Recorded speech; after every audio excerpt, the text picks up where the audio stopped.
Yo, what's up, everybody? Welcome to the gym. Thank you so much for tuning in. Hopefully, you are having a most lovely Monday so far. I am returned from Milwaukee. I was in Milwaukee for the weekend doing a base fossil tournament, and that was so much fun. I had a great time doing that. Huge thanks again to everybody who showed up and participated. Huge thanks to everybody who tuned in during the stream. We had, I think, over 5,000 people pass in and out throughout the day, and averaged about 300 viewers concurrently. So it was an awesome time. And I'm so thankful for Riley, who really champed it out and, drove an hour and a half out to co-cast the entire thing with me. I didn't offer him any money. He's just my best friend. And, I was like, that's the kind of thing you can ask your best friends. Just like, hey, bro, you mind driving an hour and a half out and streaming a 9-hour base fossil tournament with me? Yeah, I also didn't get paid any money. Yeah, there was no money involved. It was just, but very thankful for everybody involved. Very thankful for the Mana Vault for hosting such an awesome event. So huge kudos to them. And, it's not every day or every weekend that I get to do things like this. Obviously, there's like a certain amount of expense that comes with like traveling all the way out to a location to stream like a huge event like that. Usually, I prefer to just stream events in-house, but this was a special occasion. It was a big base fossil tournament. It was attended by 3-time world champion Jason Klaczynski. We got to see him play. And it was the first like major retro tournament. I guess the second. I think I streamed a base Neo tournament like years and years and years ago. But this was, I guess, the second major base, the second major retro tournament ever streamed on the channel. So it was a huge undertaking for the culture, and that's why we did it. We did it for the culture, folks. Just because I love Pokemon cards, and it was an awesome experience. It was a ton of fun. It was great getting to meet people and see some incredible base fossil games play out. Really thrilled about the about the outcome of the event as a whole. I felt like it was a big success, and I'm excited to post the VOD to YouTube. I'm going to cut out all the dead time between rounds and things like that, and post a nice time-stamped VOD to YouTube on Tricky Jim VODs if there's anybody interested in watching it after the fact. If you didn't catch any of it live, I highly recommend checking out some of the awesome gameplay. It really was an eye-opening experience and really cool to get to see some results from this base fossil tournament because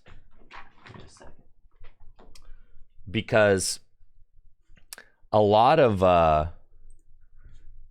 when you're talking about retro formats and things like that, I mean, a lot of it is kind of like just theory crafting. Like people say like, oh, well, this is the best deck in format. No, this is the best deck in format, right? And so many years after like all the tournaments were held for this format, we were really just going off of like what people say, right? And there's not really any big like cash tournaments happening in the format to help kind of decide like what is actually legitimate strategy in this format.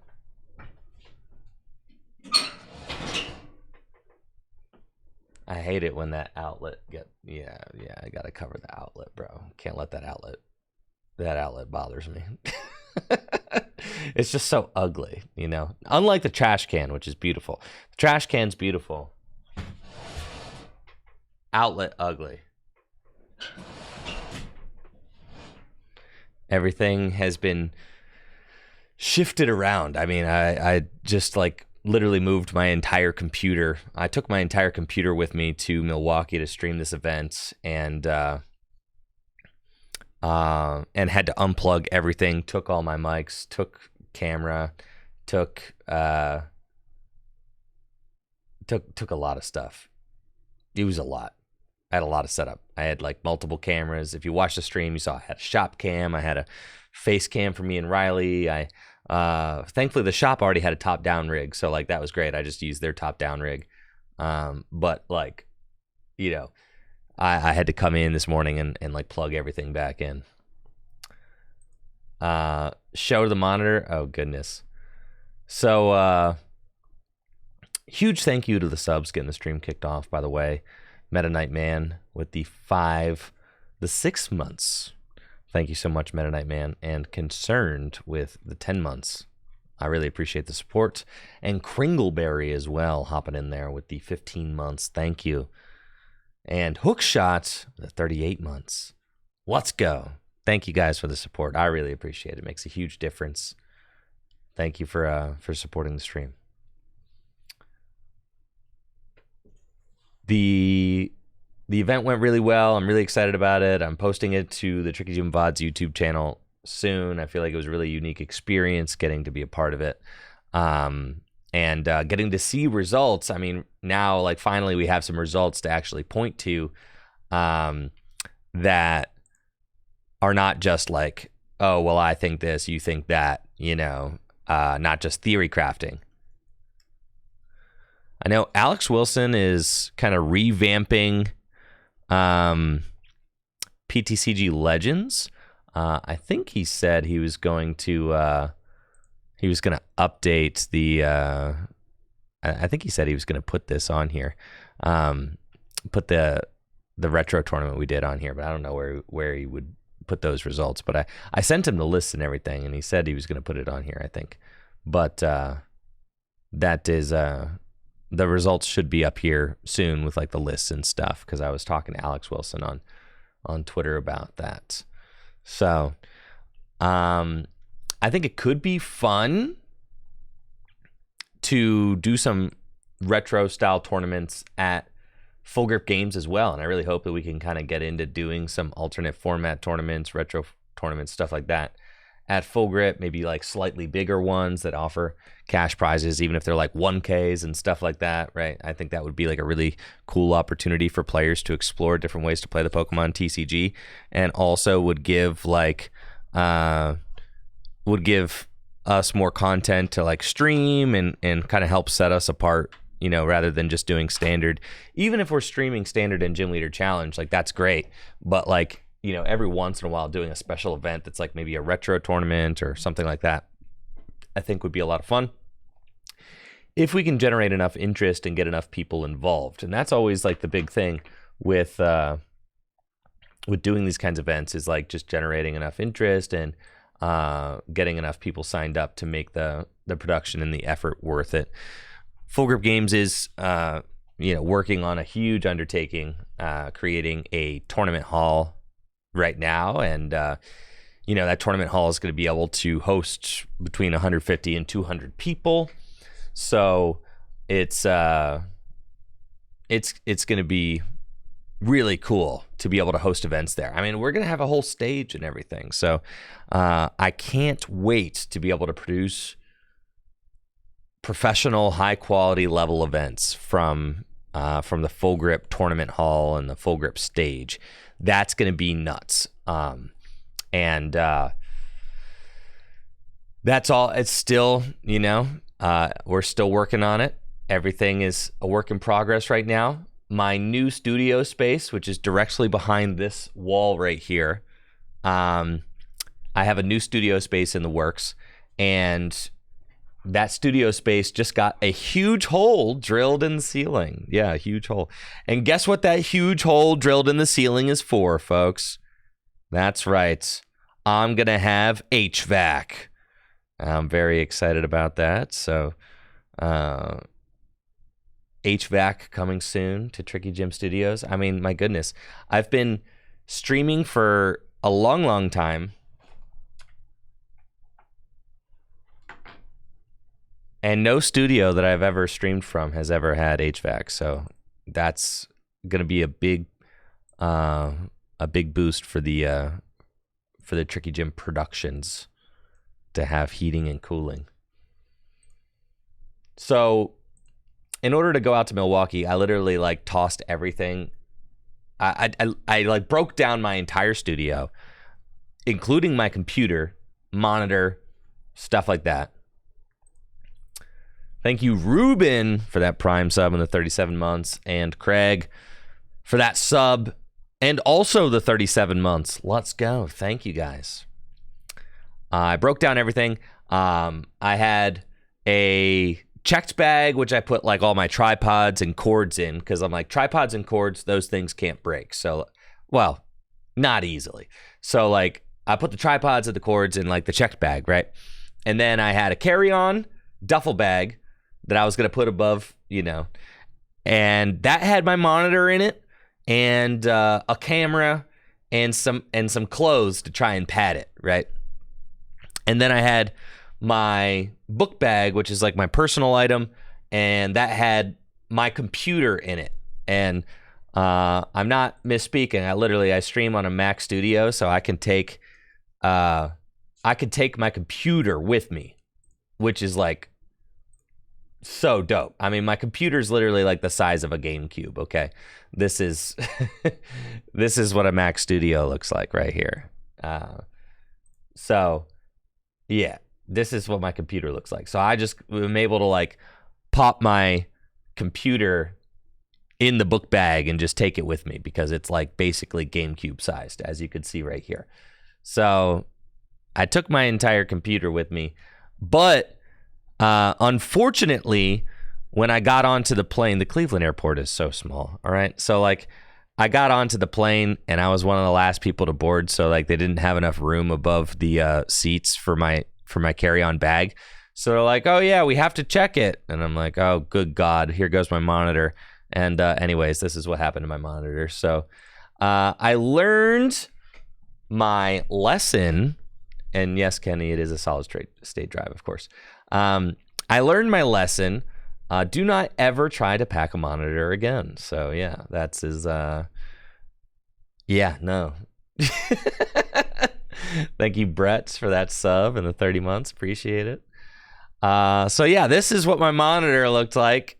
I could tell it was a little worse for the wear because it had gotten some scratches on it, and I was like, oh God, this thing's probably bodied anyway. And then I turned it on and was like, well, yep. That's about right. Huge props to the guys at the Mana Vault, though. They actually reimbursed me for the monitor. They were so, they felt so bad that my monitor got bodied on the way over that they paid me for a replacement. So I'm thankful for that. We hadn't agreed to any exchange of money for any services or anything. I was just going to come stream the tournament for free. They were just going to put the event on. I didn't ask for anything, but they stepped up and reimbursed me for the monitor. So that was very nice of the folks over at the Mana Vault for doing that. So very thankful for that. They also, just like let me use one of their monitors to stream during the day. So we were able to kind of brush that off and go from there. No, and the thing is yeah, I kind of learned. Listen, I've never streamed remote before. I didn't know how I was gonna I didn't know how I was going to be able to bring my computer set up. I don't own a portable monitor, right? Because I don't do this stuff. So I was like, whatever, I'll chuck my own monitor. I was like, I'll be very careful with it, right? The new monitor made it home okay? No, they reimbursed me for the monitor, but I haven't bought it yet. My system now, like here at the studio, usually I have 3 monitors here at the studio. Now I've got 2. I can operate off 2. Anybody who's got 3 monitors knows you can work on 2. Everybody knows that, but I still like 3. You can work on 2 though. The 3rd is a luxury. It is. All right, it is a luxury. Yeah.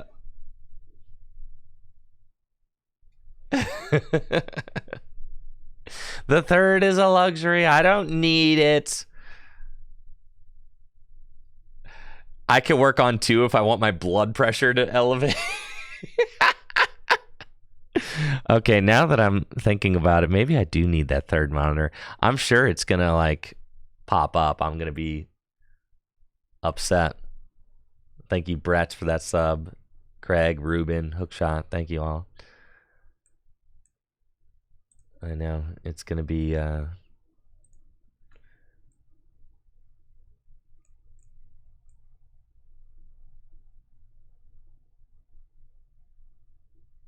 It's going to be fine.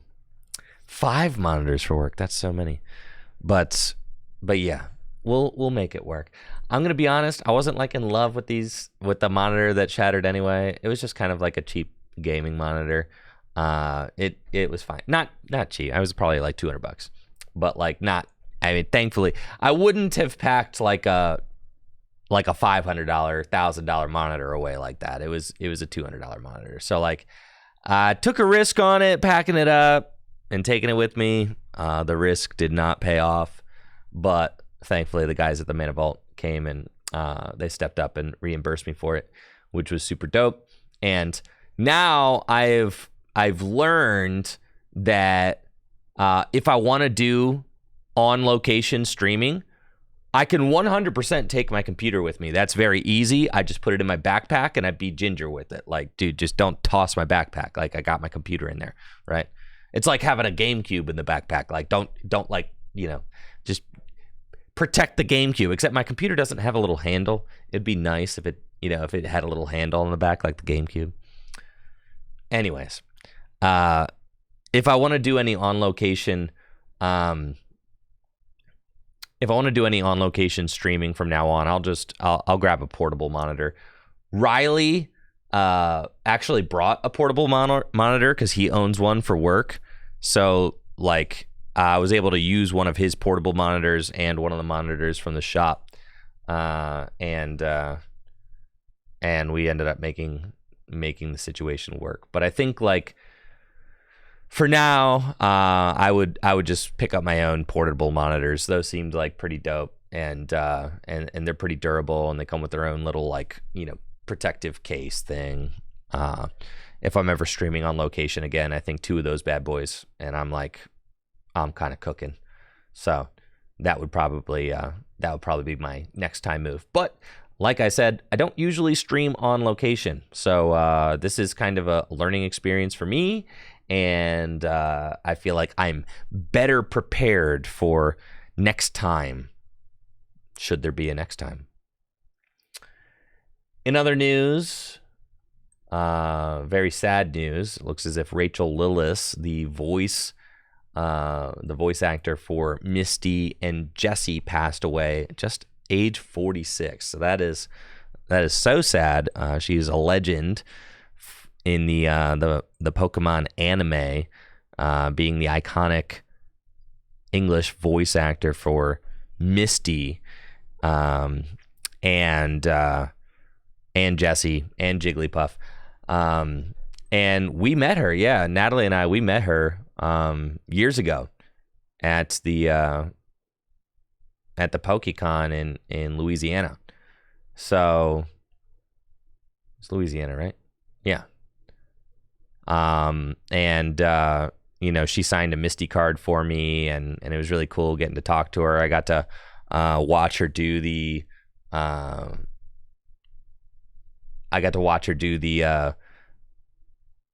Team Rocket song, the Team Rocket thing, to protect the world from devastation, to unite all people within our nation. Yeah, I got to watch her do that live, which is really cool. I'm like getting chills thinking about it. It was really wonderful getting to meet her and talk to her about her experience on the show. She, described what it was like to audition for the Pokemon anime. I think she was living in New York at the time, New York City, and there was like a casting call that went out for voice actors for the anime, And, you know, you got to imagine this is like 1998, right? And she like responds to this, you know, this casting call for voice actors. And it's like they meet in like a little New York apartment, and they have like a little VHS where they like pop in this funny looking Japanese cartoon, which we all end up knowing is Pokemon, right? But they don't know what Pokemon is at this point. Imagine this is before the Pokemon anime is released in English, right? So like they don't know what they're looking at. They're just like, what the heck is this? This is like little like creatures running around and stuff. And it's like, okay, well, I guess. And she auditioned for the Pokemon anime in a small New York apartment with like, you know, a dozen other, you know, few dozen other people who answered the casting call. And then she got brought back for, you know, for a second interview for the job. And then she ended up getting it. And it was really crazy to hear her tell that story. And again, just incredible to get to meet her. I'm thankful that I did get to meet her, but it's also just so sad. She had breast cancer and passed away from breast cancer just this week. So that is very sad. And you know, my prayers are going out to Rachel and her family and her loved ones. That is just, you know, so young and yeah, really tough. So an iconic voice in the community. Rachel will always be remembered for her amazing work on the show. And yeah, and again, just prayers going out to her and her family. That is so sad. But very thankful that I got to meet her and talk with her about her experiences doing the Pokemon show. And I know that I'll never forget those for sure. Apparently, there's a new Terapagos EX Ultra Premium collection revealed for November. Alrighty. Cool. Seems like the Ultra Premium collections are here to stay. And we already know one full art card will be cut from our Stellar Crown sets. Maybe that'll be Terapagos EX. The other two Terra Pokemon EX included here, maybe Sylveon and Ceruledge, because apparently there's two other Terra Pokemon that are coming in the set. Yo, what is up with those? Kind of look interesting. The little damage counter dice. They don't look like they're perfect squares, do they? Maybe they're like kind of crystals or hexagonal crystals or something. I don't know. They don't quite look like squares, do they? Yeah, that's kind of funny. Interesting. And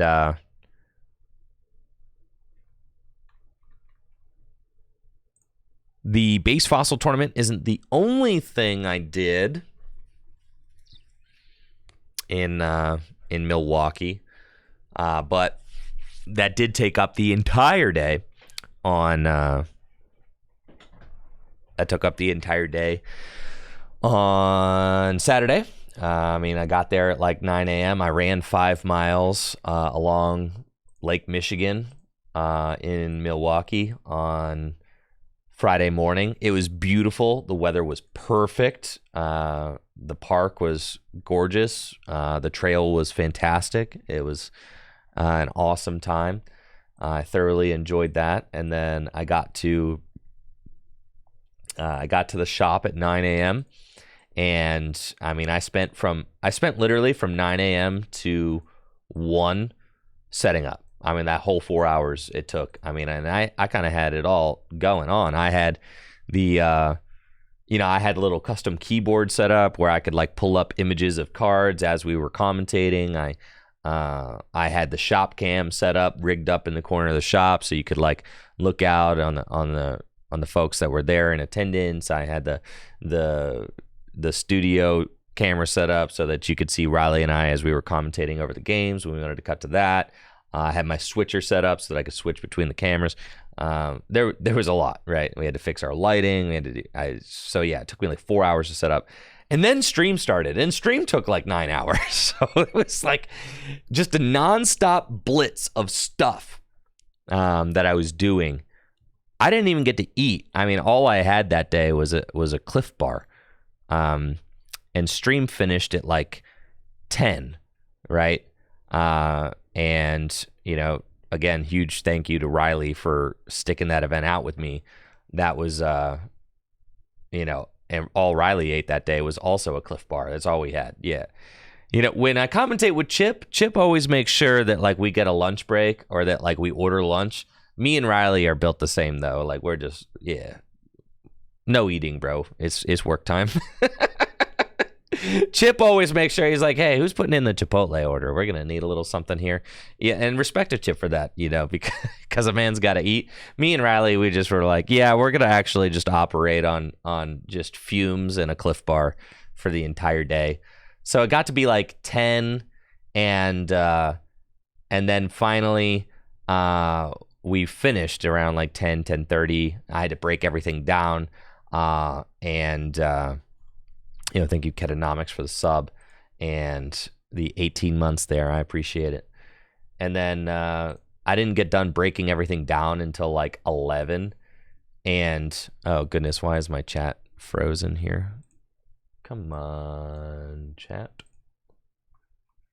There we go. Hopefully that unfreezes it.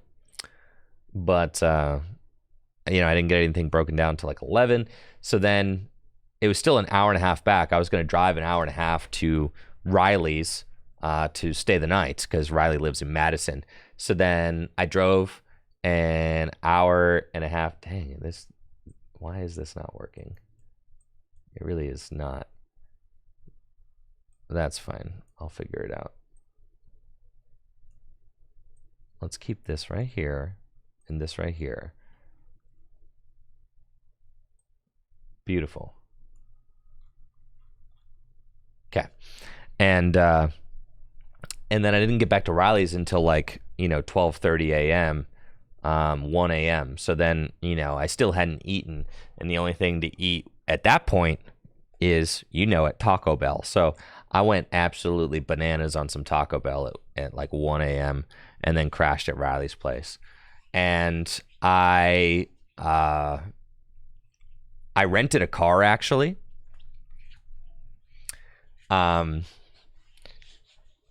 had rented a car because my weekend was not complete. I was staying the night with Riley on Saturday night, but the reason that I was staying the night with Riley was because I had to make my way over to La Crosse, Wisconsin, which was 2 more hours west. And the reason I had to make my way over to La Crosse was because I had orchestrated another interview. Thank you, Kenny, for that sub in the 3 months. I had orchestrated another interview for the documentaries that I am working on. This time I was interviewing Jay Hornung.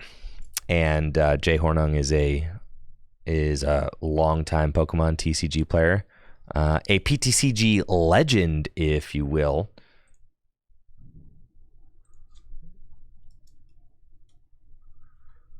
He is a 2-time Worlds semifinalist. He got top 4 at Worlds in 2009. He also got top 4 at Worlds in 2012. He got 3rd at U.S. Nationals in 2012.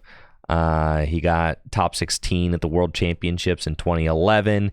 He got 2nd place at U.S. Nationals in 2007. Top 32 U.S. Nationals in 2009. Just a true PTCG legend in the community. I actually learned how to play the Pokemon TCG. I learned how to play the Pokemon TCG by reading Jay's articles on 6 prizes. That's how I learned how to play Pokemon cards. Like literally, I remember it like it was literally like it was yesterday. I know that's cliche, but I do. I was a brand new Pokemon TCG player in like 2012, 2013. And, and back then information was just like so information was not widely spread, and there wasn't a ton of information out there, but there was some. And some of the best information you could get was on sixprizes.com, which was like a tournament report, blog, article website, right? And there was a paid subscription service that you could sign up for, which was Six Prizes Underground. And then you had like premium articles that were getting posted to Six Prizes, kind of like they do on Poke Beach and stuff like that. But Six Prizes was like the big one. And Jay was my favorite writer on Six Prizes. Like, I literally subbed to Six Prizes Underground to read Jay's articles. And Jay was so articulate about how he described playing the Pokemon TCG. And he had one article on deck building that just like changed the way I thought about playing the Pokemon TCG and building decks. And I remember it was right around the time I was trying to like build a successful Blastoise Keldeo deck. And after reading Jay's article and like putting his pointers into practice, I top 8'd my first regional in 2013. And then I took that same kind of deck building logic that I learned from Jay and went on to top 4 my first regional in 2014 with a very similar Raybor list. But I top 8'd my first regional with a Blastoise deck. And I remember I had like read his article on how to build a good deck, and it blew my mind. It was some stuff that seems kind of rudimentary today, like just kind of about. But even so, I bet you it would be very valuable to newer players. It was about how do you decide like how many of each card to put in a deck, right? And it was like that was a very kind of simple thing. And like how to make decks consistent, right? And like when do you decide to draw the line between like techs and like consistency cards? It was like about that kind of stuff, right? And as a new player, like that's the kind of stuff I needed to know from someone who like knew what they were doing. Like, where do you draw the line between teching for matchups and keeping things consistent? And how many of like certain cards do you need to play in order to have a consistent list? And like, how do I know if I want to play a 4 of in my deck, or maybe if I can get away with playing a 2 of in my deck, right? And stuff like that. And the article was just all about that kind of stuff. And as a relatively new player, like that kind of like blew my mind. And I consider that like a very valuable piece of information. And I feel like I grew a ton as a player by even just reading that article. That single article kind of really influenced my deck building as a newer player, and significantly improved my success as a player as well. Jay also has a YouTube channel that he uploads to sometimes. I don't know that it's terribly active anymore, but it's Jay's Advice. And the thing about Jay's Advice, Pokemon, I'm pretty sure it was Jay's Advice, right? Was it Jay's Advice? What is it? Anyone in the chats? I know he's got like a YouTube channel, but I can't. Jay, let's see, let's type in Jay Hornung. But the stuff that he, Seagrove, Top Cut, The Lost Zone. It's looking like this is it. Yes, The Lost Zone. Cool. I think it used to be called Jay's Advice. So maybe he rebranded it or something. But all of this stuff that he, I was going to say it used to be called Jay's Advice. But The Lost Zone is more Pokemon themed, so that makes sense. But the information that he posts to this is evergreen. I mean, if you're interested in like retro Pokemon TCG stuff, this is going to be, just a ton of great information that he's providing here as he kind of lived and played through these older eras of the Pokemon TCG, at an extremely high level. And Jay, the reason why I knew I wanted to interview Jay for the documentary that I'm working on is like, obviously he's a very accomplished player and has accomplished a lot in his Pokemon TCG career. But I also knew that from his YouTube experience and from his article writing experience, I knew that he was extremely articulate and very good at putting his thoughts into like coherent sentences. I mean, like into coherent verbiage. Like Jay is very good at articulating what he's thinking and you know, putting that out there. And I mean, he was an incredible resource to interview and to get information from. And I'd love to meet up with him to interview him again. We only had 2 hours to interview when I met with him on Sunday because I had to drive 3 hours back to the airport. And I had to drive 3 hours back to the airport and get and catch my flight. So I only had 2 hours with him. But at the end of the 2 hour interview, I was like, goodness, like we could have gone for another 3 hours, 5 hours easily. But I did not have that much time this time. So I'll probably be meeting up with him again. However, I did get everything that I need for this documentary that I'm working on currently. And the documentary that I'm working on currently is a little bit of a secret. So no leaks. This is a big one.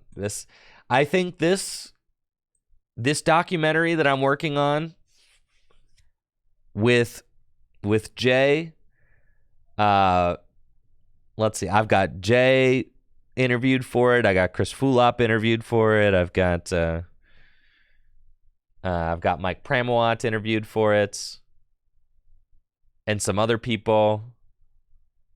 This video is going to be the best video I've ever made for the channel, and it won't be close. Yeah. It will not be close. This is going to be my magnum opus, all right? Thank you, Eyes on Fire Art, for that sub in the 6 months. Kenny G, Ketonomics, Brett, Craig, thank you. Everybody who subs to the channel, supports the channel. Appreciate you guys. Thank you so much for the support.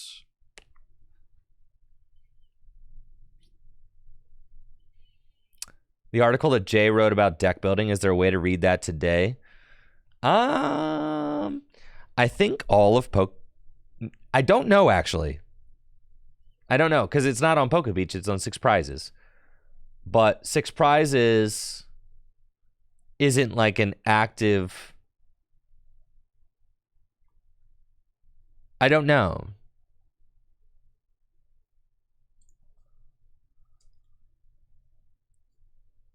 Six Prizes doesn't have like an active article thing anymore. So I wonder if everything's just up for you to be able to read.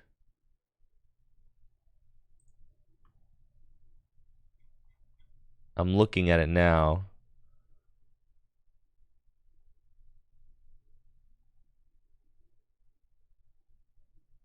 I haven't read this article in so long.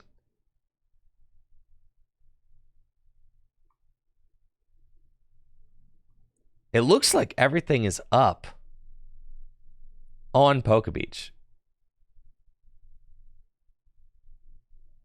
I think you just have to like, or not PokeBeach, on Six Prizes.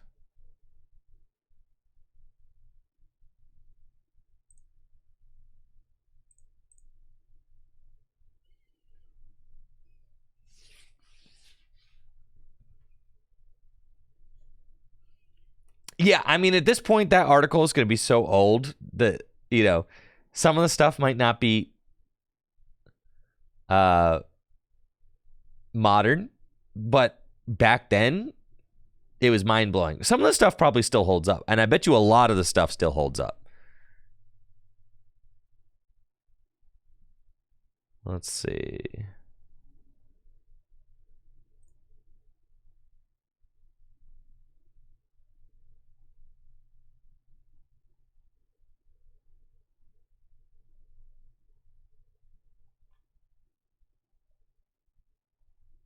Yeah, I'd have to like really scroll through and see, but turns out there's a lot of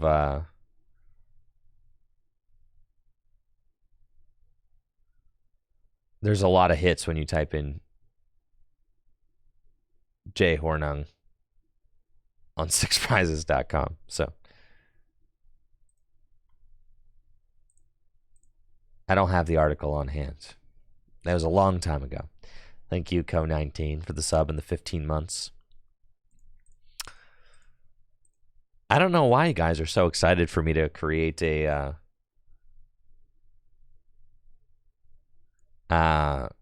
another deck on TCG Live. I don't know. What's so special about one more deck? I've got 68 decks.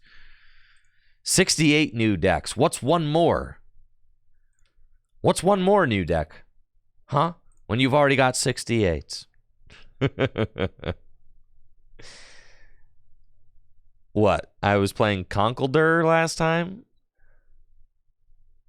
The Dursky? That's what I was doing? But what do you guys want to... It's Worlds, right? I mean, it's Worlds time. It's almost Worlds time. You know what it do. Gardevoir's broken. Regidrago is broken. Probably want to play one of those.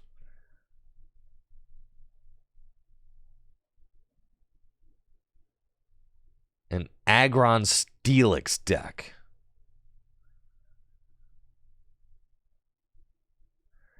What about the Dawn? What about the Dawn?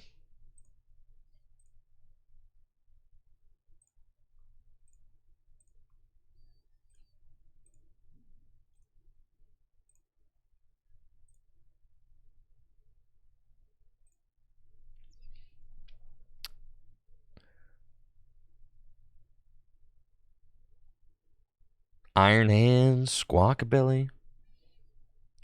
You guys also like, do you guys want to play the new card in here? Who is she again? What's her name?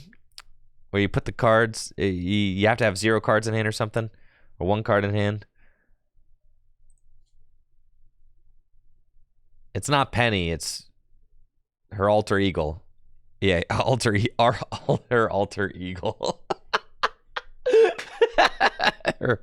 Yeah. Her alter ego. Cassiopeia.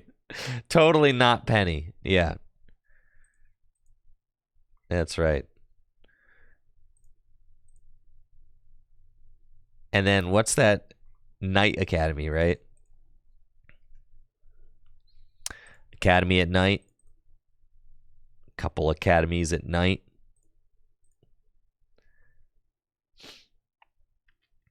And I guess the idea is, okay, so like what if, like I'm just saying, I'm asking some questions. Like what if you, let's just say hypothetically, used your Cassiopeia, which you can only use if it's the last card in your hand, and then you search your deck for 2 cards, put them into your hand, right?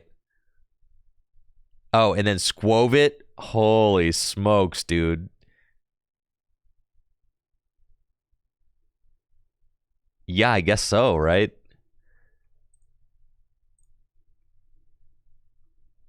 Gosh, this deck is...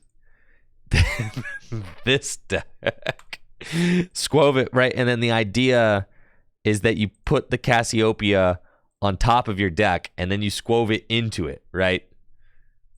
You've got to be kidding me.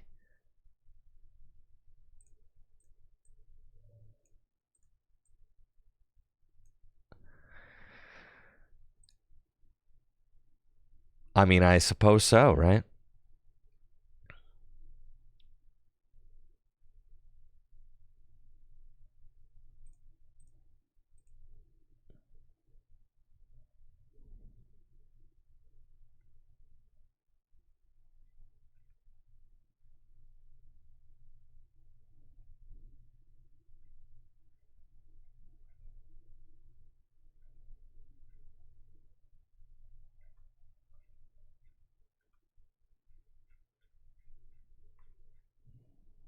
I'm looking at this article that you just linked from Jay Hornung.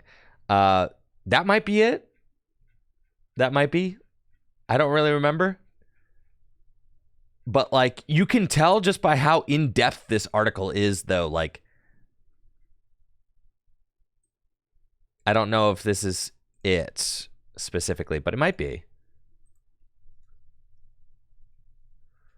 But you can tell just from how in-depth that article is that, like, as a new player in 2012 or whatever, like, I mean, you can tell that article would have been that article is in 2011, so that probably wasn't it.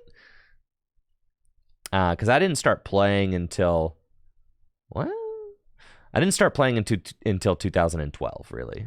So I don't think it was an old article that I was reading. So that probably is not quite it, but you can tell from how like detailed that article is.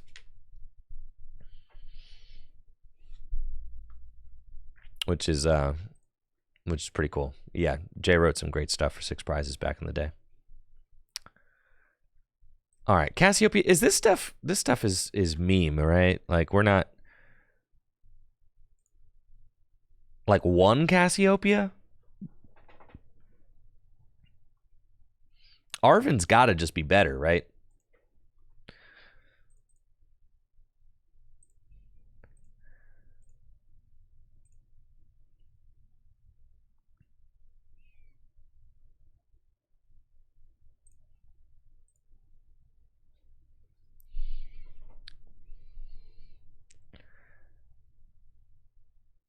Stadium's good. Not sure about Cassiopeia. What if we go 2-2?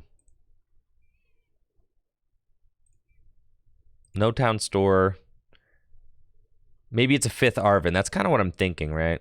Or we could go 3-2. Something like that. 4 bosses orders. Dang, we're going nuts. We've got the Mew EX. We've got the Squawk. The Blood Moon Ursaluna. I think you kind of have to play the Blood Moon.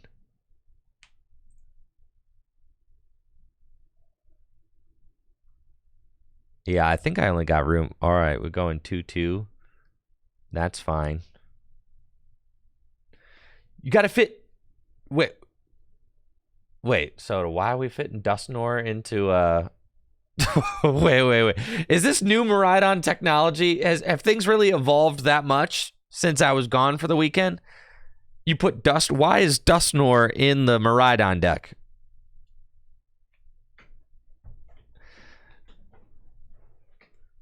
Hold on real quick. Is this something that's happening on like online tournaments?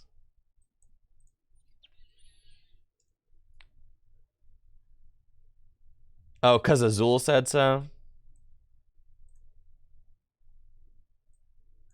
Well, if Azul told you to jump off a bridge, would you do it?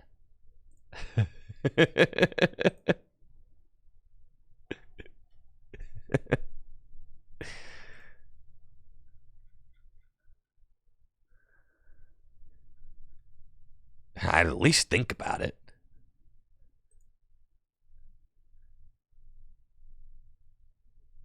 All right, what is the Dusknoir? Not even Klops.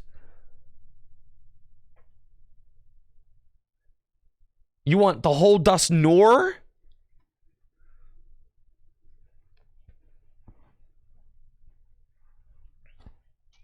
Like a 1-1-1 line? I could see a Klops. Maybe.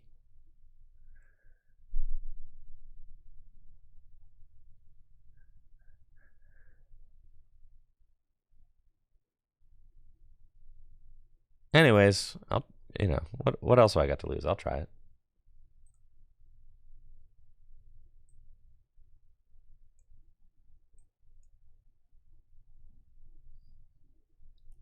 That's fine.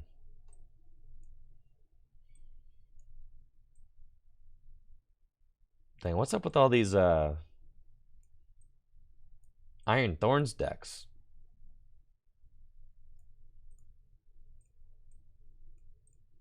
Iron Thorns kind of popping off right now.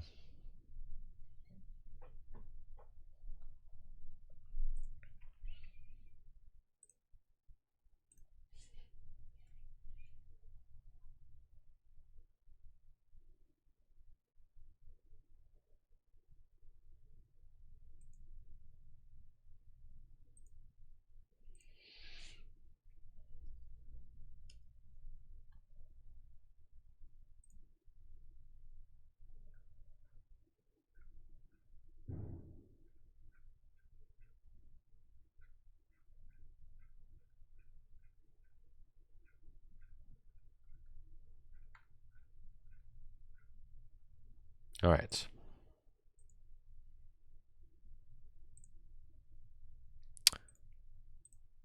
Let's take a look at this deck.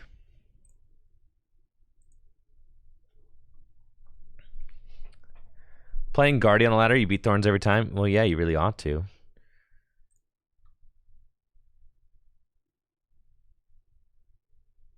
So you cut the Bundler.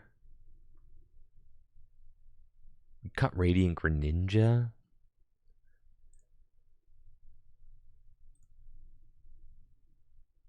One hand disruption card seems kind of good, doesn't it?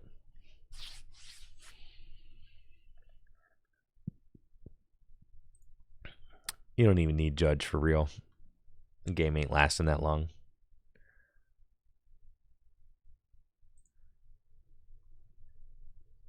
And then what if you played like Duskull?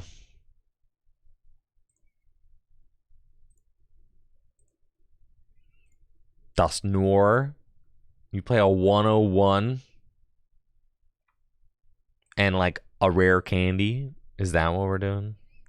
You're gonna play one rare candy too? You just get to search your deck for whatever 2 cards you want? That's kind of broken, if I'm being honest.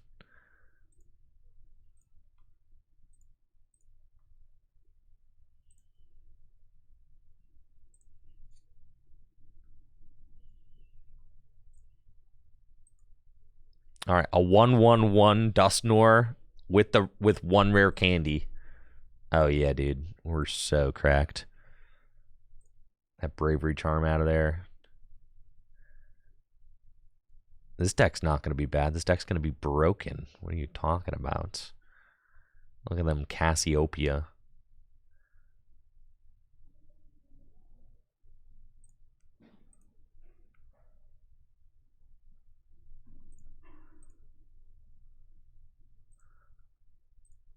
Get this thing out of here.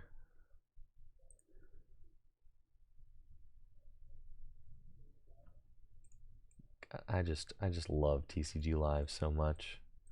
I just love it. Why are we throwing Klops in the Don? Because Azul told us to jump off a bridge and we're listening to him. All right, and then you also need the Squovit.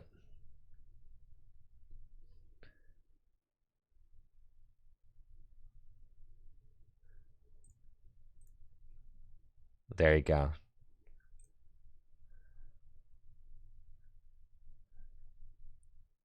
And then we've got Zapdos. Does Zapdos matter for anything? What, it matters for Thorns? Does it really matter for anything else?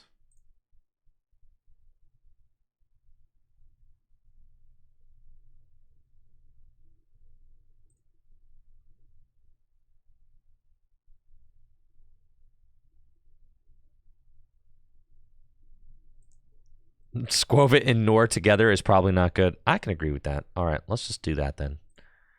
We play enough. We've got 4 Ultra Ball, 3 Cassiopeia. All right, 3 Cassiopeia is starting to make me nervous. I'm going 3 Arvin. But there's only 2 tools in my deck. We're going 3 Cassiopeia. Where's Fezandipiti? Holy crap. How are we fitting this? I want the regular art. How are we fitting this Dusknoir line in here? You guys are killing me.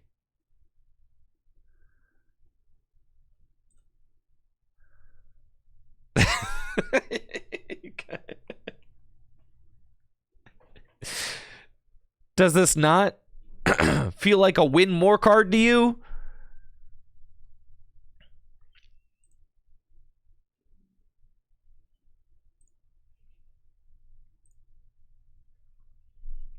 All right, I'm going to cut the rare candy, and I'm cutting the Noir. Wait, do you want to cut the Clop? We can cut the Clops and keep the Noir, and then play the 1 rare candy. Yeah, that's kind of gas. Oh, yeah.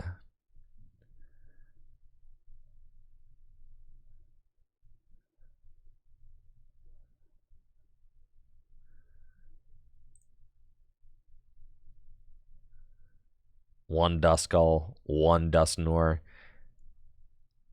I guess there's only... Should you play like a Night Stretcher in here? I think 1 Night Stretcher is not bad.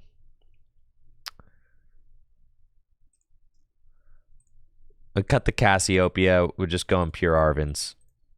Thank you, guys. I'll play 1 Academy at night. Sure.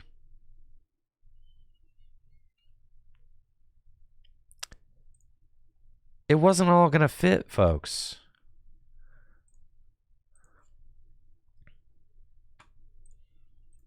It just wasn't all going to fit. No matter how much you wanted it to. You got to play a Night Stretcher. We got our 1 rare candy, but I also want a Clops too. Oh yeah, 1/1/1 with the rare candy. What would Jay say? Jay would tell me that this deck is an abomination.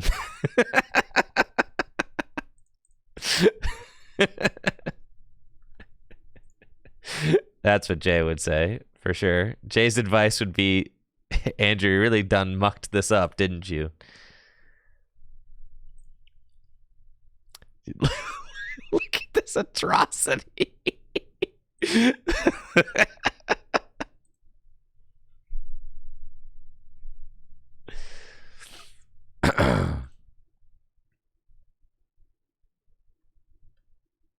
All right, yeah, this is pretty fire. All right, send it.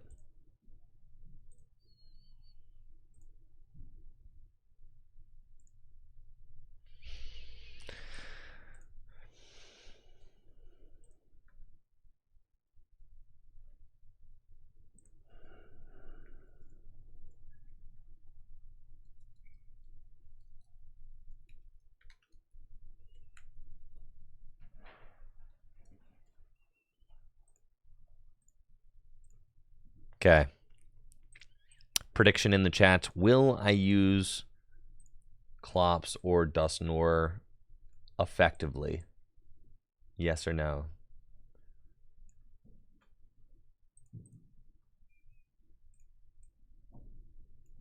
I am wondering if my boys Jesse and JW are considering the Dawn. God. Feels so good to be back. Let's go. Luminian start. Man, this is terrible.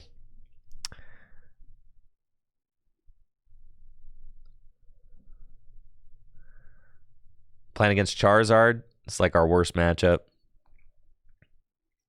Okay. Crazy top deck there. And it's got to be Ultra Ball away these. And the whole Dusknoir line is in the deck. And our 1 Squawkabilly, which we cut. The other one, unfortunately. We double hit here. This deck is broken. Let's go. The Dawn is so back.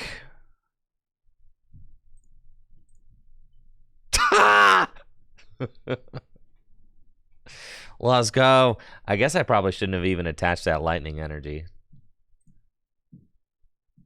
Because I could have gone for the amp, but it's cool.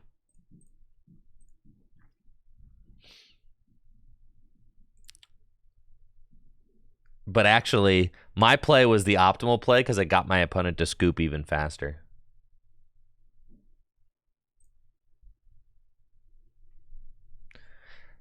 I kind of like the attach just because I'm removing the Lone Charmander. Like, right. So it's kind of what I was thinking. Thank you, Hockey Dude, for that sub. Appreciate you, Hockey Dude.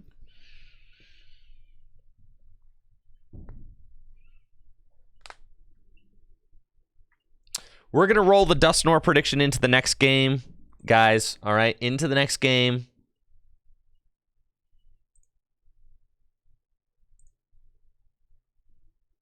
I'm not letting you get away with it that easy. You're not just going to, you know...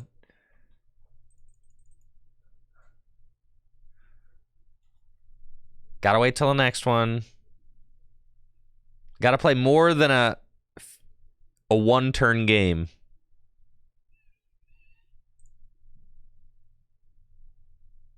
Dusknoir does not belong in this deck, folks. You guys realize that, right? Dusknoir does not belong in here. Why did I let you guys convince me of this? They really don't. Like, not even a little bit.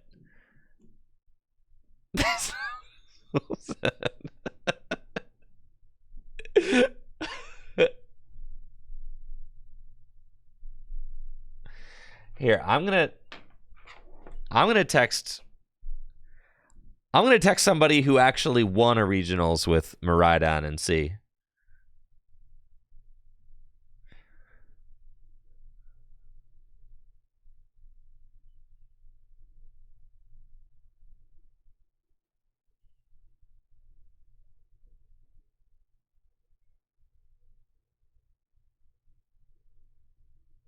All right.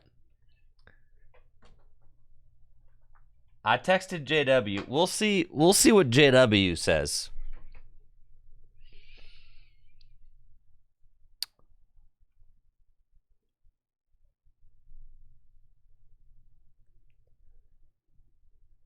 Just wait until the one obscure situation happens where that wins me the game. Oh, he got back to me with the quickness. Let's see. JW says, we don't think so. There you go.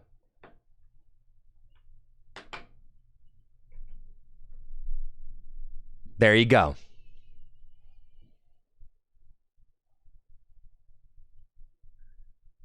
I just lost. That's hype.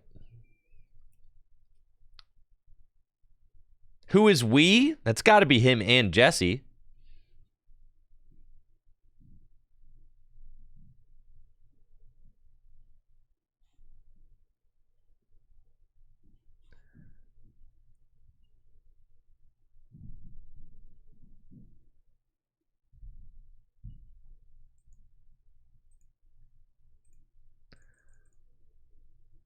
The thing about Miraidon is that, yeah, like, Miraidon likes to go fast and take efficient knockouts. Fitting the Dusk in there, it feels like you probably have to sacrifice too much.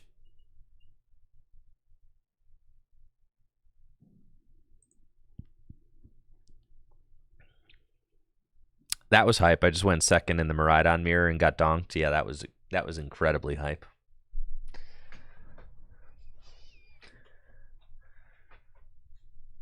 Yeah, thank you, Dad Sauce. I appreciate that.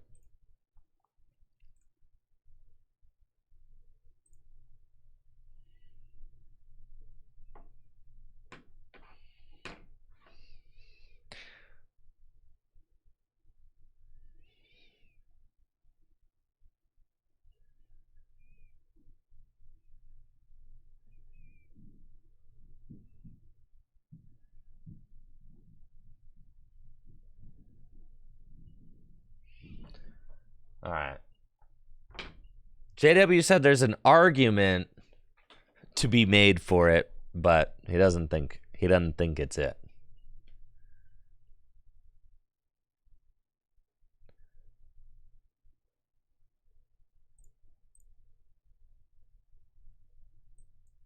Why do I keep starting two bosses orders? Thank you, Snoopy, for that gifted sub. I appreciate the support, Snoopy, and thank you all so much for supporting the channel.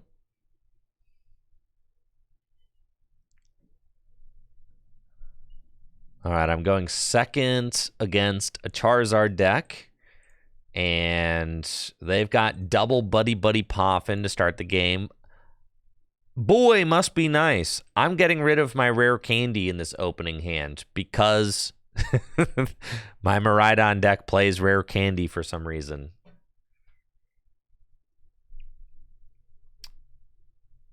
All right, if I don't use Klops or Dusknoir effectively in this game, I'm paying out the the haters, by the way.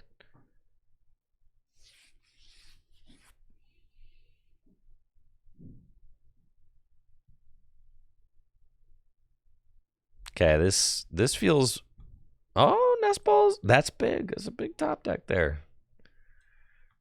Big top deck. Big top deck.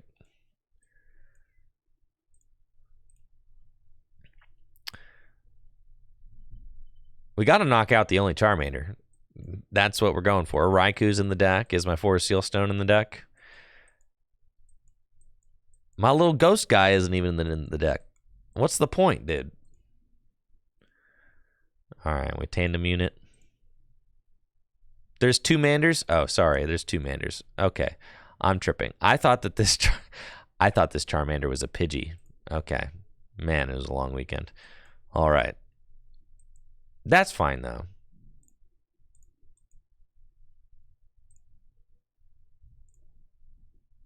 There are 2 Charmander. Dang. That stinks.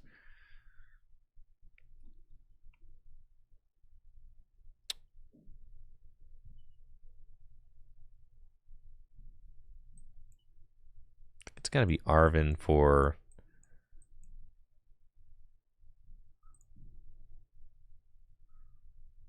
Nestball for Sealstone. Nestball for the Squawk. Yeah, it just feels pretty bad, but... We got to roll and see 6 new cards.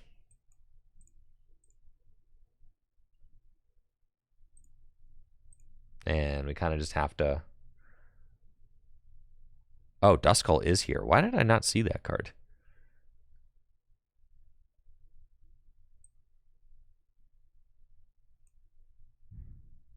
This is not great. All right. Star Alchemy. And I have to go get a generator. So sick. All of this to knock out the active Pidgey and then get blown to smithereens next turn. All right, you guys ready for this?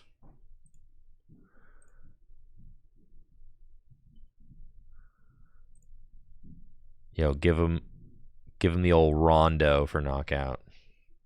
There's no way. They didn't even use like instant charge last turn. They don't have rare candy.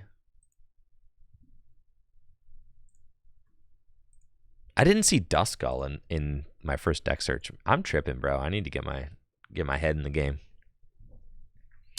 Anyways, there's no way they got rare candy Charizard. We're nuts. Uh-oh. Man, that's all it takes, huh? Thank goodness I have this Duskull here. That's gonna save me for sure. This Duskull is gonna fix everything. Thank goodness my Miraidon deck has the Duskull in it.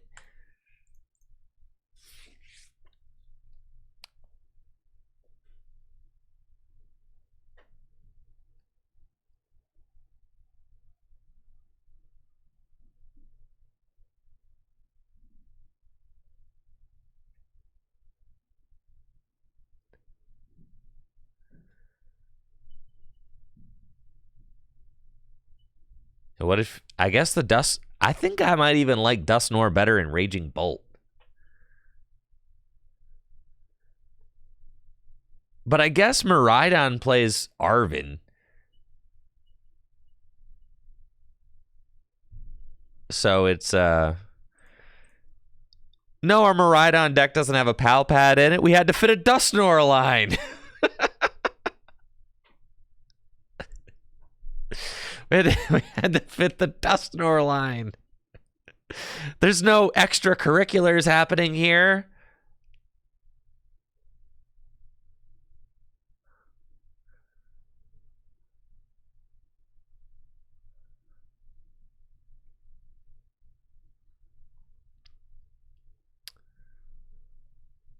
Yep. I'm feeling pretty destroyed right around now.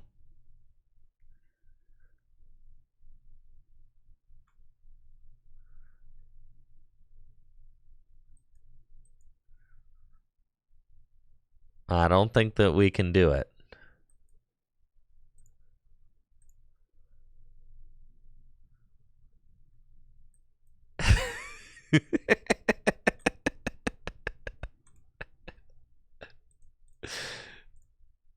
This was terrible.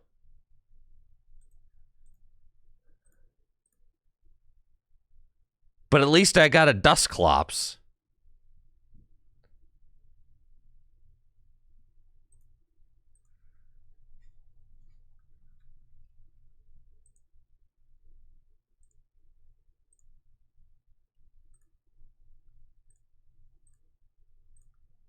Absolutely not.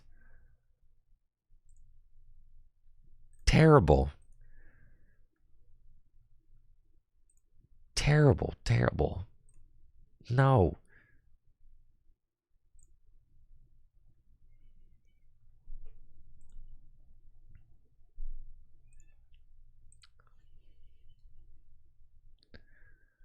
The Cassiopeia, though?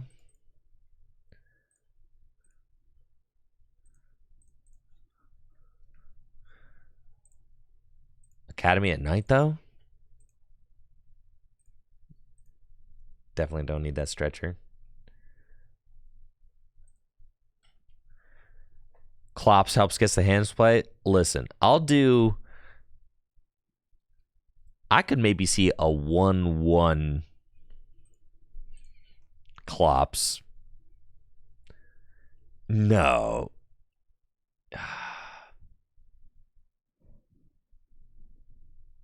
No, we'd rather do Squovit. Oh, yeah, dude. With the Squovit? That's nuts. And the fourth boss. Ninja back in.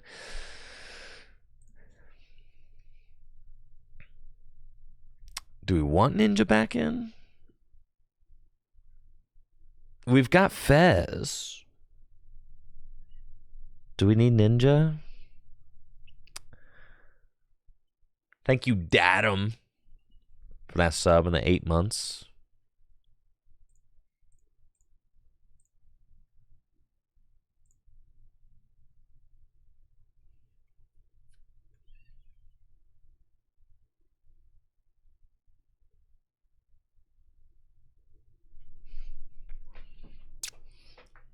That's what I'm saying. You Academy at Night, Cassiopeia, Squovit. Yeah. That's the game plan. Heavy Baton with Raichu.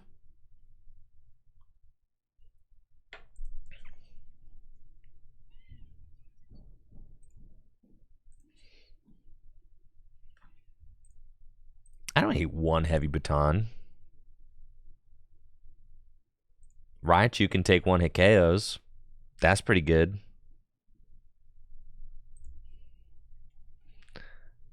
I think I like Raichu V better than a...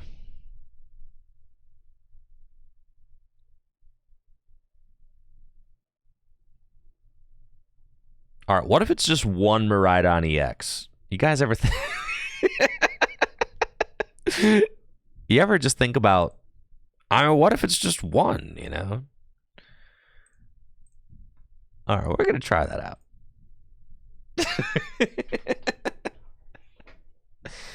Yeah, what if it's...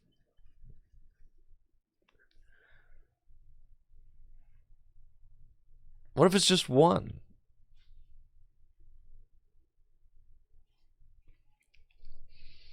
Is it still a Miraidon deck? This list plays 4 Nest Ball. You don't need 2 Miraidon EX. You don't even need Miraidon, bro. This deck's got so many non-Miraidon people. I was thinking about EXP share, but I got the Heavy Baton in here right now. All right, today, I'm feeling the vibes today are to work on these, like, either Raging Bolt or Miraidon decks. That's kind of... See, bro, you guys... Oh, yeah, dude. We're cooking! Look at this! This is it! Look how broken this is.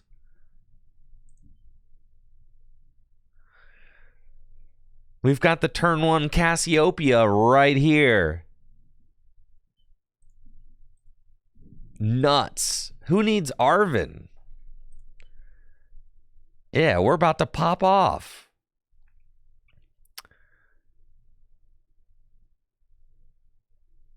This is like the most broken start that we could ask for. If I could like design a turn 1 opening hand, it would look like this.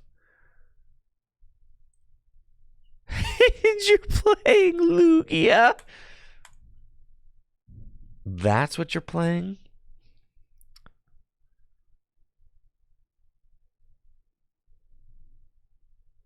Legacy Energy, Carmine. Okay. The Legacy Energy has to go to the Weird Ear too, and you've got Squawk. We'll see if they find their Lugia. They do. That's cool. They're getting the chops. Do you have a Lugia already or Ultra Ball or something? You're nuts. You didn't even guarantee a Lugia there? Holy smokes.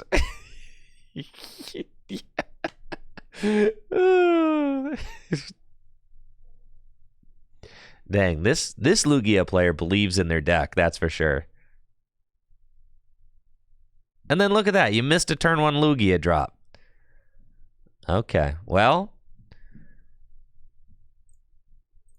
let's Messagoza. Dang it. That's cool. And then, holy smokes, actually. Okay. I kind of have to Ultra Ball away 2 cards, but like the Generator, God, the Academy at Night into Generator move is so cool. But that leaves me with this Ultra Ball in my hand. And that's not what we want. So we got to go Tandem Unit. And we're going to go get Iron Hands and a Raikou. Luminian is there.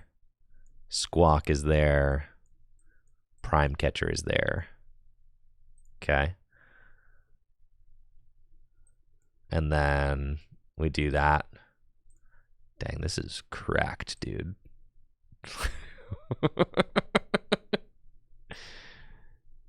There we go. Oh, yeah, Squawk's in the active. Yeah, that's cool. Generator. Okay. And then I'm going Cassiopeia for Generator and Prime Catcher.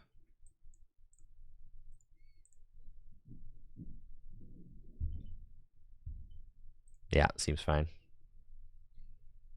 Do it again. Oh, yeah, baby. Let's go. You're roasted, bud. Absolutely roasted. Restart. Dang. And I'm going to get to Cassiopeia again. Why is this deck so cracked? And I've got Squawk and Seize.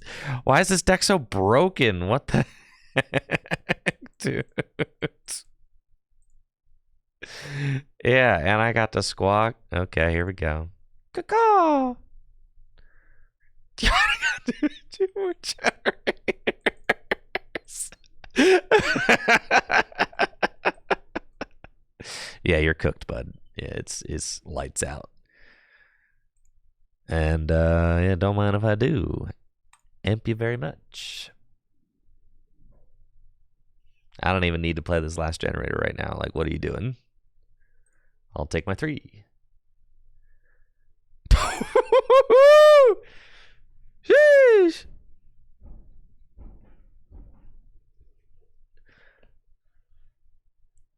No, I don't even have Lugia down.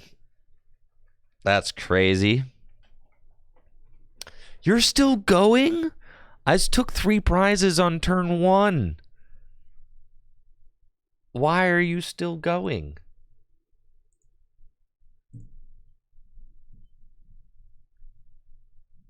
All right, Luminous Sign. It'd be a shame if I were to use Boss's Orders to bring that into the active spot and take 3 more prize cards.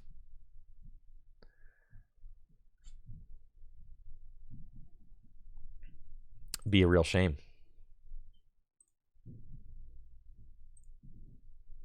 Ursaluna. You don't even have a guy down. Where's your Lugia? 2 chops in the discard pile. Finally. There's Lugia. And they can swing. Not for a lot, though. I think they're doing 100. That's it. Psy Shield Bash for 100. Okay. And then let's see what we can do. Messagoza. I just want to find Boss's Orders. Wins me the game. Oh. Let's see. 3 boss. A 4 seal stone. 4 seal stone doesn't do it at this point. 7 lightning energy in the deck. Yeah, I'm kind of okay with that. We'll just go thin.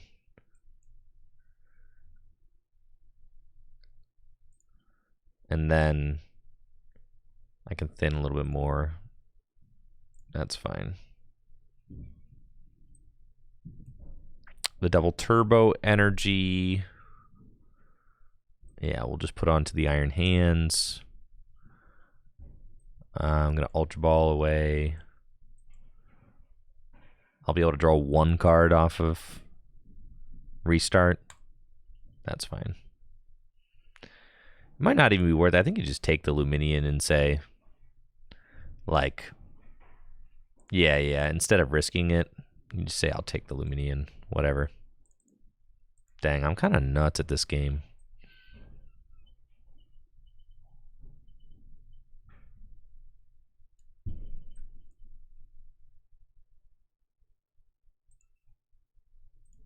Sure.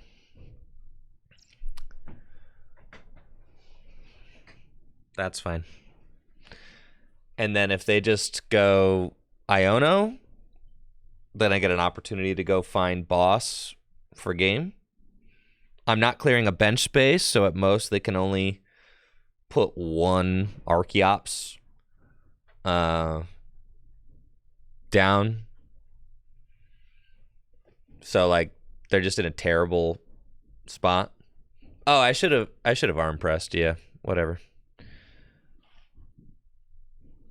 Yeah, we definitely were supposed to arm press there so that I could set up like an amp. If they somehow cleared this Luminion from play, then I could amp that for game. Yeah. 100%. Because this thing has a double turbo on it, so it's maxing out at 100, so we're a little short there. But yes, should arm pressed. Oh, there's the legacy. All right, yeah, never mind. Thank you, Case Closed, for the sub in the 32 months. Appreciate the support. Yeah, legacy does. I forgot that that thing's got the deer's got the legacy on it.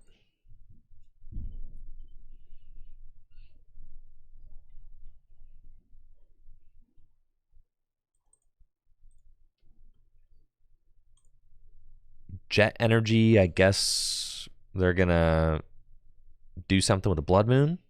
Cool.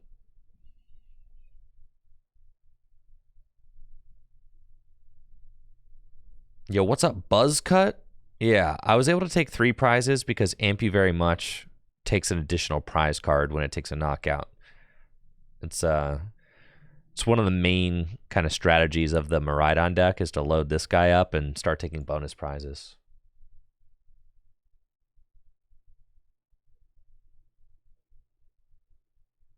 And so I'm actually going to win this game with just 2 knockouts. I went Prime Catcher on Squawk, and now I'm going Boss's Orders on Luminion, and that's it.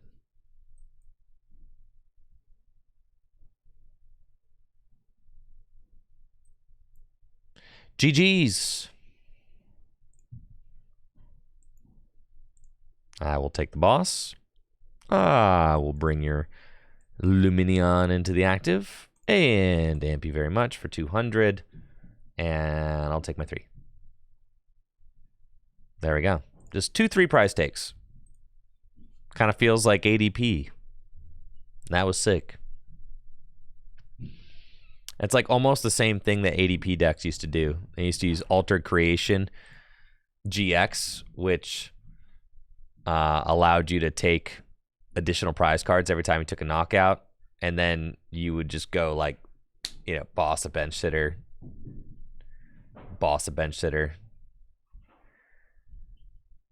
and that's it. Yeah, that was kind of hot. Not gonna lie, that was hype. I think the Squovit probably is unnecessary. If I'm being honest, that seems like that's like too cheese. Just simply use Ultra Ball or something, or Academy at Night. Like, just play your hand down, right?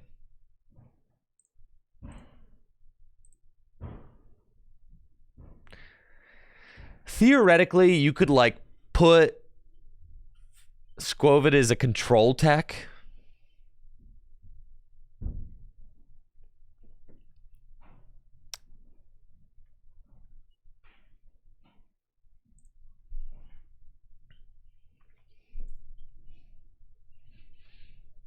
Put an EXP share.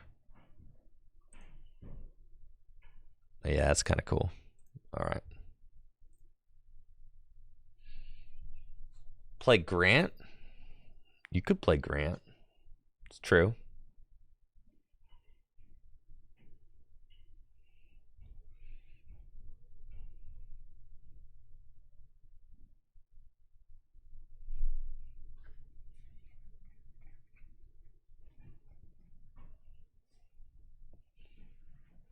I'm not sure that we have, you know, the necessary stuff to be able to beat control. I mean, we have 3 switch outs, but that's okay. Yeah, Grant doesn't really help with Cassiopeia. You would still need an Ultra Ball, so it's just not really worth it, I don't think. Because you would still need to be able to discard that Grant from your hand because it comes back to your hand, so. Tusk? Not the Tusks. This Ancient Box. I've got a pretty insane opening hand. Double Ultra Ball. 4 Sealstone. Attach Pass. God, folks. Miraidon makes me feel so alive. I should have never stopped playing this deck. Okay. So what we're going to do here, very carefully,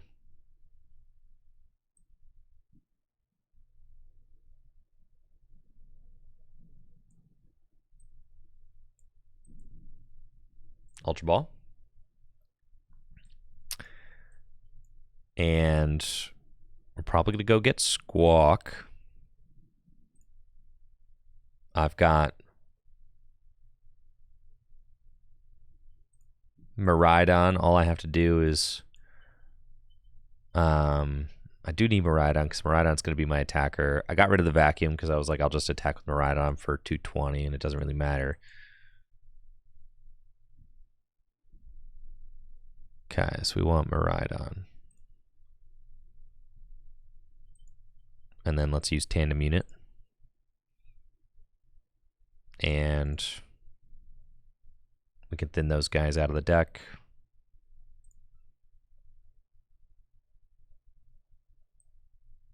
And then I can Ultra Ball for Luminion.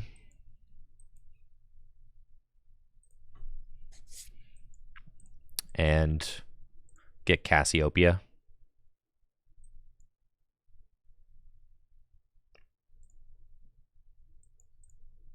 Do that. Attach 4 Sealstone there and then Cassiopeia. And we want to go get 2 generators. And then we want to Star Alchemy, go get a 3rd generator. There we go. Whee! There's one. Okay. And then here's a 2. And that's game. GG's. All right, Cassiopeia kind of nuts. Like, bro. The Cassiopeia is like not even a meme at all. I think that's kind of blowing my mind. The Cassiopeia is like super real. It's so easy to pull it off. No, you don't need the cheeky stuff to play it. You don't even need Night Academy. Though I think Academy at Night's like fine because you can put lightning back on top of your deck. Like, you don't need the squirrel. I've already cut the squirrel. No, you don't need 2 Miraidon. You guys, I'm telling you, you don't need 2 Miraidon, bro. What you need 2 Miraidon for? What do you need 2 Miraidon for? What do you even need that for? You don't even need 2 Miraidon. 1 Miraidon gets the job done just fine. Miraidon's a weak attacker. You don't lose by prizing Miraidon. This deck plays 4 Nest Ball. Like, you don't need the Miraidon, guys. I'm telling you, he's just a Battle VIP pass. Right, that's why we play 1.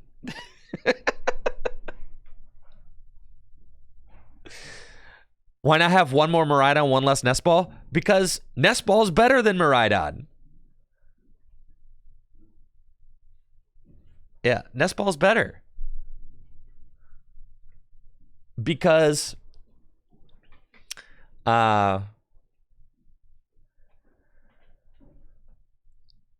you can go get your Fezandipiti, you can go get your Mew, you can go get your Squawkabilly. Like all those cards that you need, right? Don gets, like, literally, you Nest Ball for Miraidon, you're like, cool, I'll use Miraidon to go get hands. And that's like it.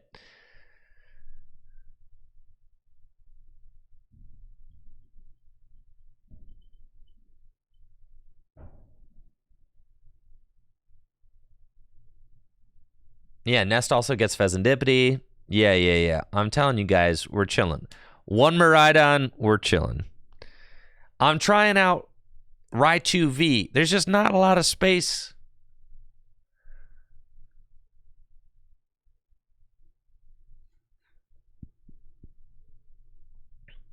I think we need JW's opinion on this, Derek says. Yeah, keep in mind, I got JW to fall in love with Miraidon in the first place. Lest we forget. Yeah, thank you, Cargomatic, for the sub in the 13 months. Appreciate you.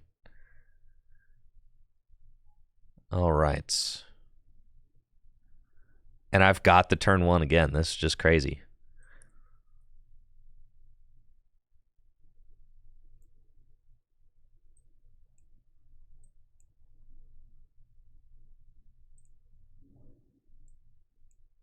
That's right. The 1 of Miraidon never prized.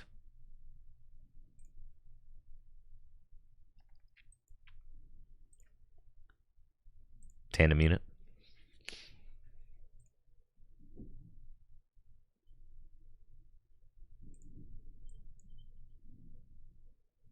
I guess we want 2.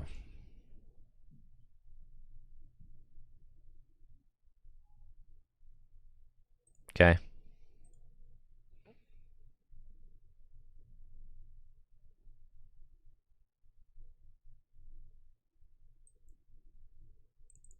Dang, I'm kind of crazy with it.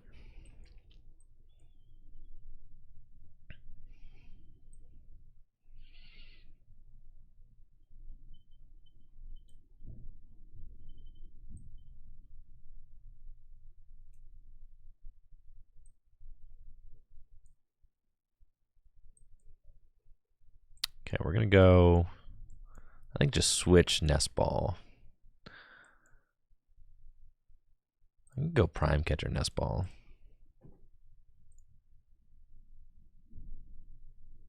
Or, no, we want board Nest Ball. Is the board in here? No, the board's not in here. That would be ideal.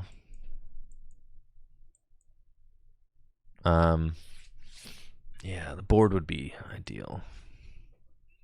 We can go 4 Sealstone Nestball. That's cool. I can just do that, and then we can go here. And then I can kind of decide what I want to get later, actually. So that's kind of cool. We'll squawk. Okay.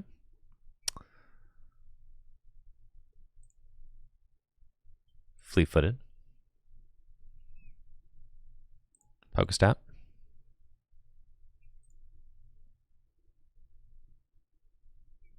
Goodbye, Mew. That's kind of sad.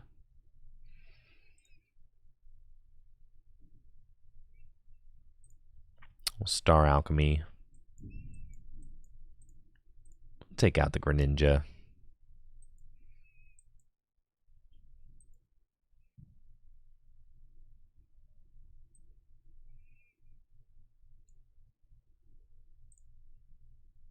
Arm press. That's cool.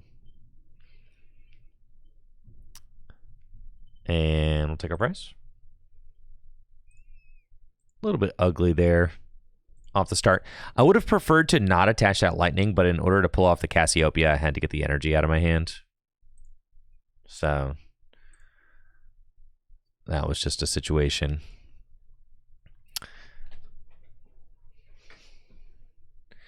I thought about keeping it in hand. I thought about keeping this in hand, but then it is certainly possible for them to take the KO this turn. They're already at 3 cards in the lost zone. All they need is a bear, right? If they go Blood Moon or Saluna, right? But I guess they would need 4 energy on it. So I guess maybe not. Yeah. They need 4 energy on a Blood Moon. It is possible, right? And then we lose it because of Vac, but it's fine. I think I decided that if... Oh, they Vac their own stop away. I think I decided that if they... Oh, yeah. See? There he is.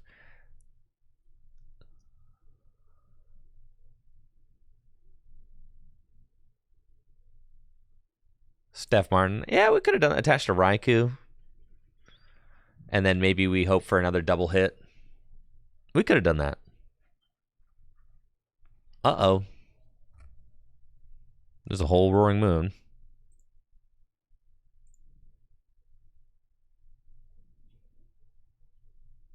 See, I told you they'd be able to take a knockout. Yep. Told you. And they're going to gouge, so none of my things proc. Which is kind of annoying.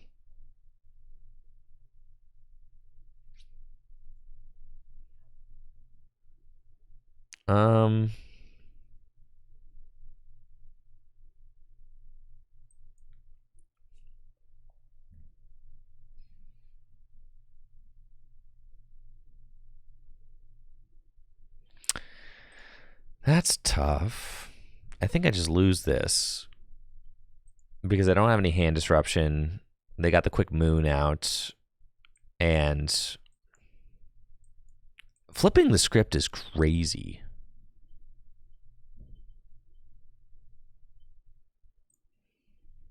Okay, we get to flip the script. That's cool.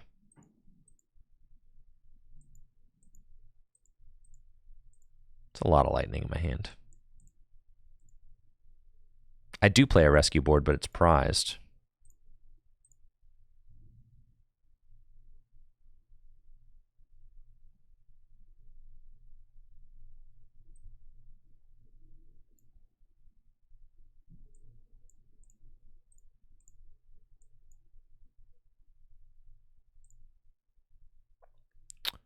Okay.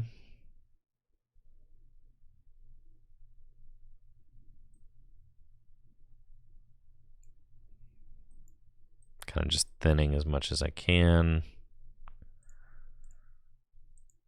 Getting all that stuff out of the deck. Throw generator. Okay.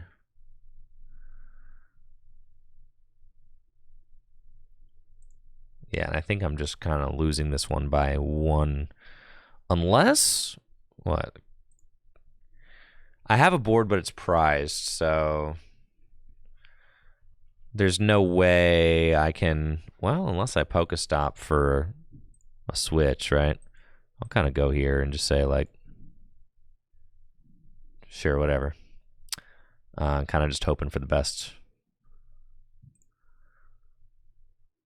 Because if I can take 3 prizes on this, I still don't think I could win because I can't knock out the Ursaluna, right? Yeah.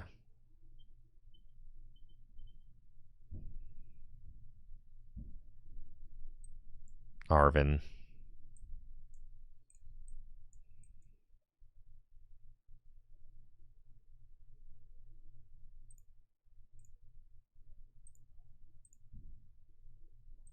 Yeah. Take that. Generator. And it's like, okay, we got it, but if I had Duskull, we could have. Well, yeah, but we're doing pretty good here. I mean, that's pretty solid. We take our 3 prizes, but then they just come up with Blood Moon and they knock me out, and then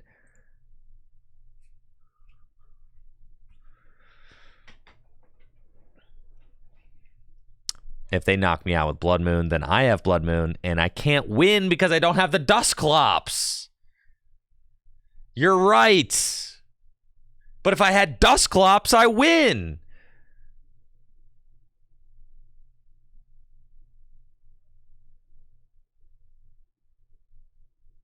But then I'd have to have Dusclops.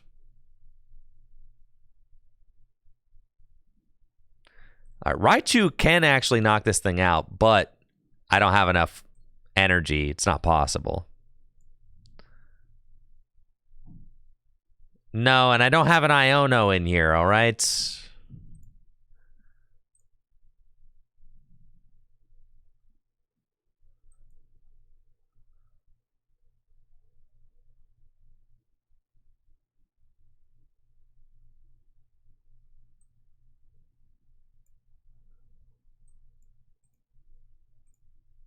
Dang, that's sad.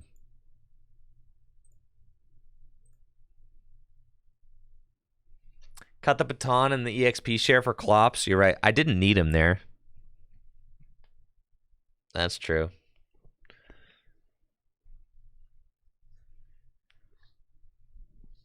Raichu's not great without Flaffy. Well, I think the Raichu would have been sick if my baton worked.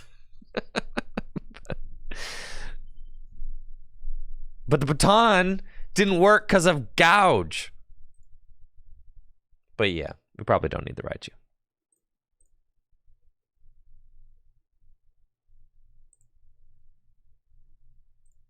All right, no Raichu.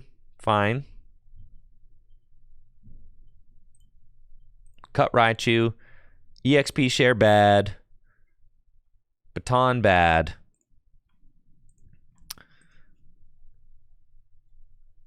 Duskull.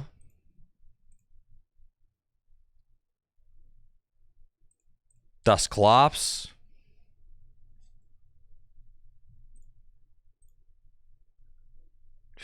Just think of all the crazy stuff we can do.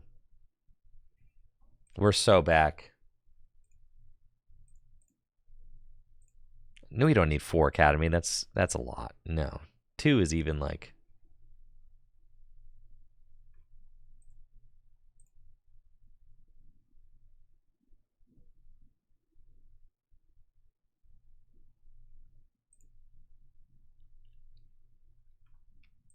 Charm could be good, yeah. 1 charm, sure.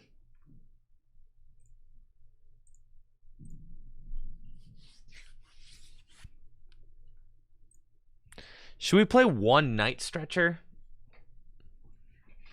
I'm thinking.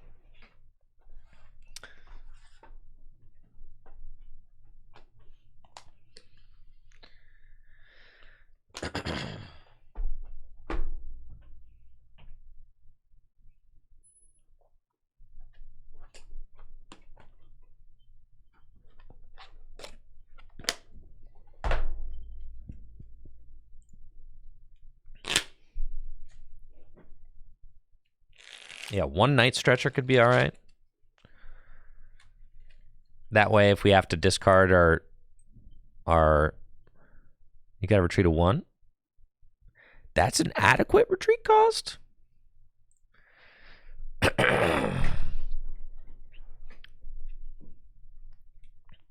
Yeah, if we have to discard our clops a little early. Now, question is, do we go all the way up and play 1 Dusknoir, or do we just play 1/1/1?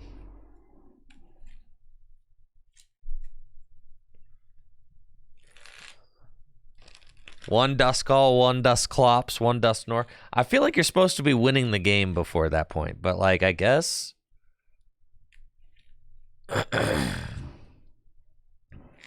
With 1 nighttime stretcher. Thank you, Hiker, for the sub and the 1 year. Appreciate you, Hiker Ants. Thank you.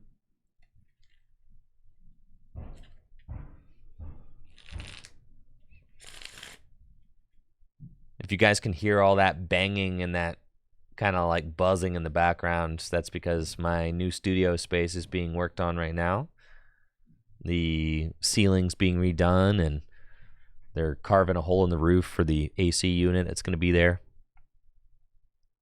All right. Here's Iron Hands.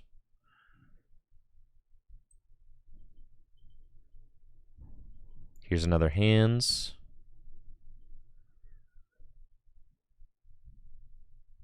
And, yep, here we go. Ultra Ball away these. I think we just Luminion for Cassiopeia. Is that what I want, though? Yeah, it is, I think. Yeah.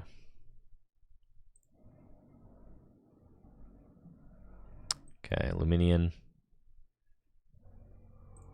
Yeah, I'll Luminous Sign. Get the Cassiopeia. Generator. 4! Okay. Lightning. Cassiopeia. Generator. Nest Ball. 4 Sealstone. Nest Ball. Yep.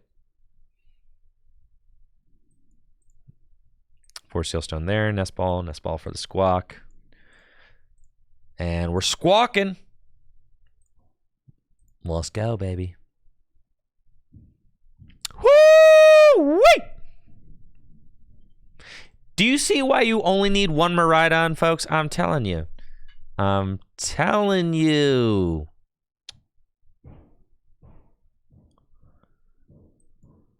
You only need 1 of those. I told you, and you didn't want to believe me.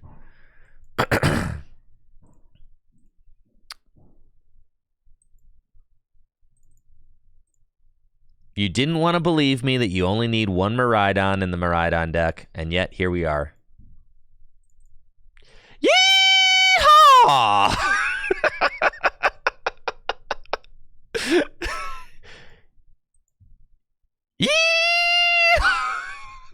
Yeehaw!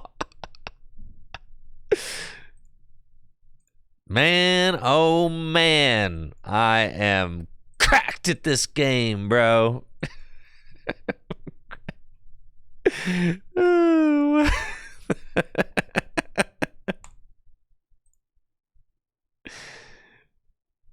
Yeah, that's cool. I'm gonna bring up the Natu and amp you very much. I'll take my 2 prizes. Yes, sir. Goodbye. Broken deck. Oh, yeah. Oh, man. All right, we've ascended, chat. We've encountered enlightenment. Here we are. This is Pokemon TCG perfection. This is the best deck ever conceived by the human brain.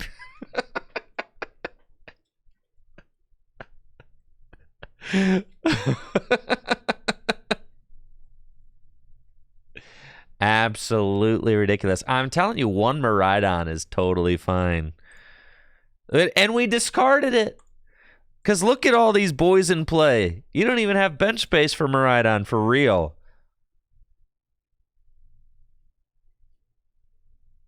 Is it even Miraidon? Of course it is.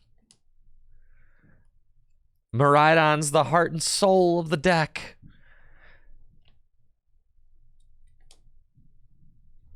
I don't even think we need the Night Academy. The Academy at Night, like, I haven't used that card once. It's cool that it's there, though. I think they conceded. I think they were just like, I don't even want that smoke, Tricky. And can you blame them? I've got the Dusclops in play.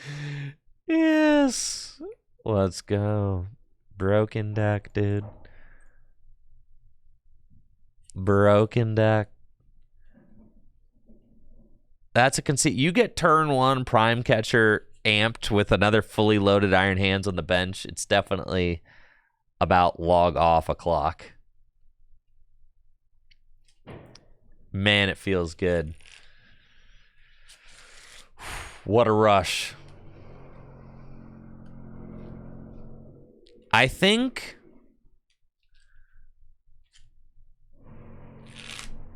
if I was going to Worlds, I think this is what I'd play, folks. Man.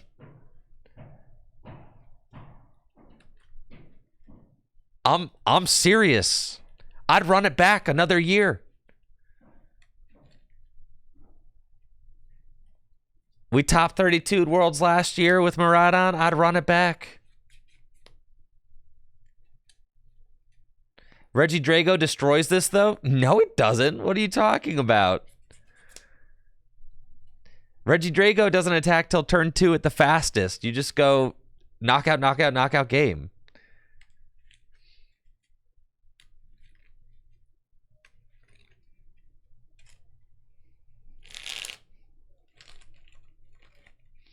And then with Dusclops, you can do perfect math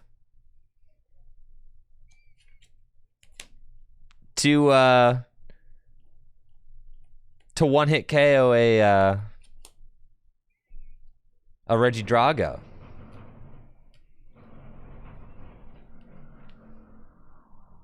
Because you have Zapdos to boost your damage output by 10.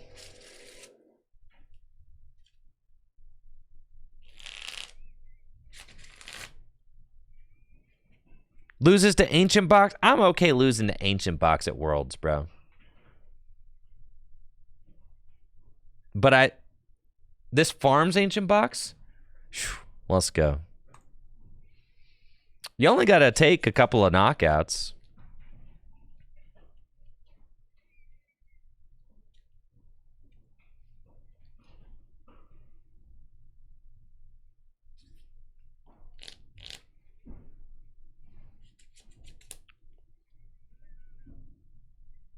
Dusknoir is pretty cool in the Ancient Box, yeah, because it allows you can like go knock out Greninja for 2 prizes, then you use Clops, knock out a guy for another 2 prizes.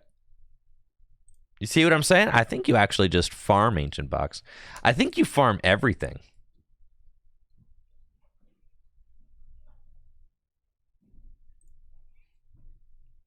The Dawn is so back. Dang it, dude. We need to put in... We need to put in our nighttime stretcher. Uh-oh, this is a Iron Thorns deck. That's cool. Fine with me. I'll take my mulligan. God, this deck is so broken. It's so broken, dude. All right, you guys want to just donk this full... What was that you said? Soda King? If I played 2 Miraidon, I would have started it? All right.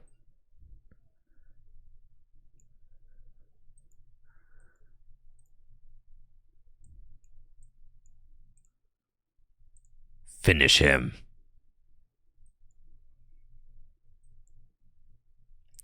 Finish him.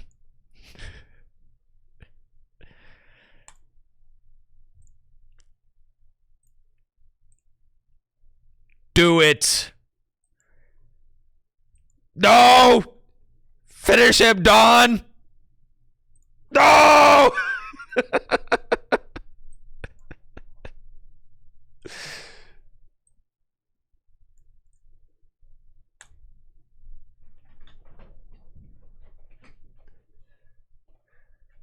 Justice. Oh, this is so sad.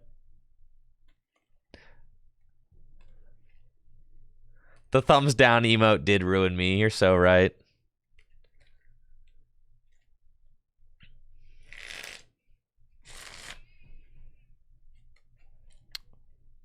How do I beat Thorns?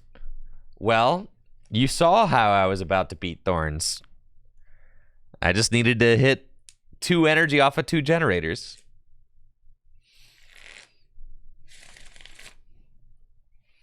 That's how we do it.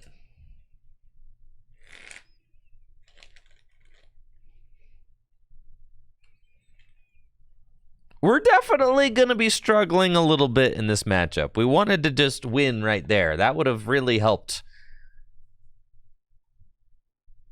Ayo?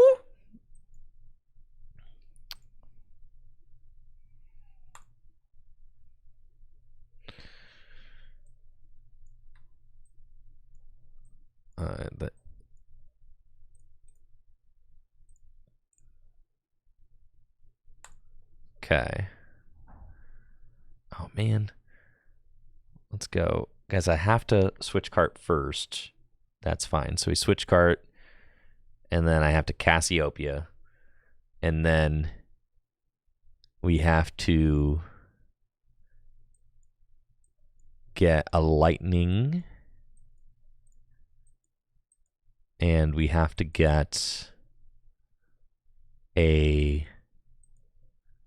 another Cassiopeia for next turn.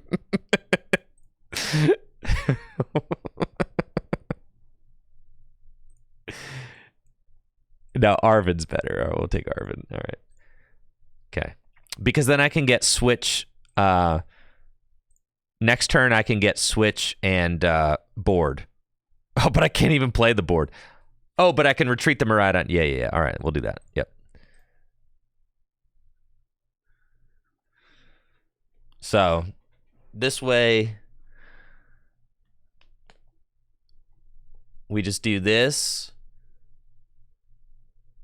And we can Arvin for board switch so that I can retreat. But then I'm going to have to figure out the final prizes. So that's like a little bit tough. I also need to get another Pokemon out.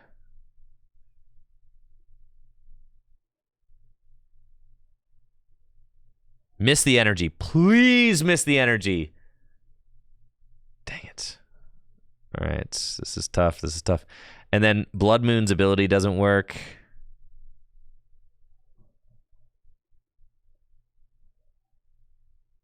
Yo, Squawk actually might be hype in order to like help charge up a final attacker.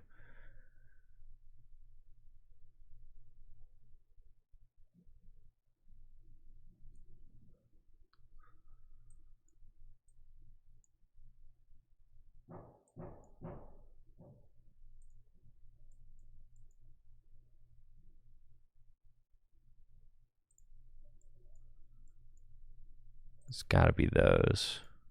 Yep.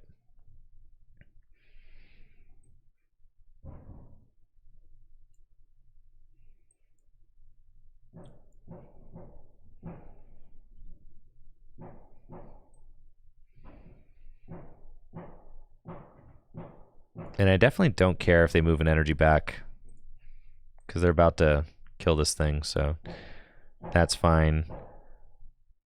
And then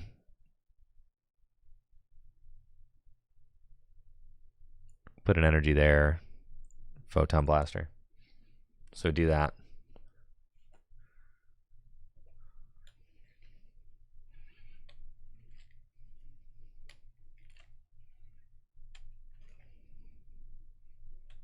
Could have survived if I got the charm. That's true. Maybe we should have done that. Yo, the generator? Okay, okay.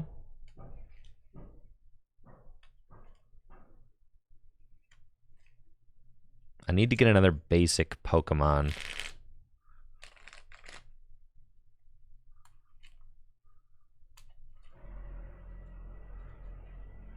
Desperately.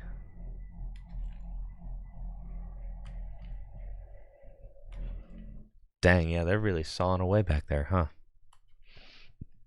They might not find double turbo, folks. It's a possibility. All right, never mind.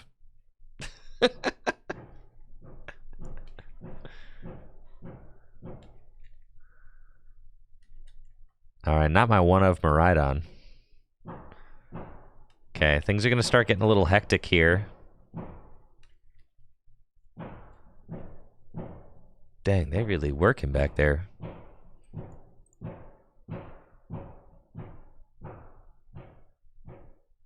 The boss is not helping.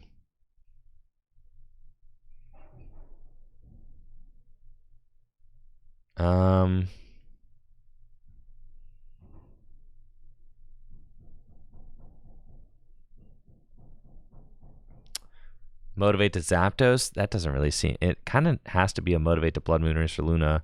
And then I gotta hope they don't have Boss the following turn.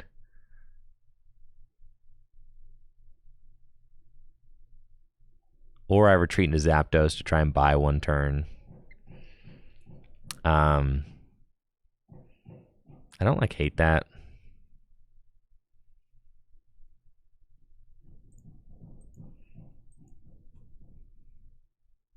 That's fine. Generator to Zapdos? Well, I think I kind of have to find an energy. So, because I need to keep attaching to Blood Moon. So I don't actually think that I want to use Generator. If they have Boss Squawk, I lose. Well, no, because if I find a basic Pokemon off the top, like they're wasting their Prime Catcher here, which is kind of what that's kind of what I wanted them to do, is I wanted them to burn the Prime Catcher.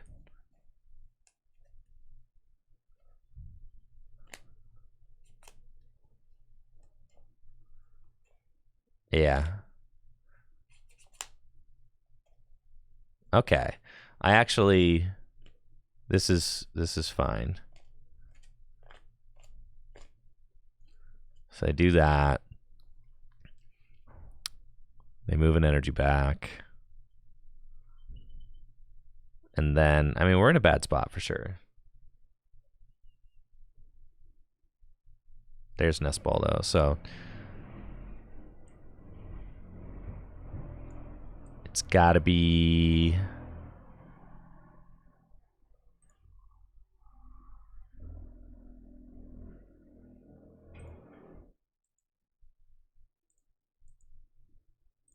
Raikou.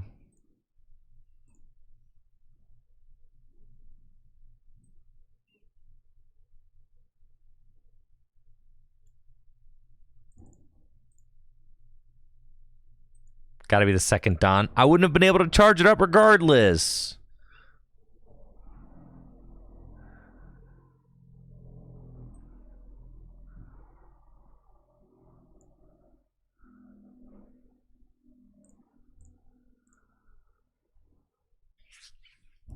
Dang, yeah.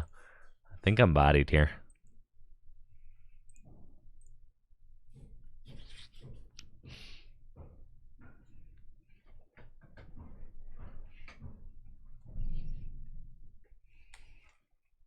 Yeah.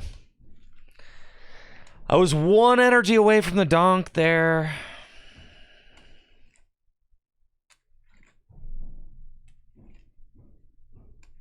One energy away from the donk. Sad. Cologne. Yeah. I mean, I was just having a tough time drawing through the deck, which makes sense, obviously, because I can't use any of my abilities.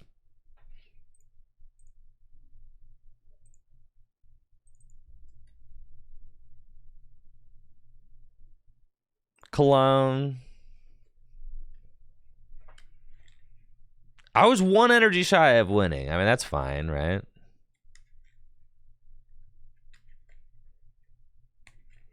If I had charged up Bear, I would have won. No, because then they would have...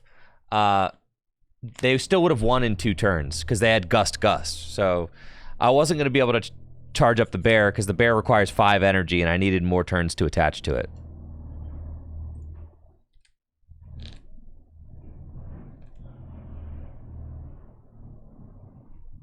I think the one key takeaway is that I needed to put the Charm on the Miraidon that turn. Instead of getting the board, I needed to get the Charm.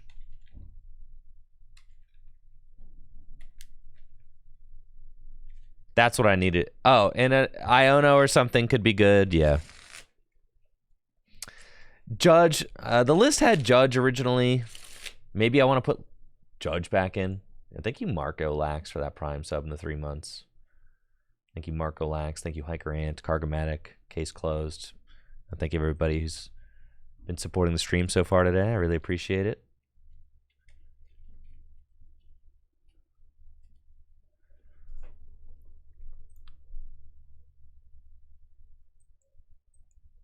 All right. Unfortunately, I can't Cassiopeia out of this hand.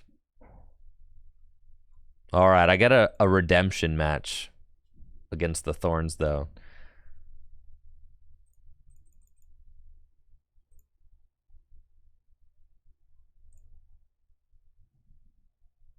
Okay. Am I really getting a redemption match against the Thorns? Or am I just going to lose?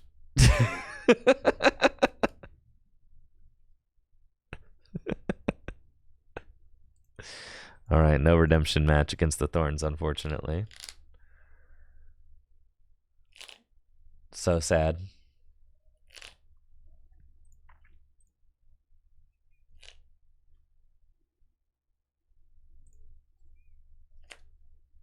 Dang, Thorns is kind of good.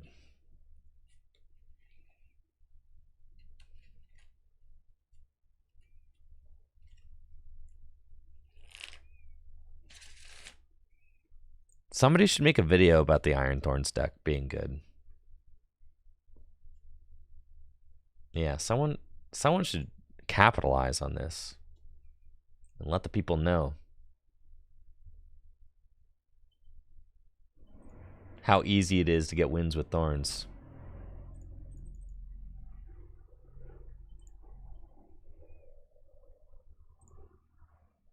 It's a good idea. Let's write that down.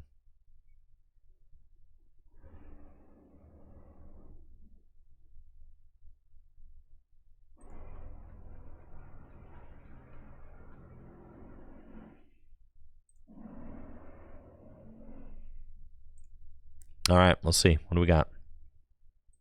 The Fez.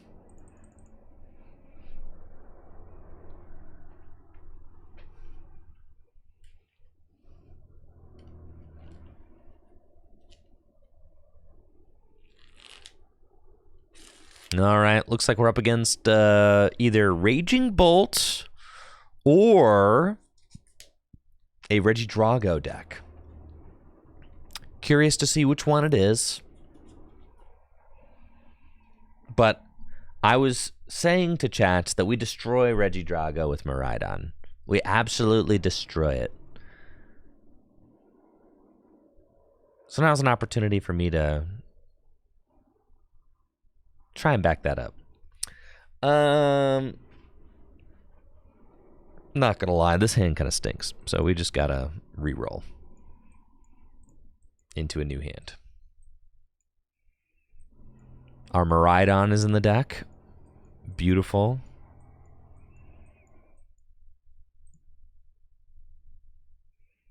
I don't think you want an Iron Hands in this matchup.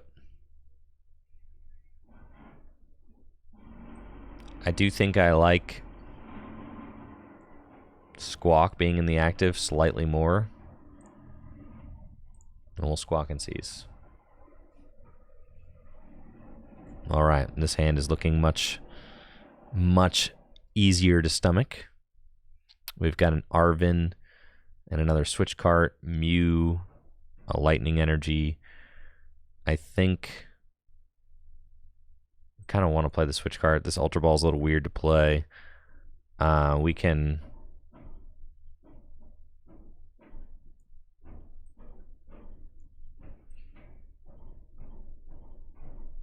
Ultra Ball and discard these. Seems fine. There's more lightning in the deck, right? And get our Dawn.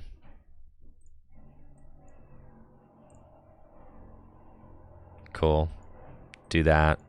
Do that. Do that. Do this.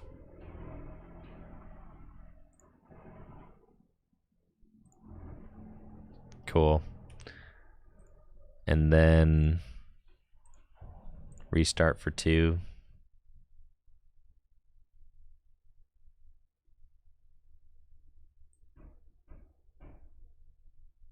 Arvin.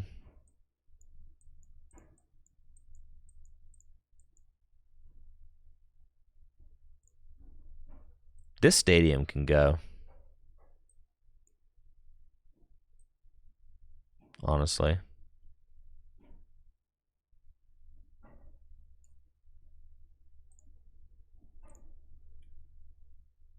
That would have been just much stronger as a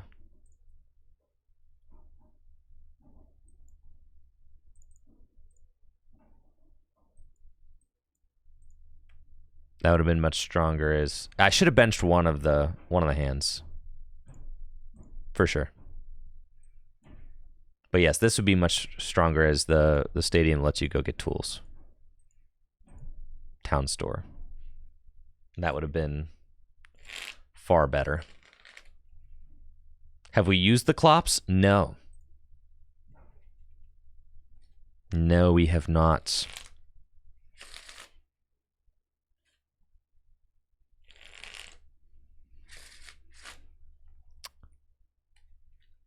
I told you we auto win Regidrago. I told you we do. We auto this matchup. It's easy, dude.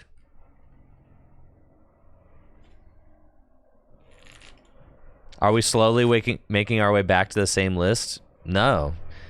This is so different. It's got Fezandipiti in it. Look how different it is. No! Why is my other Switch gone? This is horrible. What the heck, dude? Both my Switch cards are gone. Okay. So, plan B.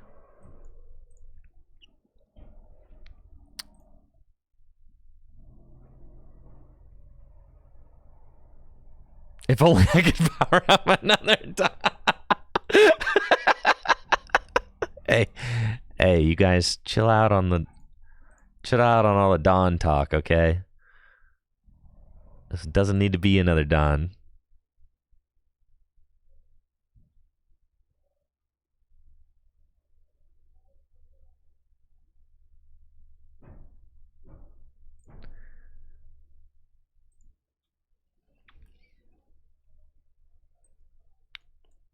Oh yeah, let's do this. That's cool.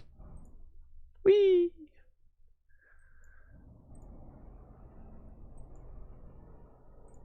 Okay.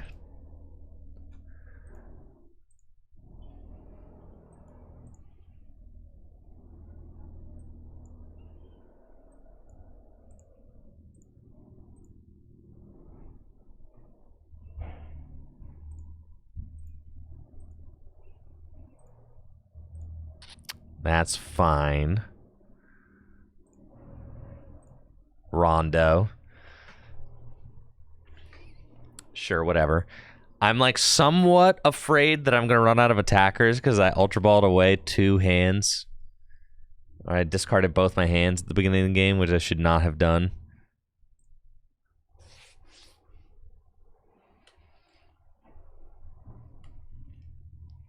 but that's just game over. They don't actually have anything, so.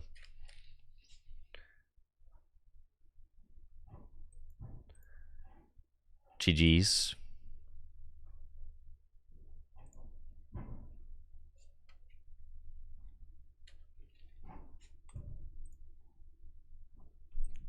The Dawn, dude. Broken Dawn. Filthy Broken Dawn. All right, maybe a second Miraidon should sneak its way back into the deck. The Academy at Night, that card seems a little troll. Maybe like one Academy at Night. A 1-1 split with Town Store.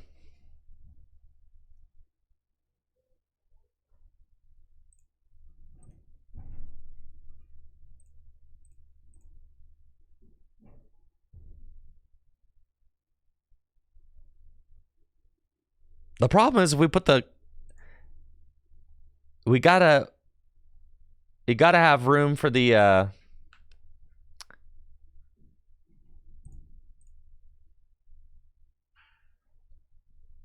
You gotta have room for the Clops. You can't fit another Dawn, dude. I'm telling you. Has only having one Dawn actually lost us a game yet? No. Yeah, thank you, Colin, for that sub in the 4 months. Thank you. No, it hasn't lost us a game yet. The Thorns game, there were other things at play there. there was a lot of other moving parts to that game.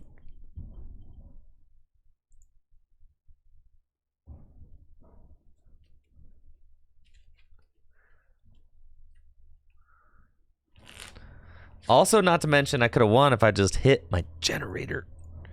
Now, this card is useless.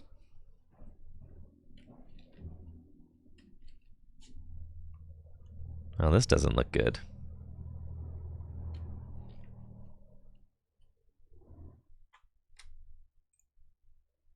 All right, that's fine. Is it, though?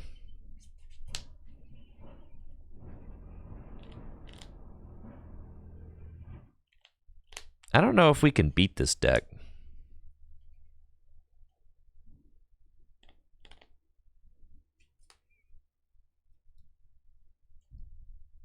I'm not feeling super confident about.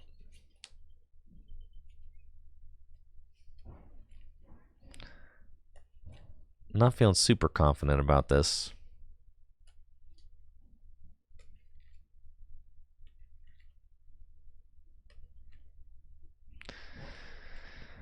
All right.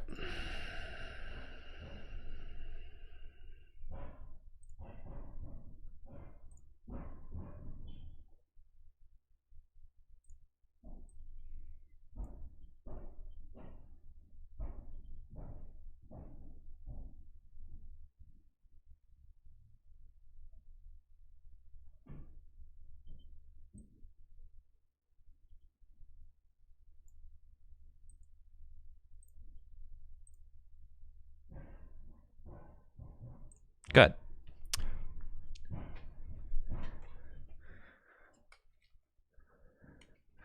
They wouldn't flute anybody regrettable into play. We wanted to get the Luminion out of the hand because that's like a game loser. If they just go Erica's with the Luminion in hand, oh yeah, that's like game over. Now they're going to try and flute somebody into play. Goodness! Just have your pick of the litter, why don't you? Sure, whatever.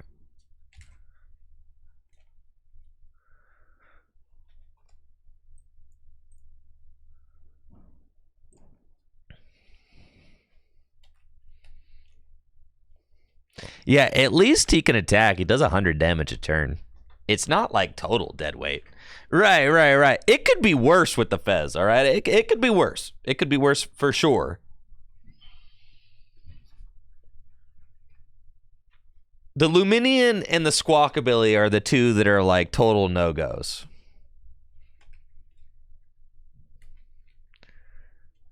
We really don't want to have the Squawk in play. We really don't want to have Luminion in play.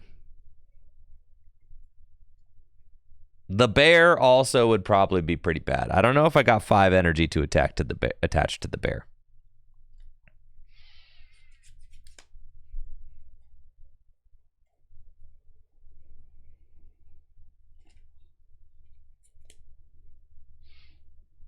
God, I can't wait to Cursed Blast the Rotom and then knock it out.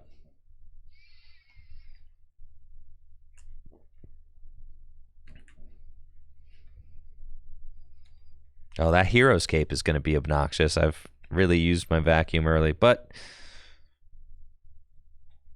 why is it saying that? Oh, yeah. Okay, I was going to say it only says you have 150.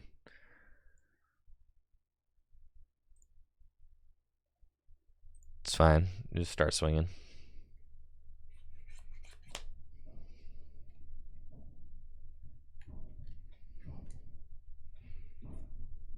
Misfortune Sisters, whatever. Don't take my Prime Catcher. Thank you. Dude. I don't have Penny. Academy at night doesn't matter. Though that actually could be good to prevent, like, I don't know. Prevent something, right?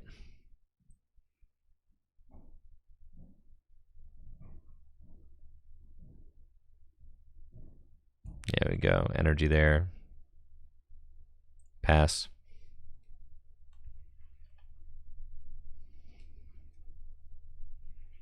There they go, Penny. Yeah. What's funny is if I get the Duskull into play, I can actually take out the Cape. So.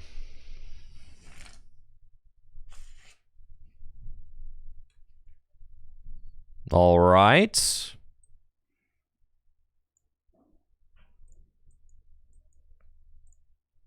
Don't mind if I do.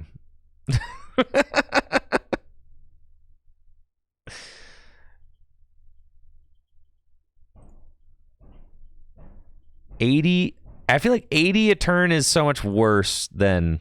I'll think about it. I'm gonna hold for now.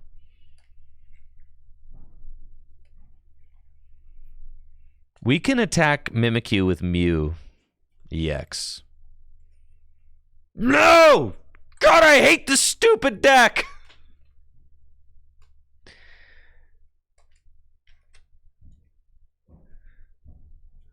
Alright. Now I'm not sure if I can win. I didn't even put him into play, bro. The flute should have never got printed, that's for sure. It's like, what do you want me to do? I'm playing well against the deck, but like the flute just adds a whole level of randomness to it that.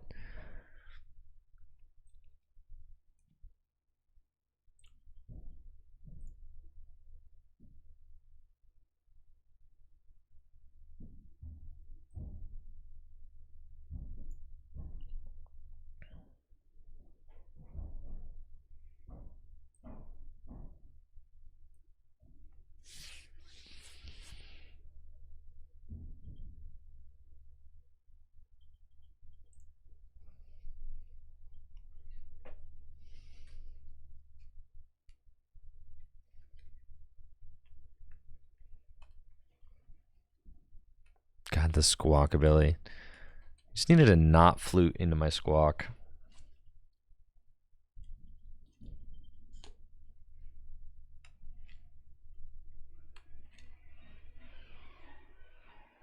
And here comes. Oh, no hands. All right, it's fine.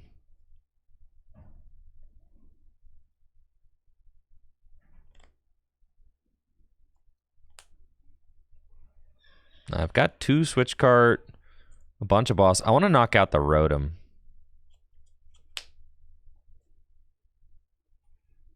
I think.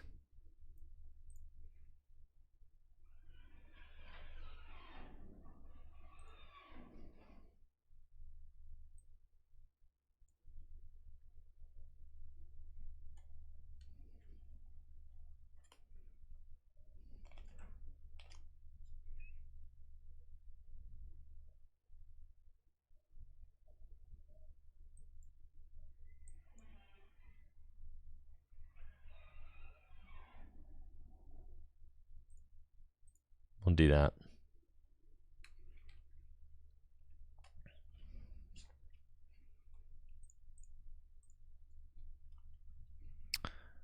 Doesn't feel great. So they can just Snorlax. Stall my Squawkabilly. And then I've only got 3 Switch in the deck. How do I deal with a Caped Mimikyu? Very carefully. I can just get another Squawkabilly up.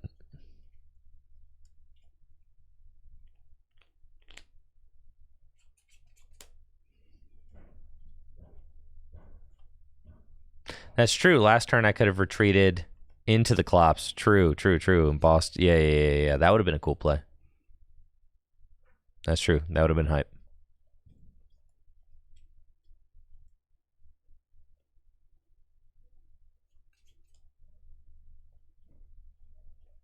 Yeah, I think we just lose here.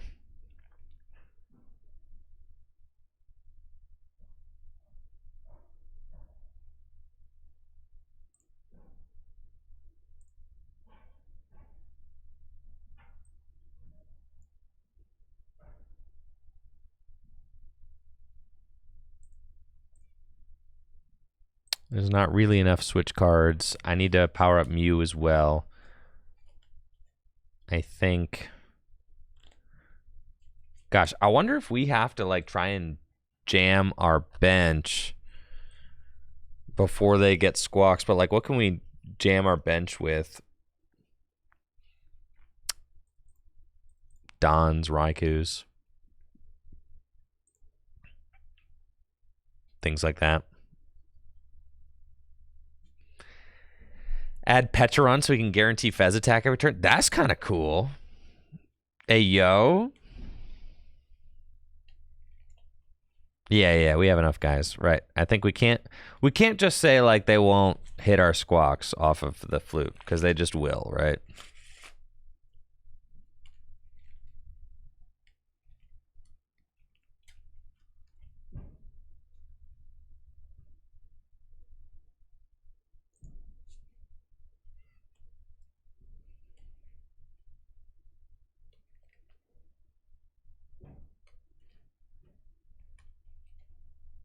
Fan does mess that up. Yes, it does.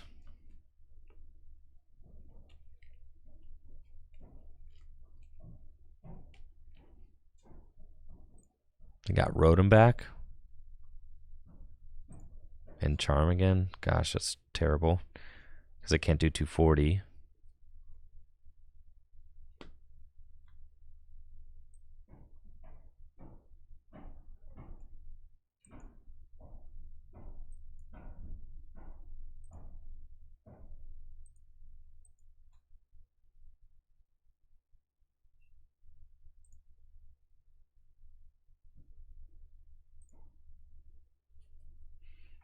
And then they just penny counter catcher, and we're right back at it.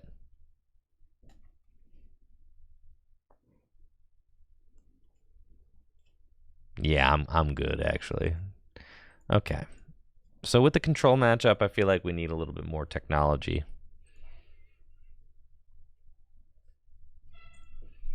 All right, fine. Maybe I will go play a second Miraidon, sure. But how do you know that 2 Miraidon's the right count if you never try 1?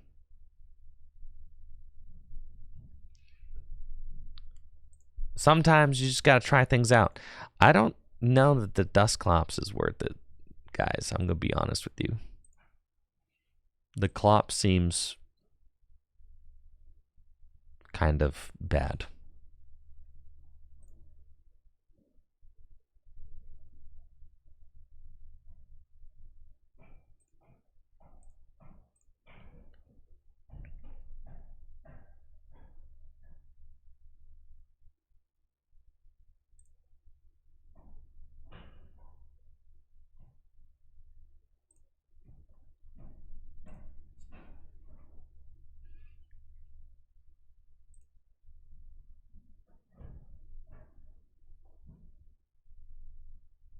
How do I know I don't need the Clops if I never run it? Oh, I've been playing the Clops all day.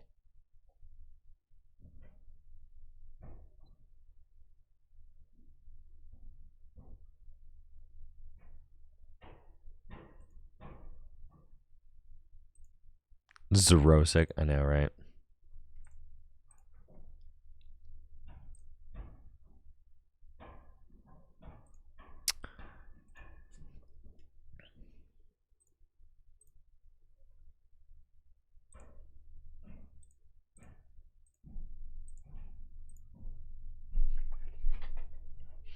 I am leaving for Hawaii on Thursday. I wasn't originally going to go as I'm not competing this year, and I have my firstborn child is due in a matter of weeks, but I am going to Hawaii just for 48 hours to feature on the stream on Sunday. I think special feature going on regarding the Trainer Tour TV show on Amazon Prime.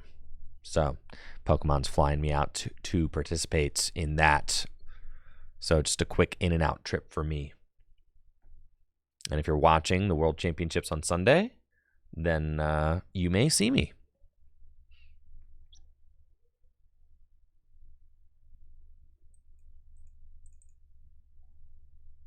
Did I qualify for Worlds? No. I stopped trying to qualify for Worlds this year, like as soon as I realized that I was going to be having a child, which was like in January. So I didn't go to like any locals, and yeah, kind of stopped trying to push it, you know.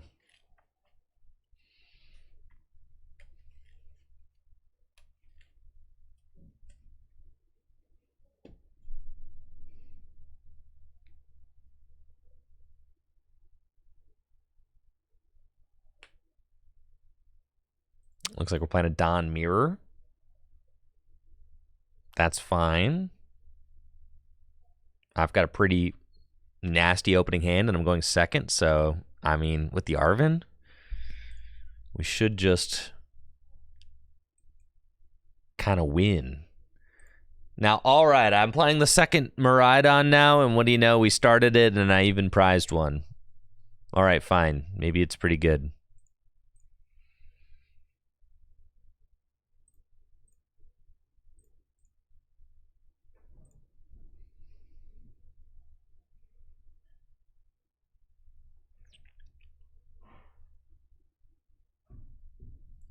Arven.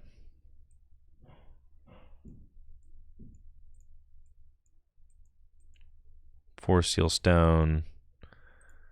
And I mean, really, I could just knock out the active 2, 4, 6, 8, 10, 12, 14, 16, 18, 180. It's not going to be enough. Knock out the active. I could go and waste a Prime Catcher. I don't really want to waste a Prime Catcher. I think we're just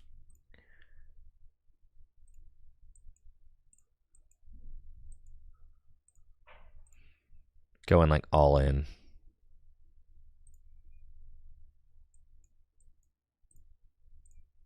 That's cool.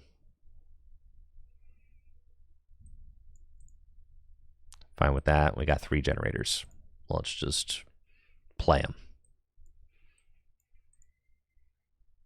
A 1. A 2.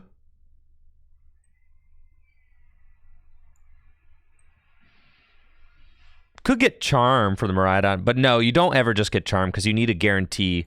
You need a guarantee way to pivot after the Squawk. So that's why you get the... God, I'm so good at Miraidon. Holy smokes. King of Miraidon plays. Broken Miraidon deck. Now I could get Prime Catcher.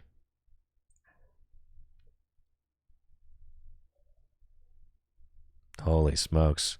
King of Miraidon. Okay. Miraidon GOAT.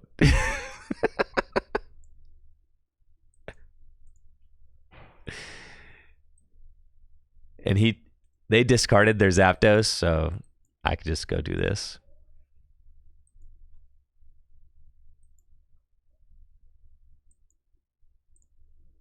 Mew. Restart. That's cool. Save my V-Star power and be very much for 3. If I was playing on Friday, what would I play? Probably Miraidon.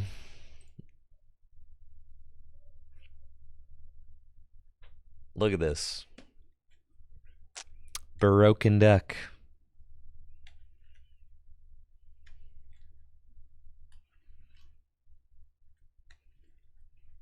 And now with the Zapdos and the discard, I'm pretty sure they can't even knock out the hands.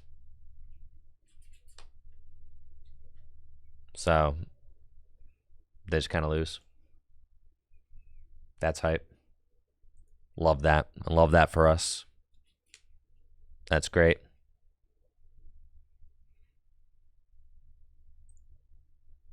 Unless they have the stretcher. I guess they could play a stretcher, but they already have a rod in the discard pile. Do you really think that they play rod and stretcher?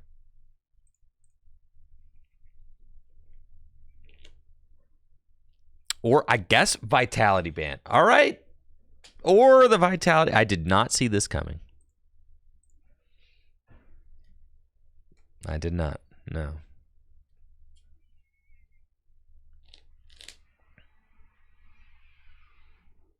Deciding to go for my charm instead of my 4 seal stone there. Vitality Band plus Zapdos for Raging Bolt. I guess.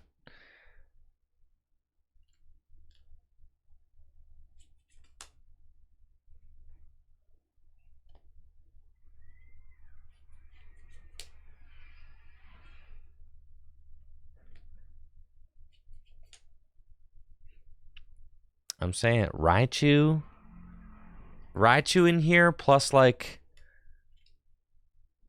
the heavy baton would kind of be sick.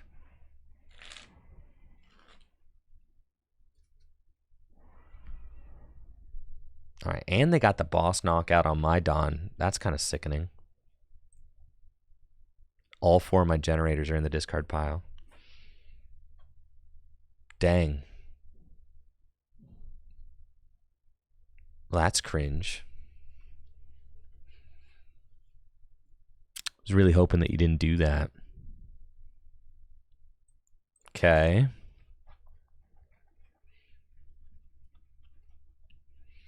So I just have to 2-hit KO something. But I can't get an extra energy into play.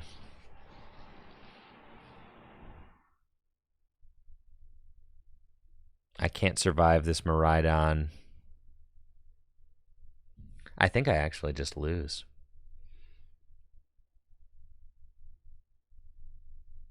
That's kind of crazy.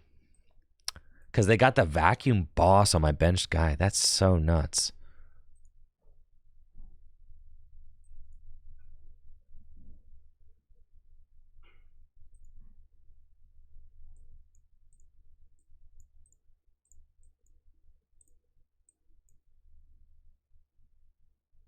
Yeah, sticking the hands would be sick.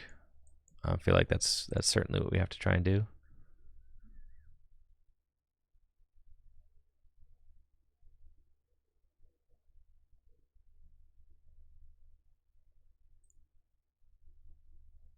Okay.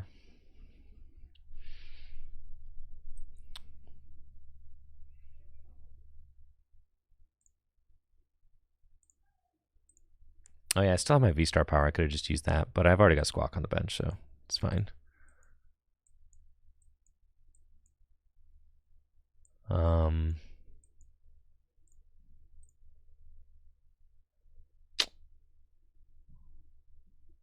Yeah, it's getting really ugly if they just have that knockout, though. Whereas, if I at least pressure the Miraidon, they still need a switch to take the knockout, right? Oh yeah, we should get rid of the Vitality Band. Yeah, for sure. Yeah, that's the play. Yeah, that's the one right there. Yeah. That's the ticket, folks.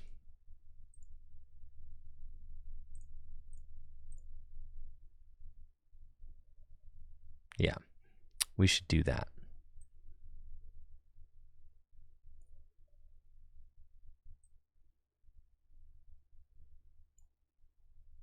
force them to have switch and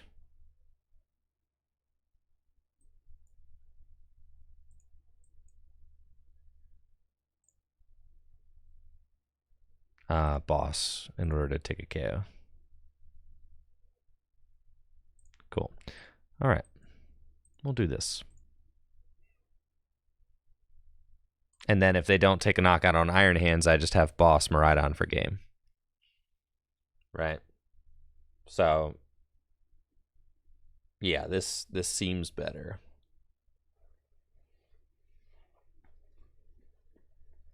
And we're not taking knockouts, so they don't get to Fez.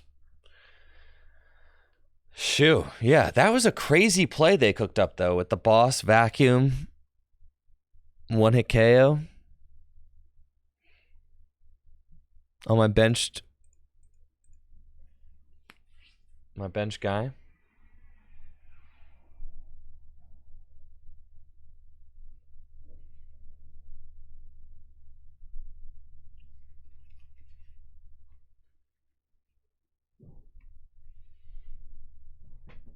And so we arm pressure Miraidon. They got their V-Star power, but again, I think they need like they kind of need like a lot. I don't know that they can actually knock out this hands now, right? So now that we vacuumed away the Vitality Band, we should just be safe to say, all right, boss for game next turn.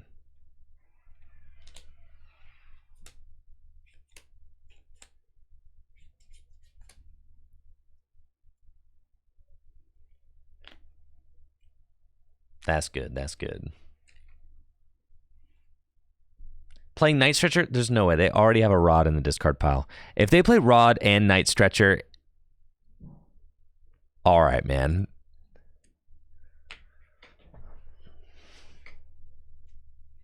They're probably going to target the Raikou, and if they do that, then I just win. That's fine. Zard with Pecharunt and Mochi. Yeah, that, you know, that's the new hotness, yeah.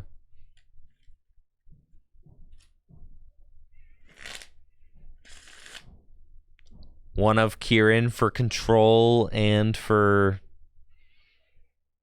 doing 30 more damage.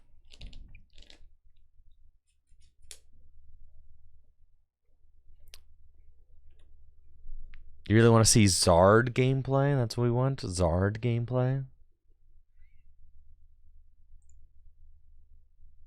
Zard Runt.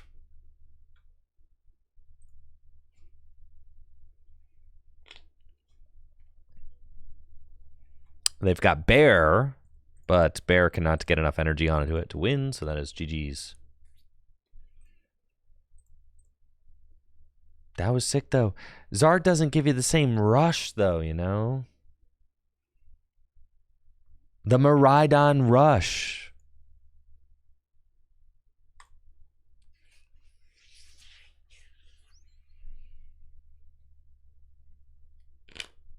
The feeling of getting 6 energy into play on the first turn of the game.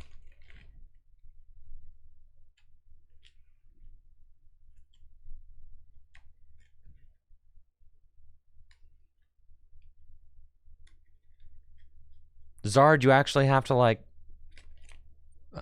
play like fairly.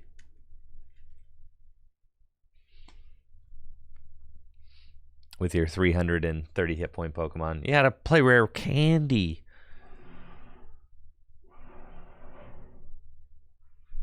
Rare Candy.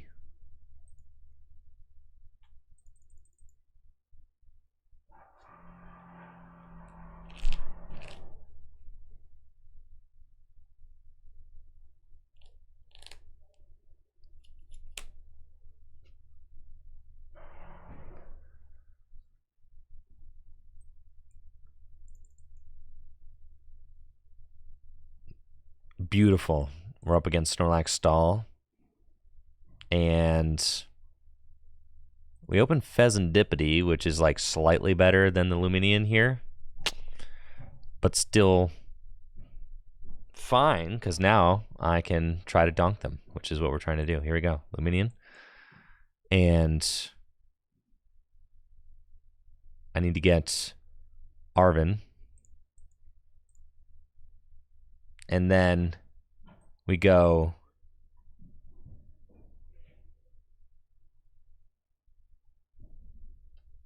Yep.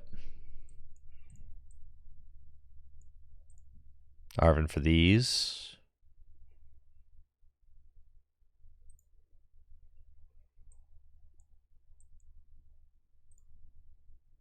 Yep. Force Seal Stone here. Star Alchemy.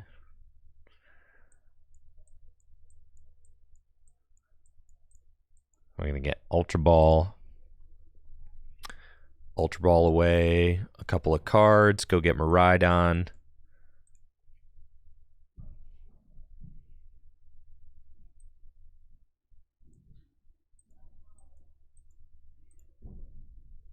And then we'll thin the deck as much as we can. Miraidon, tandem units. Get Miraidon and Raikou. And then tandem unit one more time to just thin as much as possible.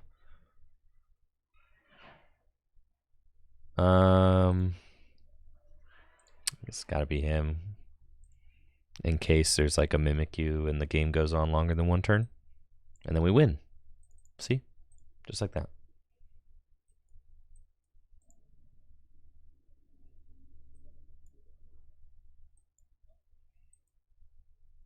Blammo. GG's.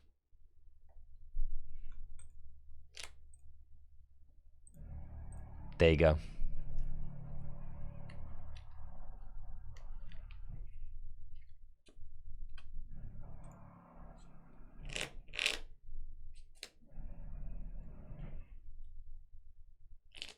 That feels good. Easy. Control matchup's fine.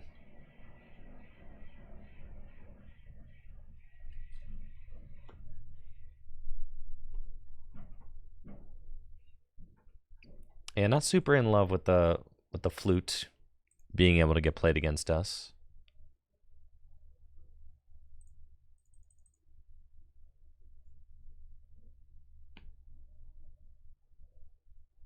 But when you win like that, I mean, that's the power of Miraidon. I think we have, what, like 16 or 15? 16?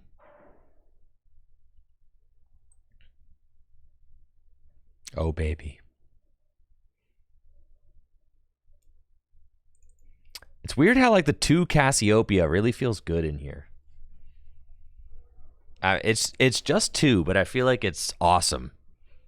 Like, when you hit the Cassiopeias, you're like, all right, I'm just popping off. And they're just so much easier to get going than you would think. I really do want, like, a heavy baton or something in the deck. I think one heavy baton just feels so good, but... Is there a reason to start Squawk instead of Raikou? Yeah, what if I just have to donk like a... I guess my thought is like, what if I want to attack with Raikou? Then you want a generator to it, right? That's my thought. Also, you could put board on... I mean, you could put board on Raikou too, but maybe the Force Seal Stone wants to go on the Raikou, so then the board goes on the active. There's like, you know...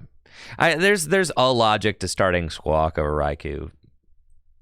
The logic is maybe I want to attack with Raikou, and then also the Force Seal Stone might go on the Raikou, so then the board would go on the Squawk.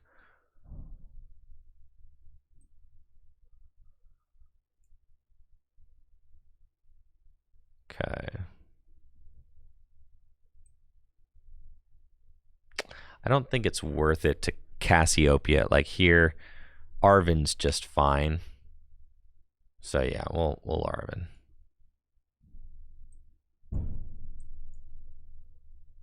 And we want to get... I've already got an Ultra Ball.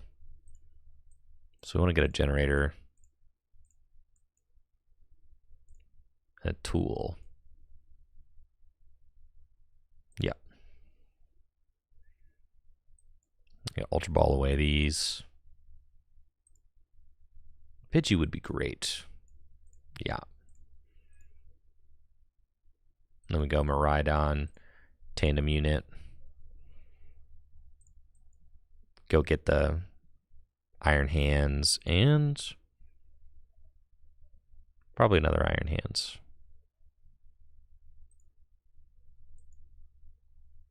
That's probably okay.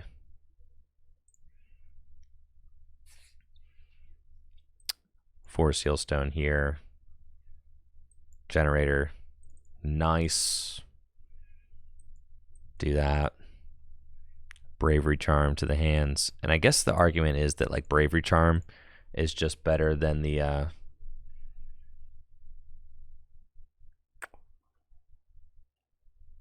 yeah, the argument's that Bravery Charm is just better than the whatever the thing that passes the energy back. Heavy Baton. So then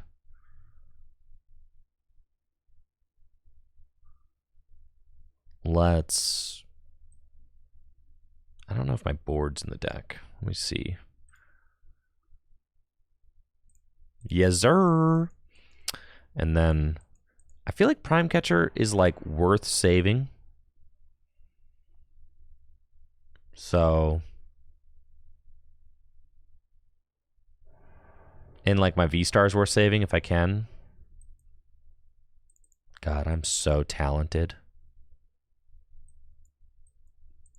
Just oozing talent at the Pokemon TCG, you know?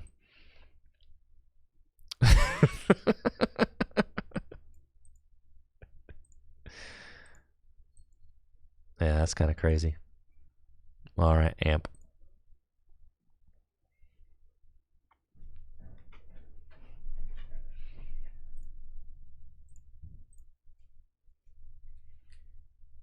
The Ultra Ball for Pidgeot turn 1.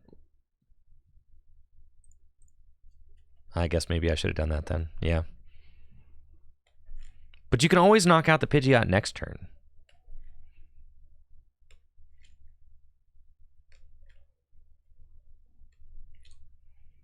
Like the Pidgeot is always 2 prizes. That's like an easy. So okay. So here's the thing though, is that like Pidgeot is a 2 prize target.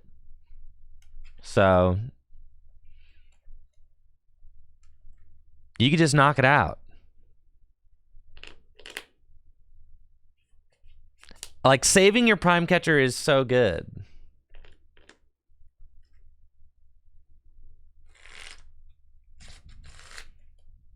And plus, they might not be able to get through the 280 hit point hands.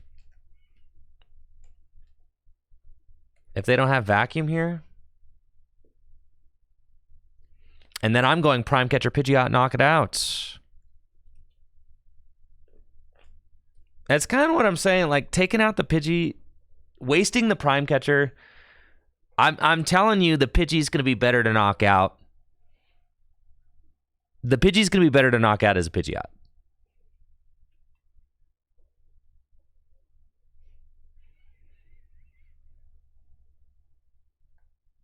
Charizard, Dusclops. That's a lot of cards, all right? They aren't even going to attack, folks. They're not even attacking, bro. Let alone knocking me out.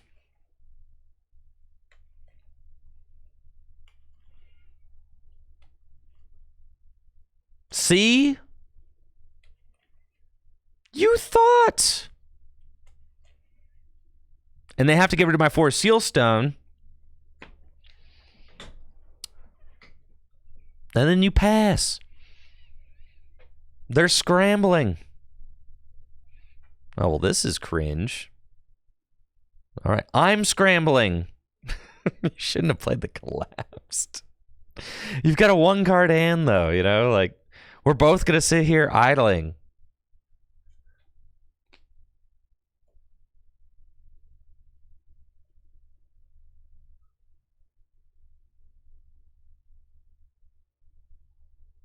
Man. That was cringe. Do I think we'll see a lot of canceling Cologne being teched into decks to deal with Stall or Iron Thorns? I mean, a lot? Like, how do you mean a lot? Yeah, thank you, RVD, for the sub. Appreciate it in the 51 months. I don't think we're going to see a lot. I mean, a lot's such an undefined number, right? You're like, are we going to see a lot? I mean, we may see some, but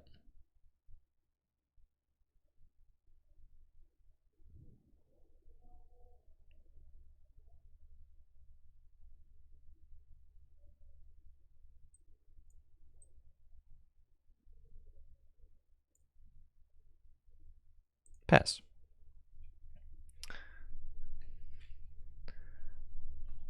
So, yeah, I would say I don't think that there's going to be a ton of canceling Cologne at Worlds. Like random canceling Colognes in your deck, probably not.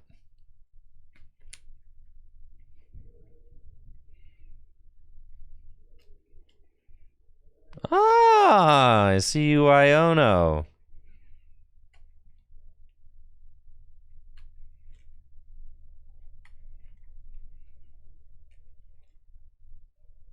Interesting.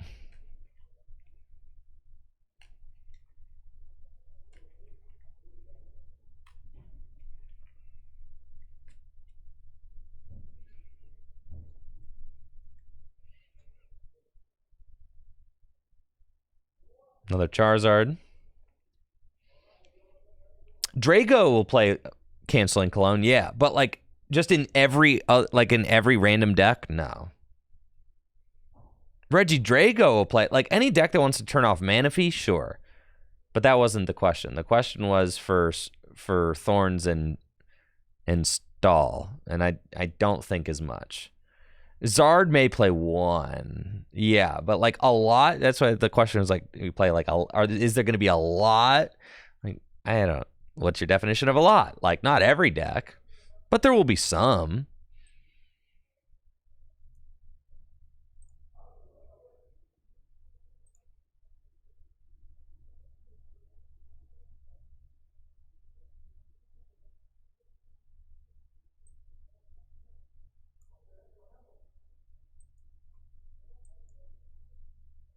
Whee! Arm press.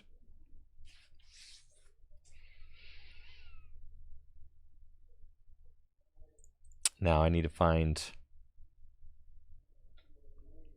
boss that Fezandipiti with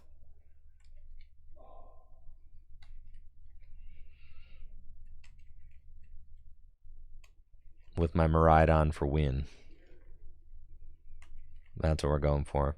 I don't know. Canceling Clone feels so bad in decks that are like not always using it. Knight Academy would have gone nuts there.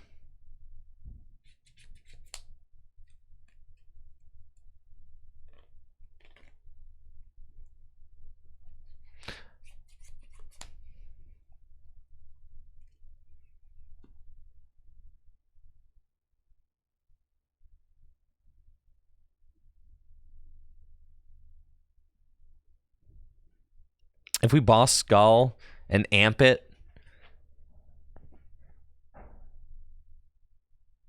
yeah, I mean, it feels so bad leaving them with Pidgeot, though, right?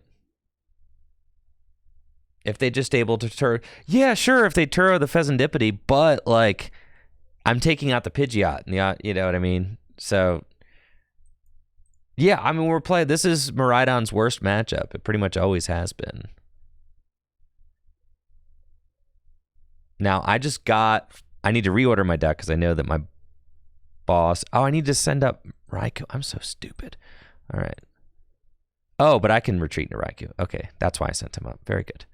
Okay. And then we want to keep Luminion. All right. Okay. And then... So we reorder the deck because the bosses just got sent to the bottom, and then we go flip the script.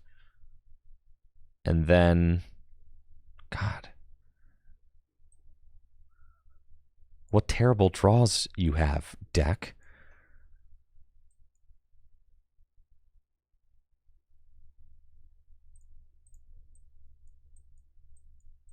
2 boss, 2 Ultra Ball, and a Prime Catcher in the deck. I can't thin this deck. I can't thin this hand down enough to use Mew. So there's no points. We just keep the bench spot open.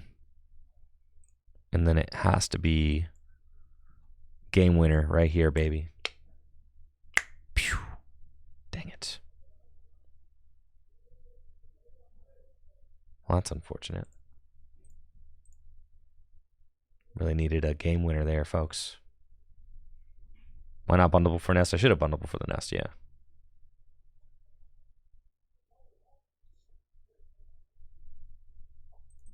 Dang.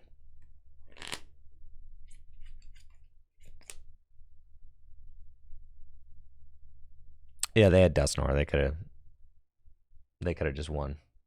Yeah, that was checkmate. Dang, that is a tough matchup. It is tough. It is tough. But I mean, that's as close as we play 4 boss for that reason. At the end, all you want, boss, Prime Catcher, something like that.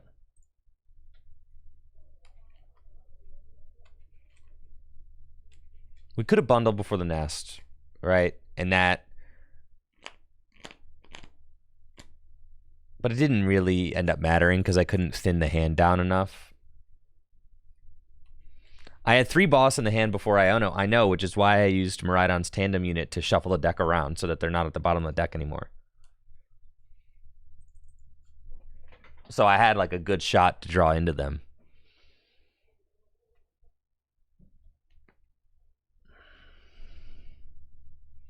Colin, are you trying to manipulate me into playing Charizard by saying that the haters say I'll never play Charizard?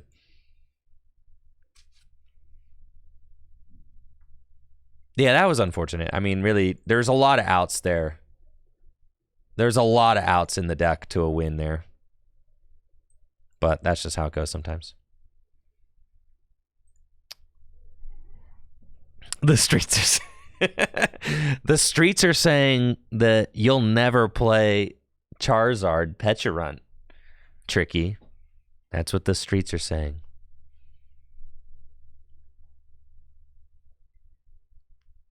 Do 5 lightning energy in this opening hand?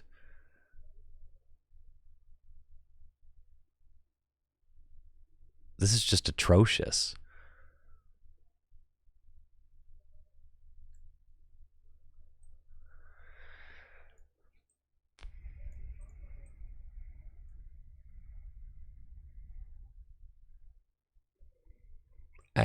I don't like 5 lightning.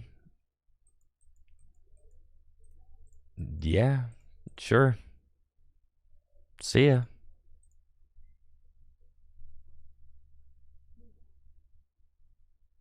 How did it get worse?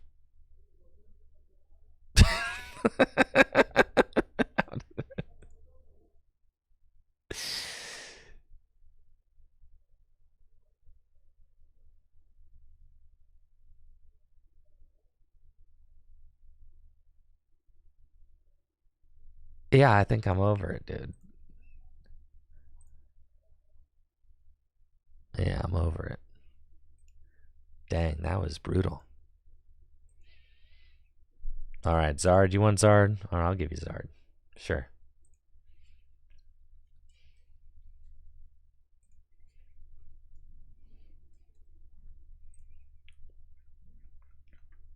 Dang, the highs are so high, but the lows are so low.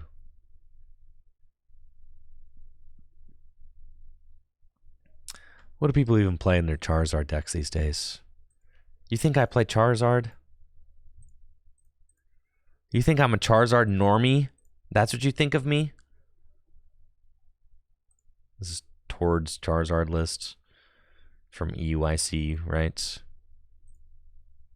You guys just think I'm a filthy Charizard normie.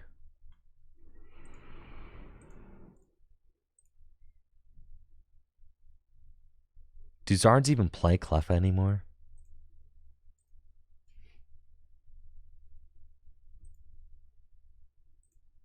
I should probably play some amount of Charizard. Why?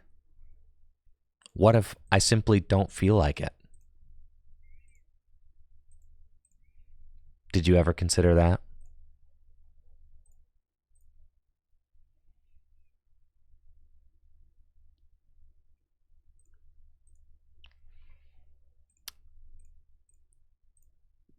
I like 2 Rotom, bro.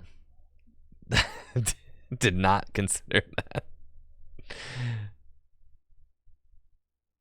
The choice belt? The yells cheer? So, do you guys like actually play? Do you guys actually play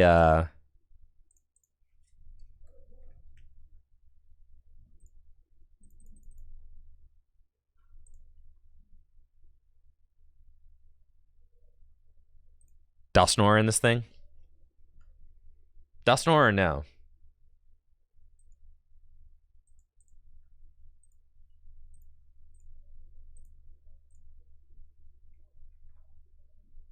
We'll do a poll.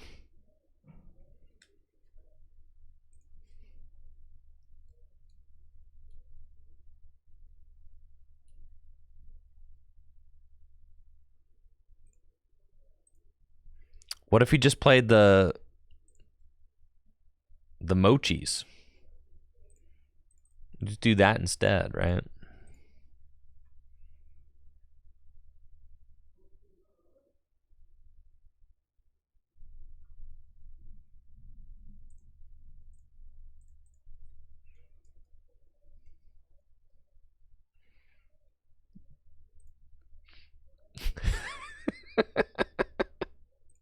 Do you even need the Defiance if you're playing the mochis?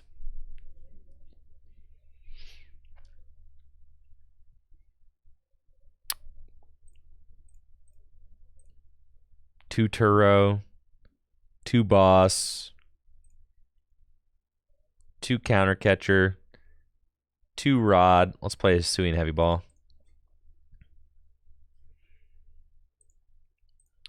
Suing Heavy Ball. 1 Nest Ball. You don't even need 2 Turo. That's so true. We could play 1 Turo. We got 1 Turo. We got Collapsed. We're playing Canceling Cologne. Oh yeah. I think Zard should probably play a Canceling Cologne, right? And we get the Fez. That's right. Yeah.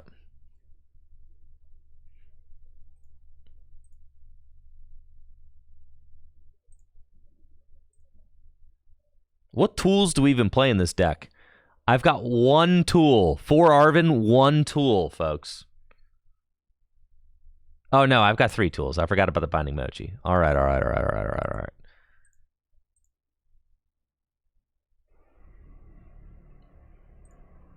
I don't even think we need Luminion in here, bro. I like the 2 Rotom, 2 Force Seal Stones. Oh, yeah.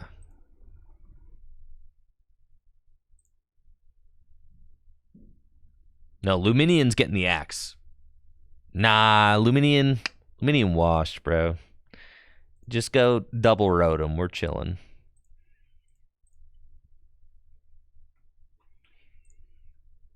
How many Nest Ball? 1. That's why we're playing 2 Rotom, so we start it.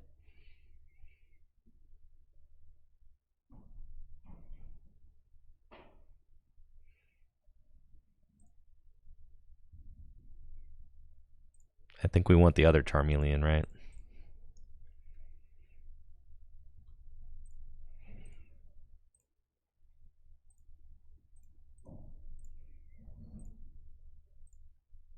All right. Give me 1 second. I'll be right back after this quick break with some Charizard gameplay. Thank you so much for being here. Make sure to check out my sponsors, Full Grip Games. Oh, dang. Did I not put an ace spec in here? No wonder I had so much space. Hold on. Man, gotta play an ace spec. All right. I'll be right back. Gotta put an ace spec in here, though. FullGripGames.com, DragonShield.com. BRB.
All right, I'm back. Thanks for the patience. If you're curious as to what was going on with all that noise, I took a pic. They are literally tearing the roof down in my new studio space. So this is going to be quite the transformation. I'm actually really stoked that I took a before pic because there's a lot going on here. This is going to be my studio, I don't know, in like 5 or 6 months, maybe 3 months. I think they actually kind of are aiming to finish by the end of the year. So thank you, Big Body Backs Caliber, for the sub and the 15 months. But anyways, Check this out. Yeah. So this is what's happening directly there. Okay, like directly behind this wall. In fact, do you guys see this little corner right here where like the wall is brown? You see that? That is technically my studio. Right there. Like that is my studio. Like that is the other side of this wall right here. This.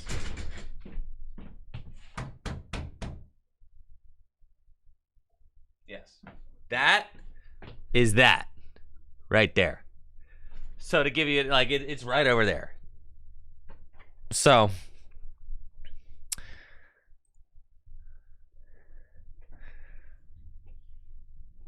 that's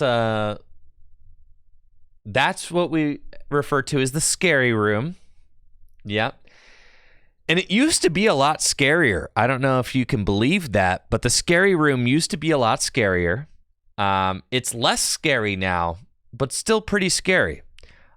Is the ceiling sagging? Yes. That's why they're tearing it out, folks. They're tearing it out right now. That looks like your locals? Oh, God. I just saw something move in the background. Yeah. So this is going to be my new studio. I mean, they're redoing the ceiling right now. And they're going to put a brand new floor in. They're going to level the floor up. You can see this used to be a bowling alley. These are actually bowling lanes.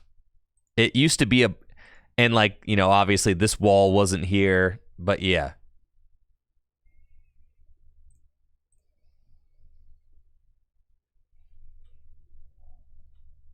Anyone hearing the suspenseful violins? Yes. That's like $2,000 a month in Toronto right there. There's no mold in here. No mold. Maybe the ceiling, but that's why it's getting replaced. Yeah, probably the ceiling. Yeah, the ceiling needs torn out, but like the foundation is solid. So anyways, that's going to be my new studio space.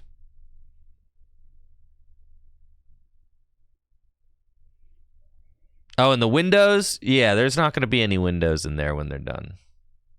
Yeah, it's got good bones. That's what I'm saying. All right, so we have to play Unfair Stamp. Do you still play Roxanne in this thing? Do you still need Turo? You don't need 2 Forest Seal Stones.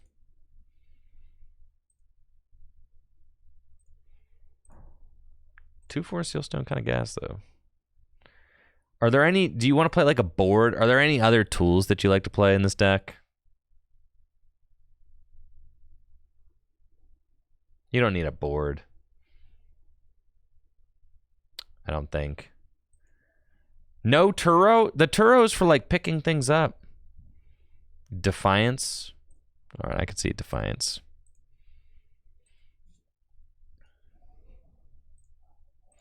But we already play the Binding Mochi.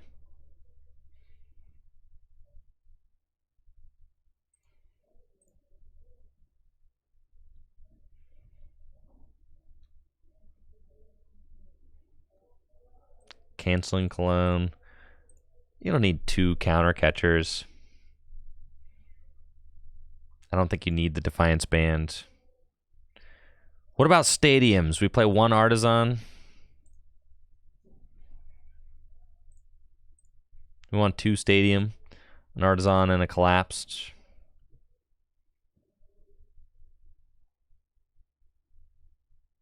Jamming Tower over Vacuum.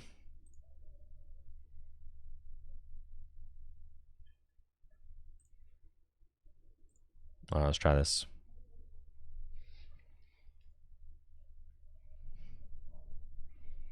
One Clops.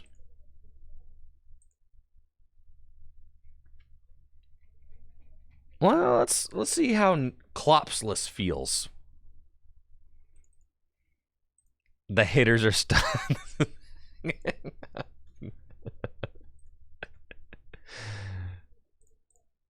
What? We just choose first now, right?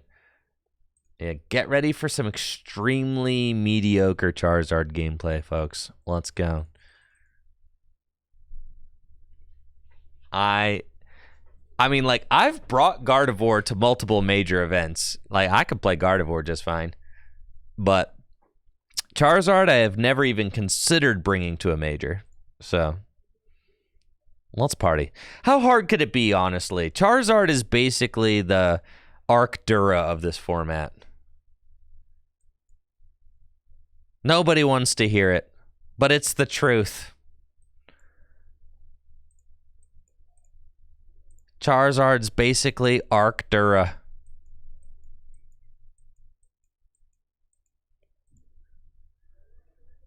That's just not true. See?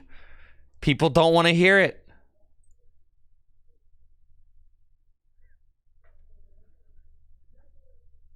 I'm just saying. Someone had to say it.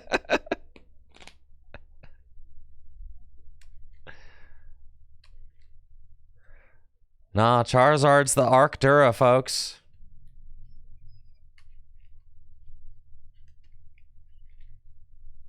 I love it when my game freezes up and gives me code.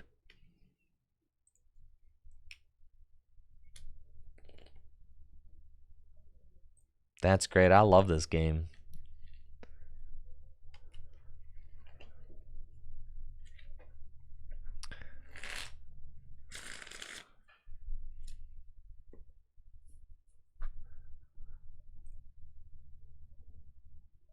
Dude, how hard could it be? You literally rare candy into Charizard and start attacking.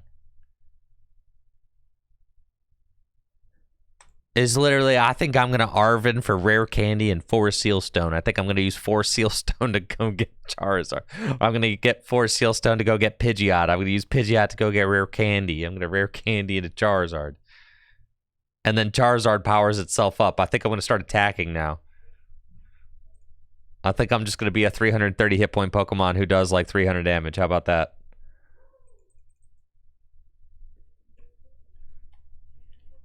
It's a beat stick. 100%. True, but now you get to poison. It's true. The thing I do like about these Stage 2 decks now, and the reason why I didn't want to cut the Turo, I really like the ability to manipulate what liabilities you have on the bench.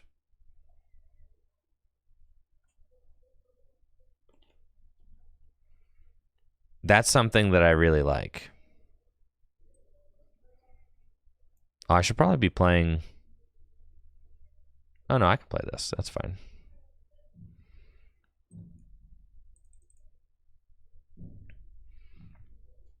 Playing against Dragapult.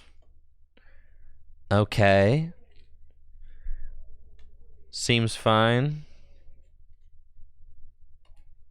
I got a Buddy Buddy Poffin, sure. I've got kind of a cracked opening hand. Pidgey, Buddy Buddy. Uh-oh. Yeah, I think I need to not be playing the 50 hit point Pidgeys anymore, huh? We should switch that out. It's making me a little nervous. What do you guys say?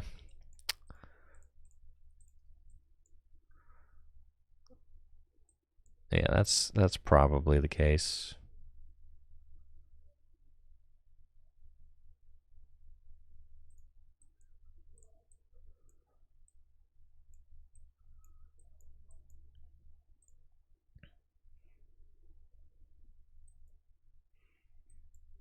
Arvin, I'm gonna get Nest Ball. 4 Sealstone. Nest Ball. Getting the Rotom. 4 Sealstone. And Instant Charge. Okay.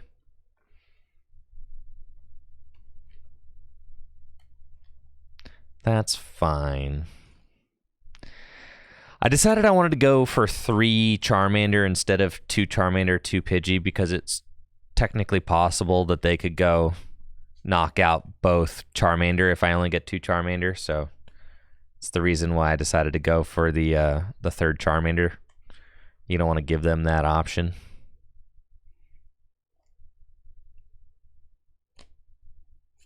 Okay.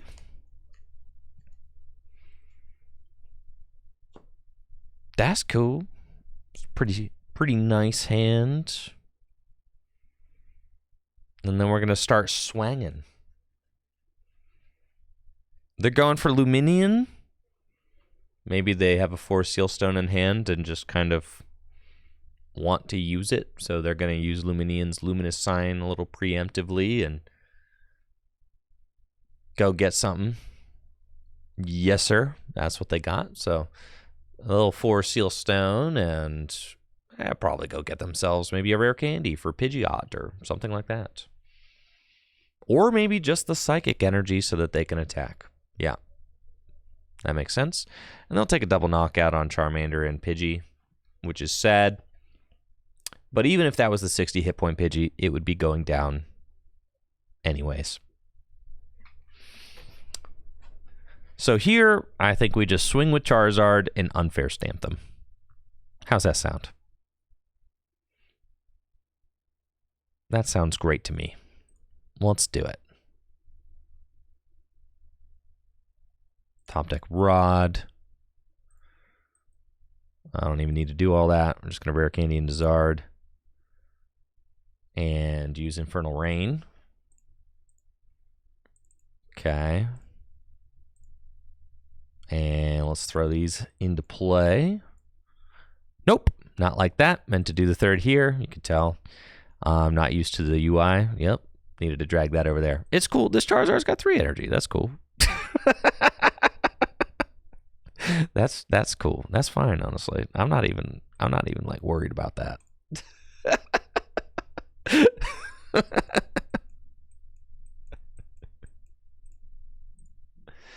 Yeah, that's fine. Yeah, that's the protection against Crushing Hammer right there. We can't really put down another Pokemon right now. So we're just gonna smack for 240.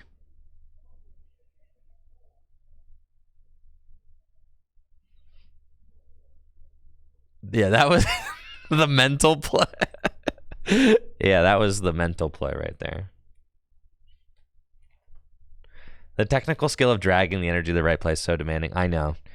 Honestly, I do. I hate the click and drag UI. I do.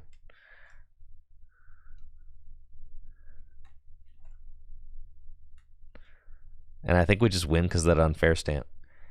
And now you guys see why Charizard is the Arc Dura of the format, like I said.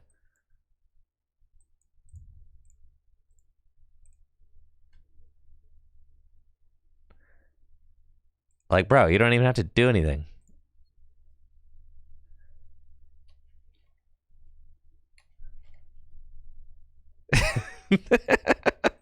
I think I'm going to unfair stamp, evolve into my 300 hit point guy, and just start swinging.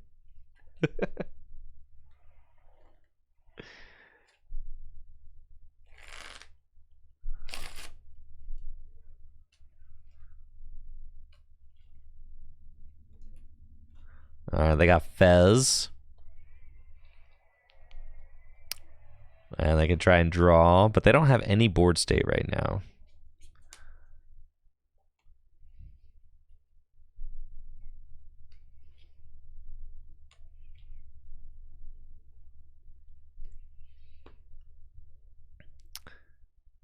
Oop, they got an Ultra Ball. Rare Candy Pidgeot, but they have 1 card in hand. So what are they going to get with that?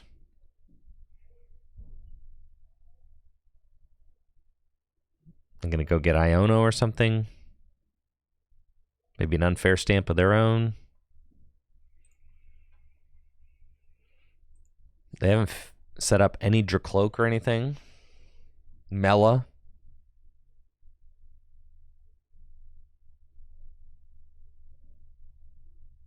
It is a Mela. But that means they have to hit Rare Candy, Dragapult, Psychic off of all this. No shot. Oh, they're going to actually take the knockout with Pidgeot. That is bold. but they miss the energy. All right, let's go. This deck is broken. I don't want to Iono all this stuff to the bottom of my deck. That's fine, though. There's a lot of Ultra Ball in the deck.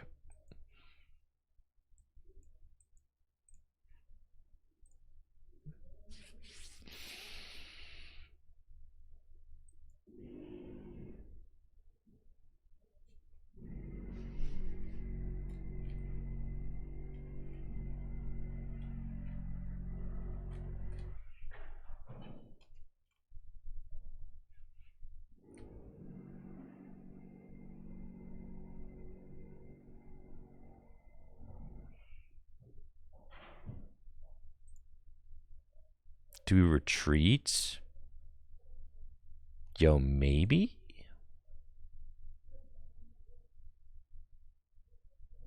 I think I'm going to instant charge.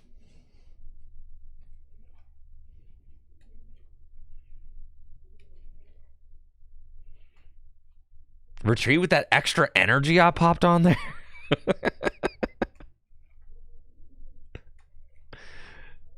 Kind of nuts. Yeah, taking the knockout feels bad because then you just do, you give them Fez and yeah. And we don't want to give them the Fezandipiti. No. So we're just chilling. And if they take a knockout, then we want to Iono them and then take a knockout, right? And then we just win because Charizard's broken. Charizard's just broken, guys. It's broken deck. It's so broken.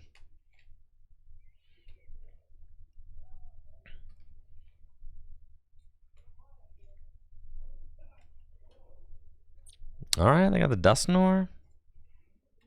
What you doing with that Dusknoir, though?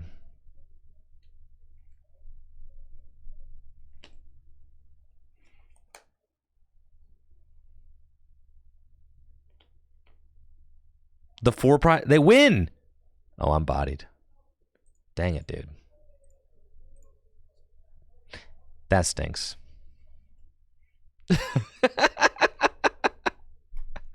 No! All right, that's fine.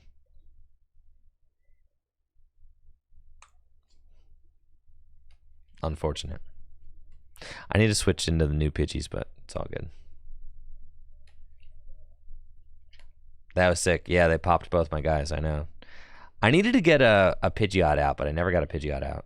Because if I got the Pidgeot out, then I could go get, like, collapsed and stuff, and... But they got the turn 2.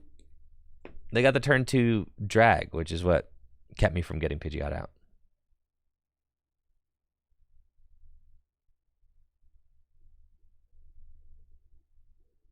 I know they were immune to the 3rd energy attachment.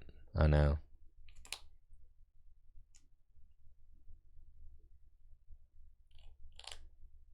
Yeah, not being able to get Pidgeot online was pretty bad. Maybe I have to take the risk of getting 2 Pidgey down and 2 Charmander. But there was like a pretty decent shot that they knock out both Charmander if I do that, so.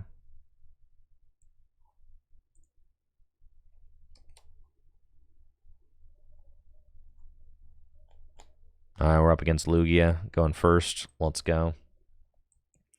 I know my boys are safe. I love it when the boys are safe. I don't have to worry about Charmander, getting knocked out turn 1. That's fantastic. Charge.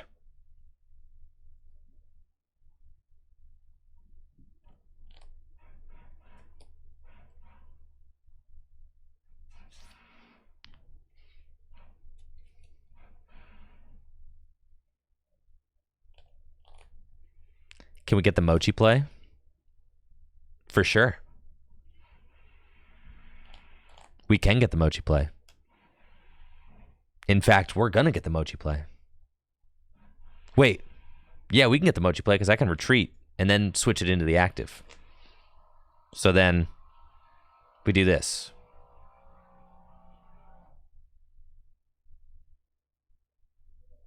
Can I get the Mochi play? Yes, I definitely can. Ultra Ball here.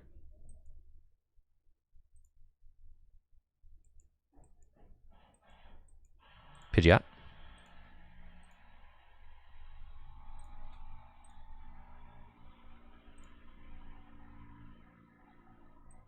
Rare Candy into Pidgeot. And then let me just make sure. Yeah, Arvin, Nestball, Mochi. Nestball can get Pecharunt. Rare Candy for Charizard. That's literally it. Yeah, that's crazy. Dang, that was like kind of easy. Go get Pecharunt. Attach Mochi. Retreat. Into Rotom. Quick Search. Charizard. Rare Candy into Zard. Infernal Rain. Should I attach the third? Just kidding. All right, here we go. And then I'll do the thing. Oh yeah, bro, you're bodied. You're so mad. Ha ha ha ha.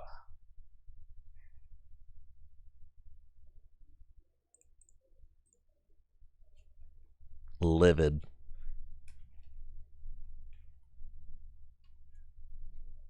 Livid. You're livid.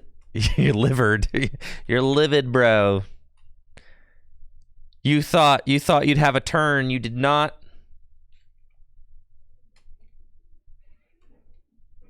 Next turn, quick search boss. Yeah, you just keep doing it. Oh, you thought your 220 hit point Pokemon was safe? It is not.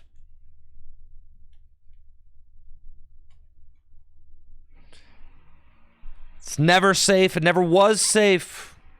It'll never be safe.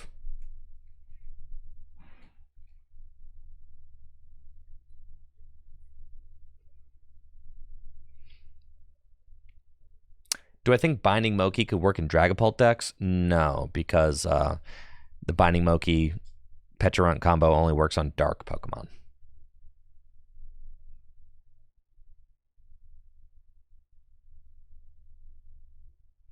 The 7-card combo is super easy to pull off. I've got 2 Mochi in here. Oh yeah.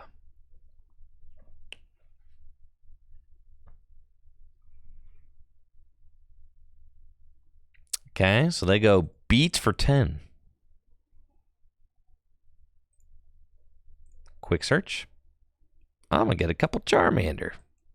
With my 1 item card that gets 2 Charmander. Broken. And then we're going to do that. And then... Far there. Put her there, partner. 220 damage. Your Lugia is roasted. Absolutely destroyed. All right, yeah. Mochizard is kind of crazy.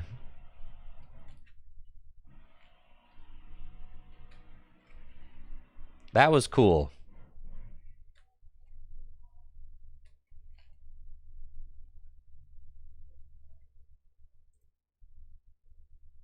They didn't use the second attack. Might have been useful.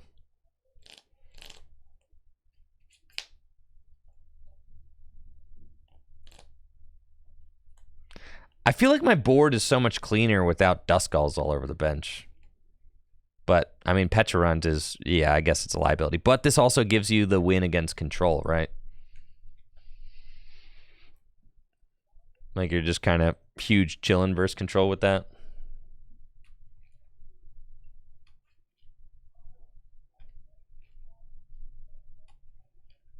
Does this not win you the control matchup? Mimikyu and Ogerpon? I'm playing a canceling Cologne. I'm playing 4 canceling Cologne.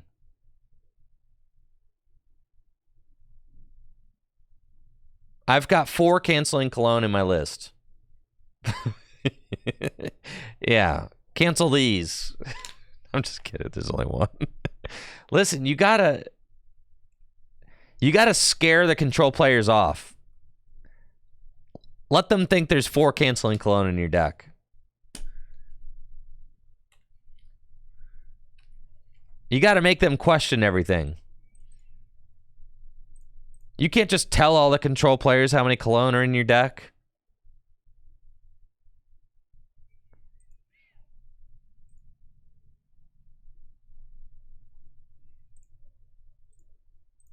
See?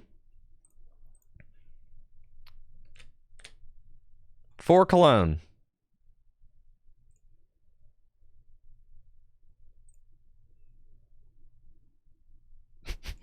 Now we just got to make room for him. 2 cologne. Oh, yeah, dude. 2 cologne.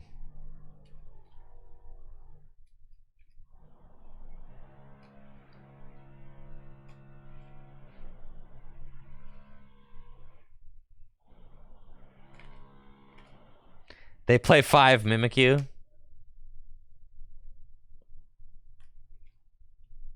Yeah. 2 cologne. Control players are going to be so mad. Cut rod for cologne? Absolutely not. There's only 6 fire in here. I'm telling you. The Thorns players and the control players think they're hot until they run into your until they run into your 4 cologne Charizard deck.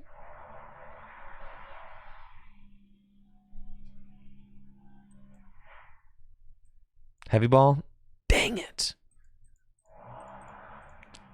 Let me down, heavy ball.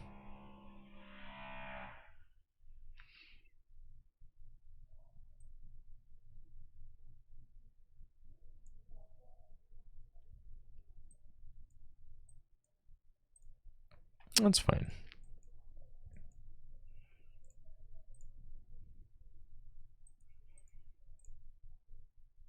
Instant charge.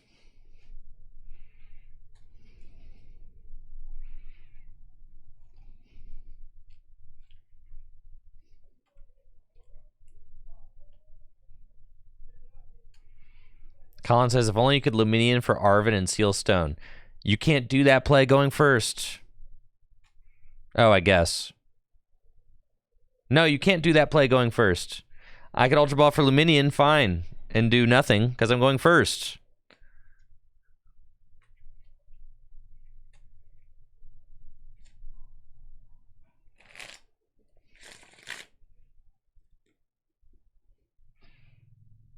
Listen, I seen the Japanese list playing 2 Rotom. I love that. Rotom, the best card in this deck.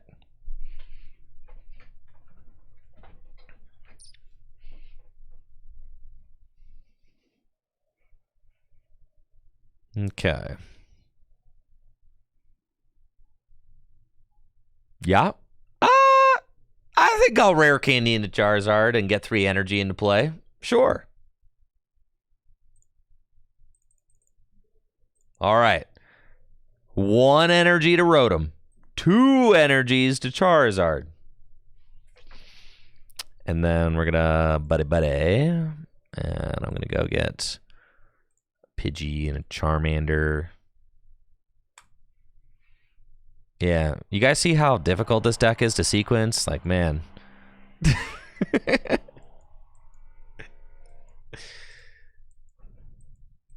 Brother. Okay, here we go.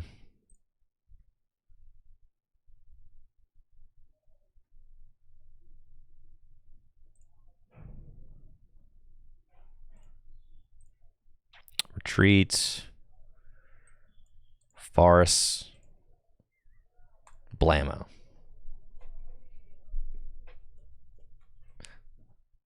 I think I'll rare candy into Charizard and take 2 prizes.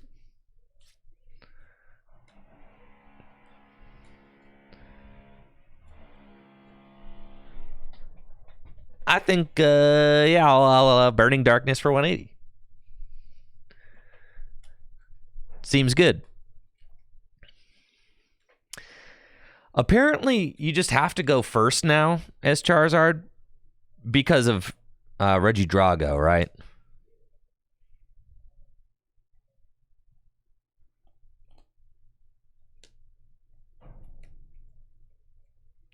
Thank you, Emmy BB. Yeah, thank you. See? It's those kind of plays that it's those kind of plays that really separate the true Charizard champions from the Charizard casuals. Yes. No, I think the logic is the stage 2 decks just kind of have to go first now, I think. Because of turn 2 Dragapult.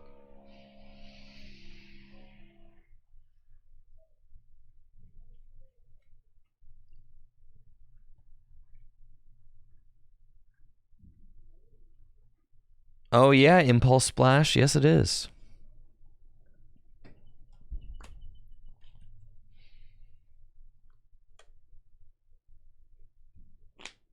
All right, they just swing into my Zard.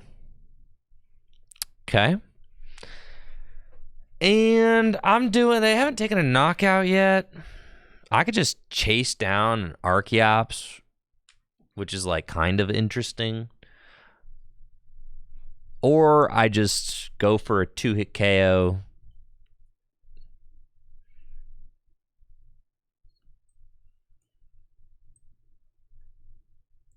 Let's go Ultra Ball away these. I'm going to get my Pidgeot. And I'm going to go Rare Candy Pidgeot. Yeah, that seems pretty good. And then Quick Search.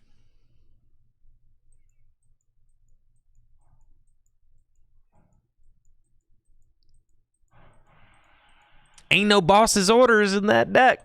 Okay. Chops lives. That's cool. My Turo got, let go as well. Whoa, that was cool. All right. Not you.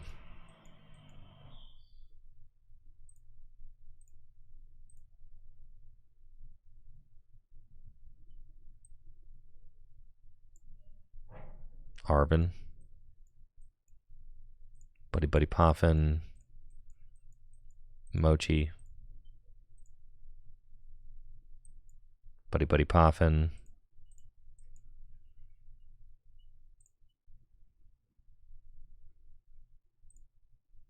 Star Alchemy. Charmeleon. And then Bump.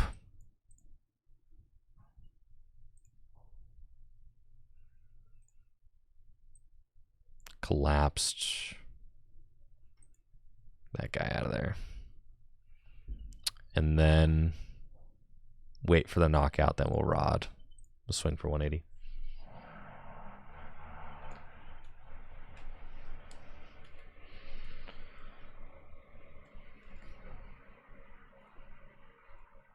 Messagoza. Like that. Seems good.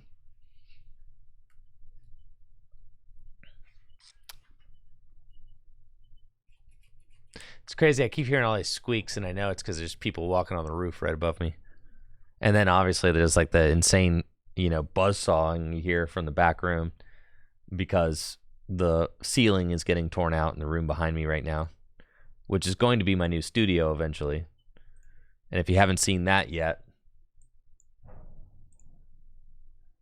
let's see.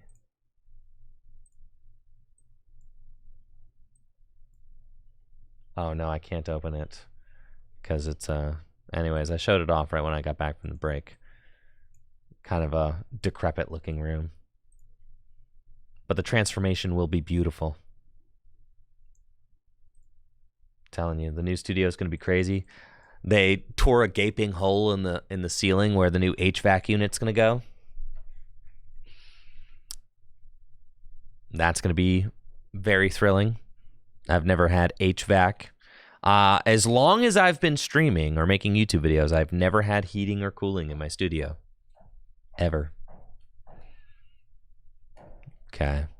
So then, all we have to do is knock out Lugia. That is game. We'll send up this guy. And I'm thinking I'll use Super Rod.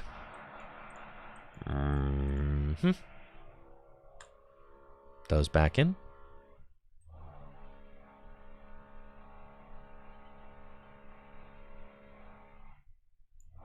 Energy to Charmeleon. Iono. I should have just put the Moki down.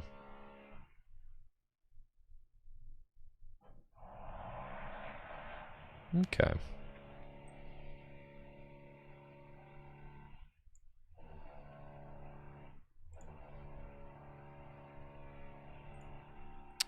Artisan.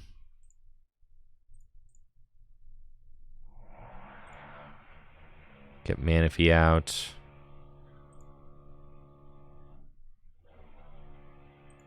Quick search.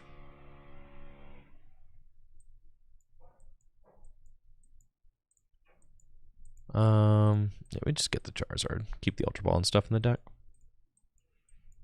Energy left is 3.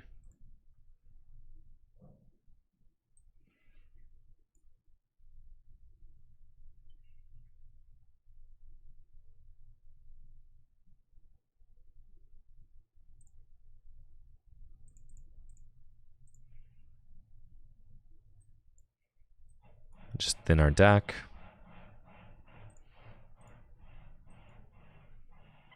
Take this knockout. And then I guess I don't have boss right now, which is kind of annoying. So yeah, because my one boss is down and the other boss is prized. So I may need to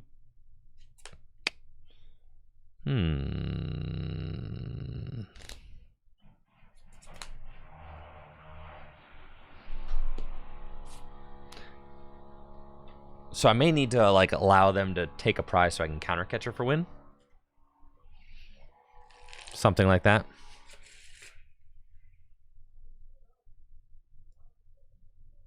We just put down Manaphy, so I don't really have to worry about Teal Mask.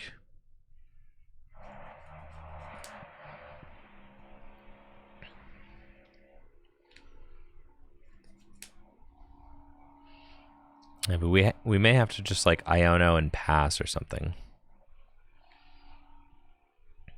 Palpad would feel pretty good to have in the deck.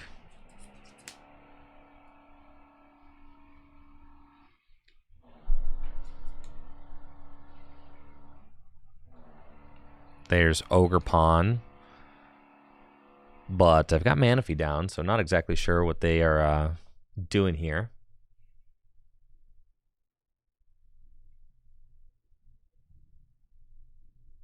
They're trying to sob me to death?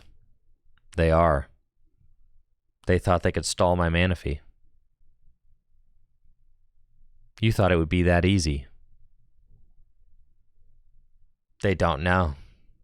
They're about to mess around and find out. That's for sure.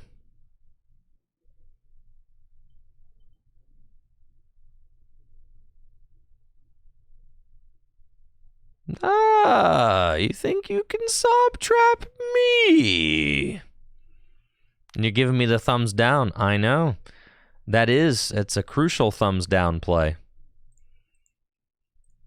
Because I have Petulant. And will simply push my Charizard into the active spot and poison it, and then I can Arven and go get the Mochi. And then just look how much damage we're doing. Wowee. Burning Darkness for 280.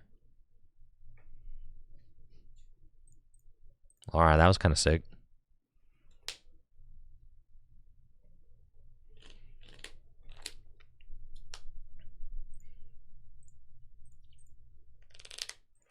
Any Dusks in the list? No. It's just Poison Zard.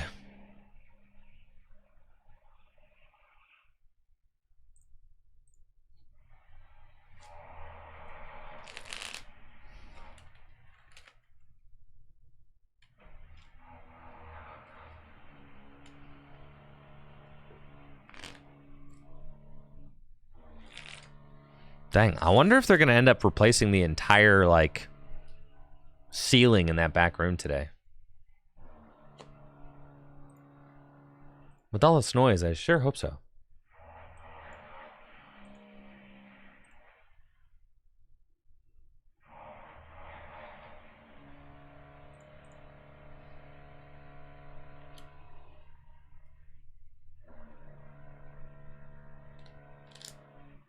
This is not the strongest opening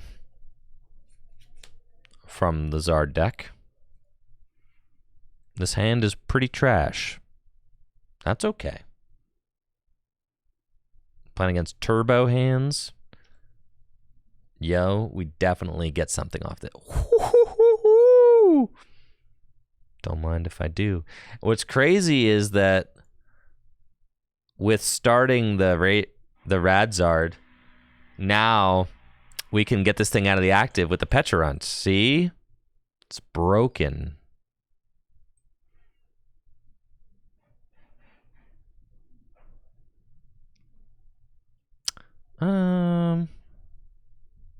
Countercatcher's probably better. The Mochi could allow me to go knock out a... Mochi could allow me to go take a knockout next turn.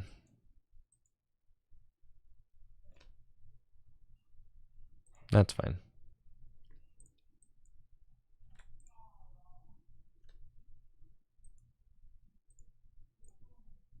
And I'll draw. Hey, yo, broken deck.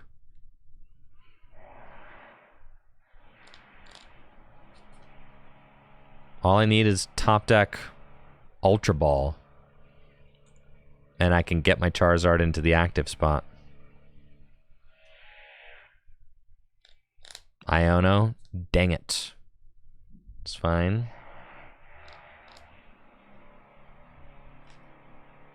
This hand is actually better. All right. Broken deck, dude. Broken deck. Yo, Pechazard is insane. Dusclops can't put your fatty Charizard in the active spots.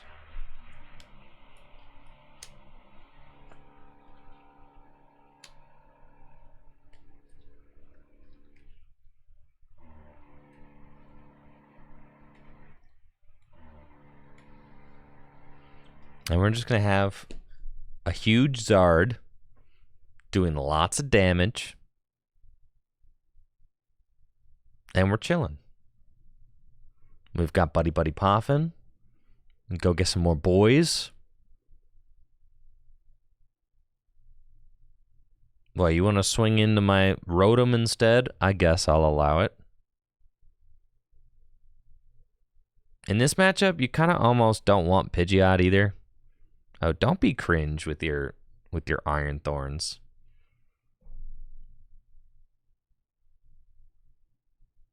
You are posting cringe.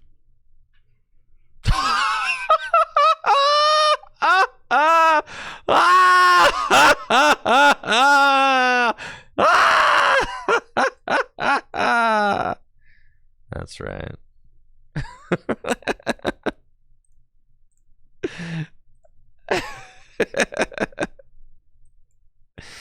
And what they don't know is that they're... Oh, I can't quite knock them out. That would be sick, though, but I can't.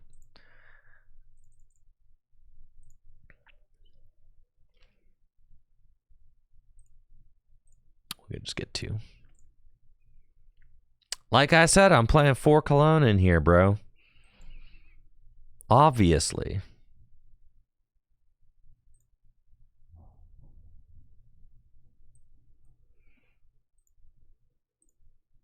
And then you're getting smacked. All right.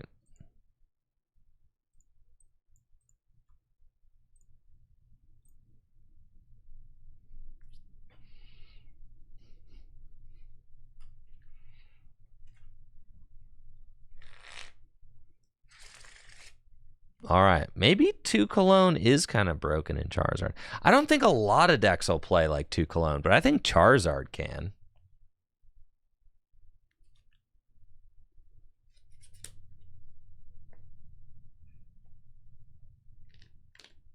No, this isn't like just a purely Thorns deck. This is a Turbo Hands deck that plays 1 Thorns.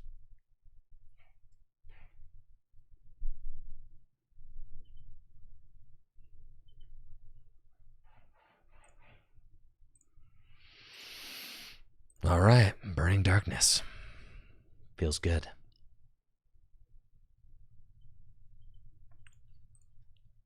I do like having like a little bit of flexibility in the Zard deck to be able to make plays that people are not expecting you to be able to make. That feels nice because I feel like so much of the meta kind of boils down to predicting what's in your opponent's deck and being able to play exact cards or counters to that. And when the lists all kind of become so homogenous because everybody just copies lists off of like Limitless and stuff, then it becomes very easy to predict what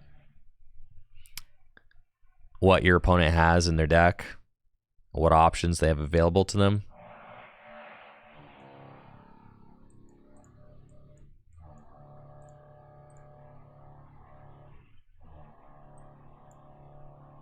Cool.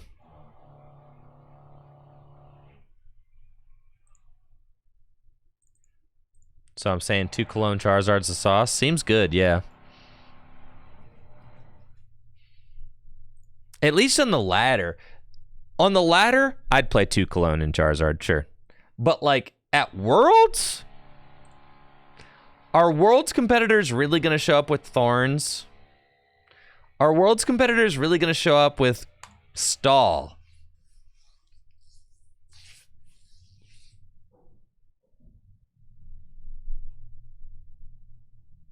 Like enough of them to warrant it?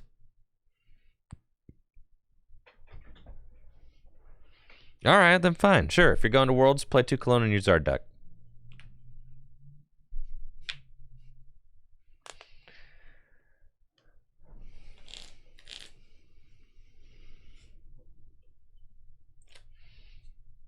I'm happy I'm not playing a Worlds this year because I don't have to make that choice.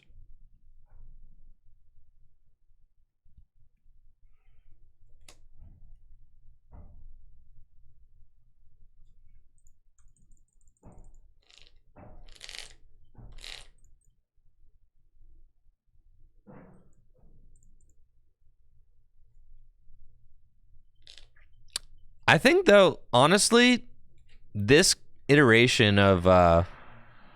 Yikes, man.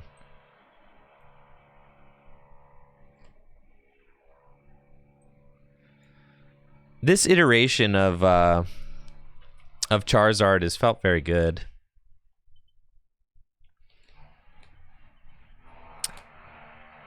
I'm not loving this for myself here.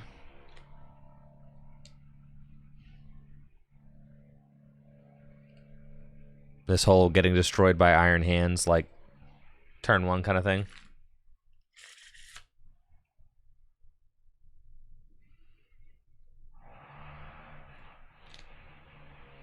I'm going to bet my tournament on not running into someone with 2 cornerstones. Yeah, actually. Yeah. I would bet my tournament on not running into somebody with 2 cornerstones.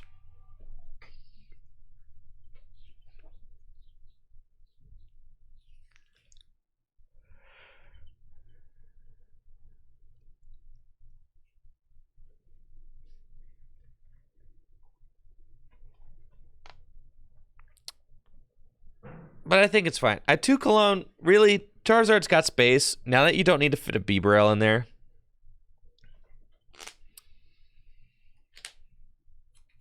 I'm not going to be streaming during Worlds because I'm going to be at Worlds temporarily. I'm only going for 48 hours because I'm participating in a special stream presentation on Sunday to advertise the TV show that I am co-host of.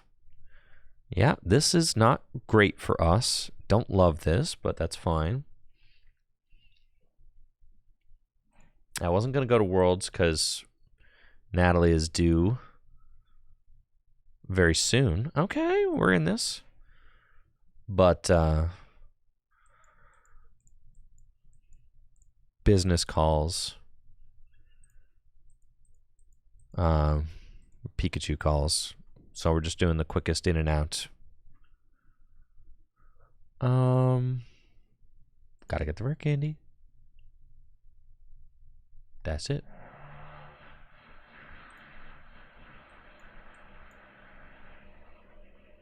Okay.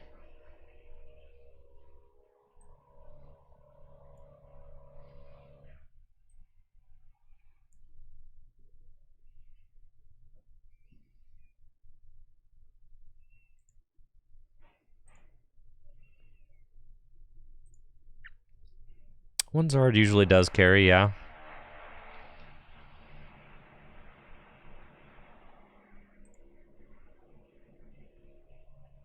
All right, we'll just do our 240. Seems good.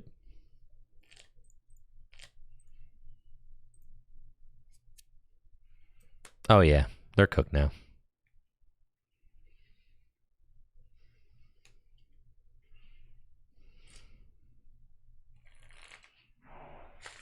They got Fez. They don't really have a good way to deal with this Charizard, though. And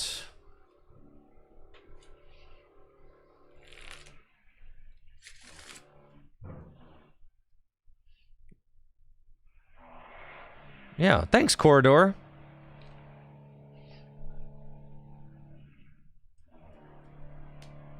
I appreciate that.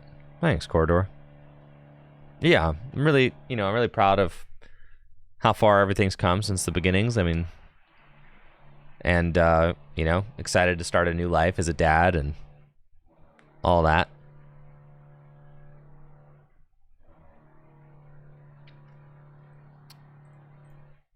I got Miraidon. We've got Iono. They can swing. But I'm just going to knock out the Miraidon. Like, that's why this matchup is so free for Charizard, dude. Like, you do your thing, you iron hands for 2 prizes, and then I'm just going 4 prizes right back, right? That won't mean less streams, right? No, actually, the opposite. This is my job, and having a family requires that I support them. So, the opposite, yes. You would think that maybe I stream less when I have a family. No, I'm going to need to be working more to afford it. So, you'll be seeing plenty of me. Does Ohio do paid family leave? No, but Full Grip does, though. So,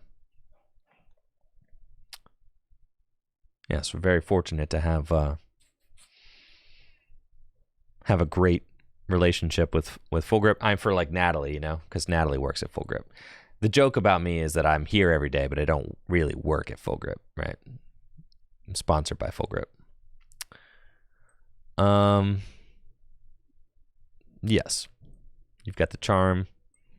So we're going to Ultra Ball, and I'm going to discard the Fire Energy and a Pidgeot. No, and the Mochi's fine. Yeah.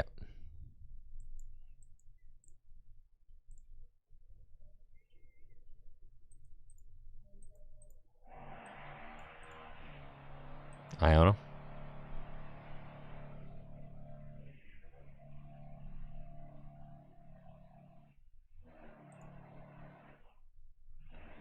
Star Alchemy. I gotta go get the Vacuum. Vacuum. Get rid of that.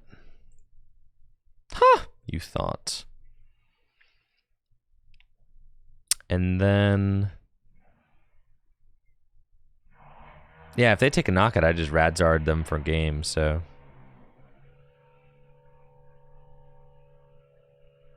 Yeah, let's take the knockout, I think.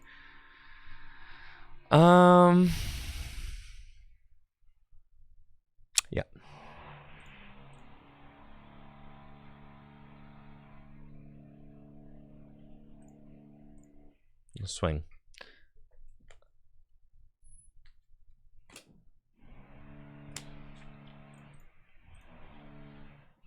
Better not whiff energy. No, not exactly sure how I'm doing that part yet. That's why I have to save Ultra Ball for Fezandipiti to help me draw. So I'm gonna like Arvin for Rod.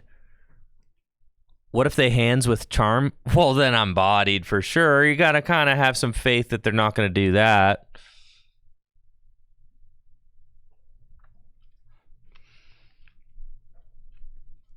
So then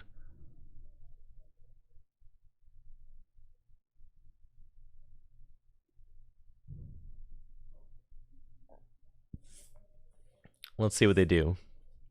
Yes, if they go hands Charm, then I can counter catcher. That's true. Yep. And then we go counter catcher. So it's probably like a Arvin, the energy back into the deck with Rod, and then Ultra Ball for Fezandipiti, and then try to draw into them. Right. That's like probably what's going on. I don't know. Do you really want to play like a Night Stretcher in here? Like 1 Rod, 1 Night Stretcher? That seems sketch. 2 Rod seems better.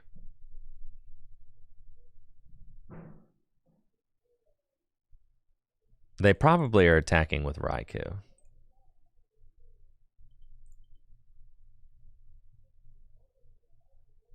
Prime Catcher. Oh, well, that's terrible for them. You just lose if you do this. So they have to pass. I guess they didn't have the switch out. So they were going to lose regardless. He doesn't know.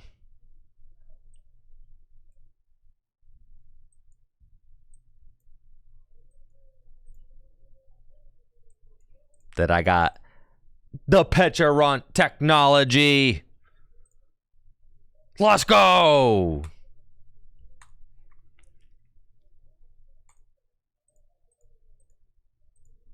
They were trying to buy a turn because they didn't have what they needed.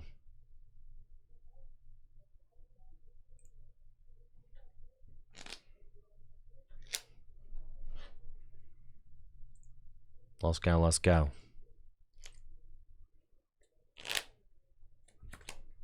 Fez wasn't even in the deck. Oh well.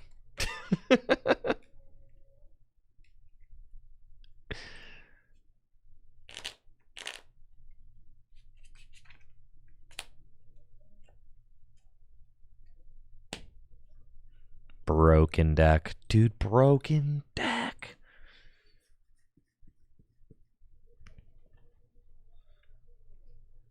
I Ultra Balled away an energy when I benched Charizard. I shouldn't have done that. Yeah, I prefaced this when I started that you were about to see some very soft Charizard gameplay. All right, I've never played this deck at a major, but honestly, I'm cooking okay though, all things considered.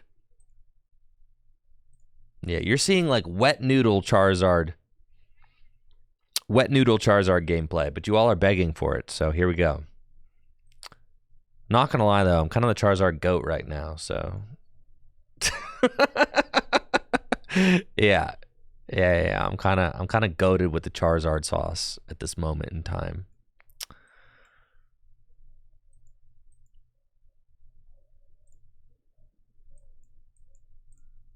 Just saying.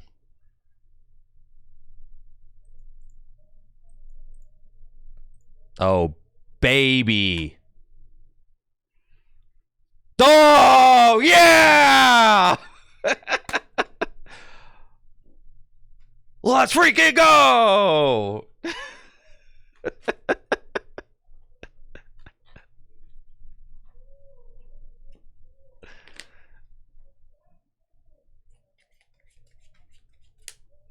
See, I told you. I was born to play Charizard, man.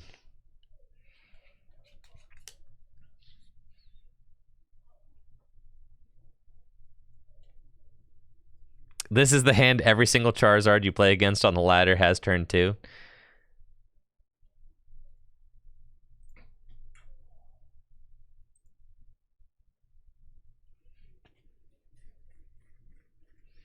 They're going to play an Airy. No shot. Nope. They're going turn 1 Jacques. You're getting turn 2 blasted, brother. Yup. Do you think they get a second Lugia V? What do you think? You think they get a second Lugia V?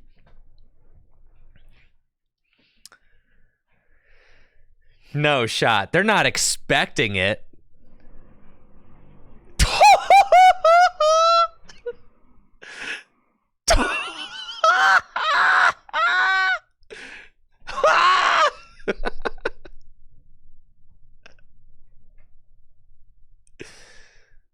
Yeah, dude, you're destroyed. You underestimated my deck.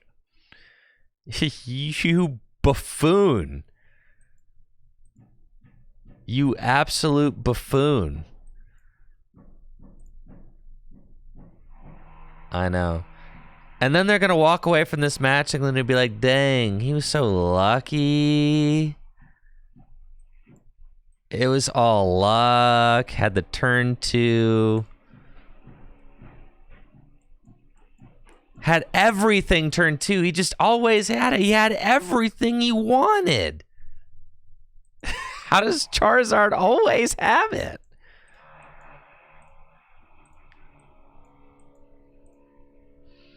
When you see the Mochi off this, you're just like, oh, no, no, no, no, no, no, no, no. No, no, no, no, no, no, no, no, no.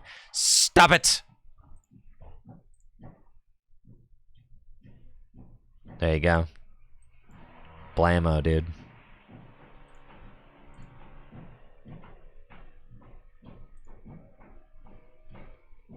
Okay.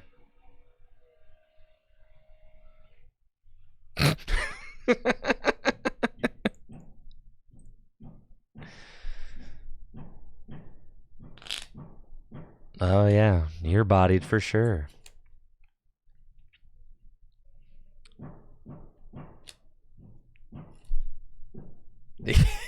He's on Thornton. I'm cooked. Do you think it's Thornton into Lugia? No, that's a scoop. Yeah, that's a scoop. That's a concede angle. You really got to go start. If you're playing Lugia and you like go for that play, you're like, sick. I got the turn 1 Jacques Ultra Ball. I've got everything I want. If you get cooked by a Zard deck like that,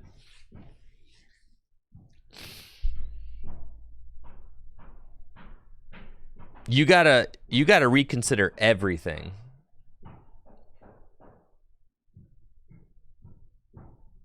That's like a log off for the day. Unplug your controller. It's an unplug your controller kind of moment. Yeah.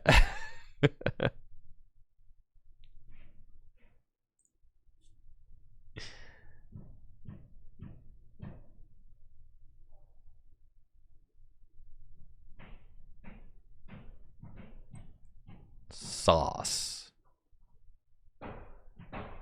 Hey, thank you, Millennial 3, for that sub and the 65 months. Appreciate you. Thank you for the continued support over the years, Millennial 3. 65 months. Dang, thank you. All right, we're up against Roaring Mid. That is quite unfortunate. This is a little bit of a sketchy matchup. That's okay. I think we just want to Ultra Ball away these.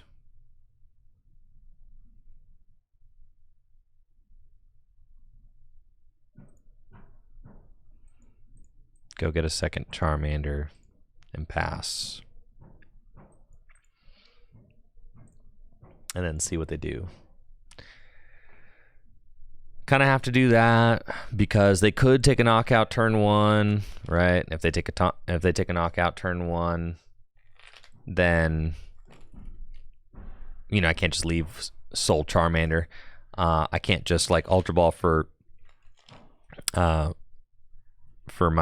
Rotom there. That would be bad.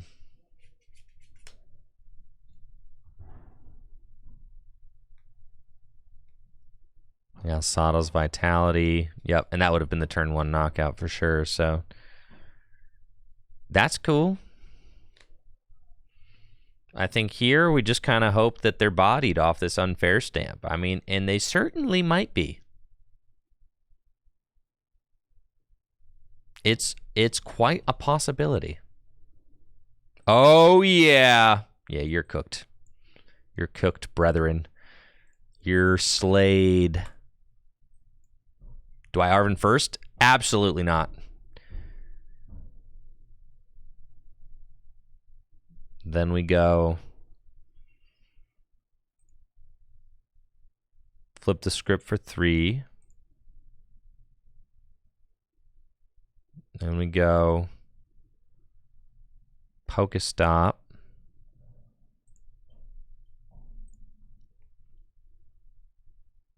Dang it. It's tough. It's fine. Then we go. Buddy, buddy. No Pidgey. Huh. No Pidgey. Okay. It's fine. Do that. Do that. Arven.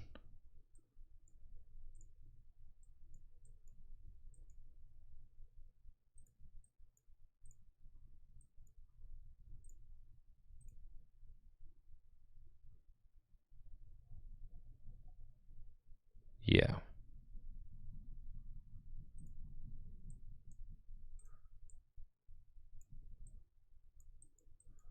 Okay.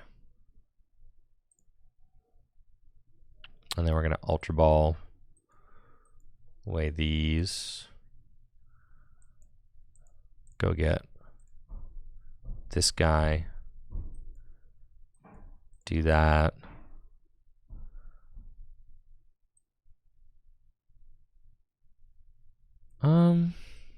Actually fine with that. I don't want to give them anything. And then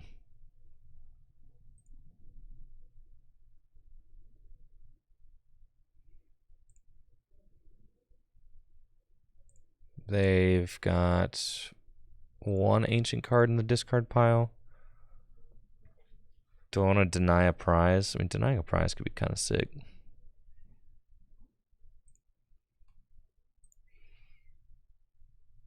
Oh, no, actually.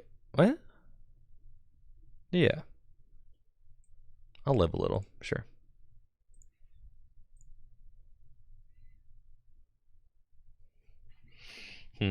It's almost like I didn't want to necessarily deny the prize, because if I deny a prize, then I can't Fez. So I almost am kind of like okay with that.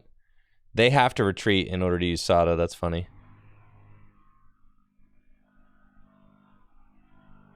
Yeah. Okay. And they put Roaring Moon EX down.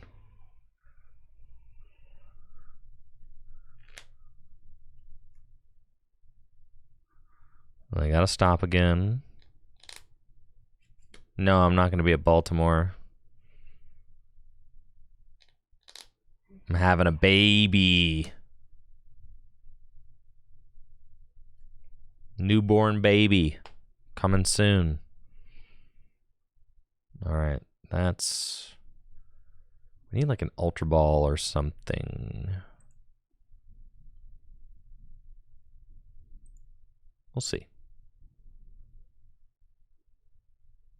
Got the rare candy. That'll do it. Okay. So we go here. And then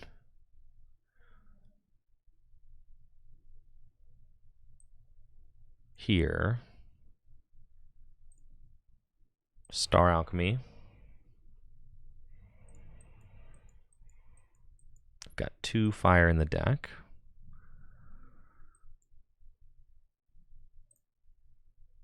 Rare candy into Charizard.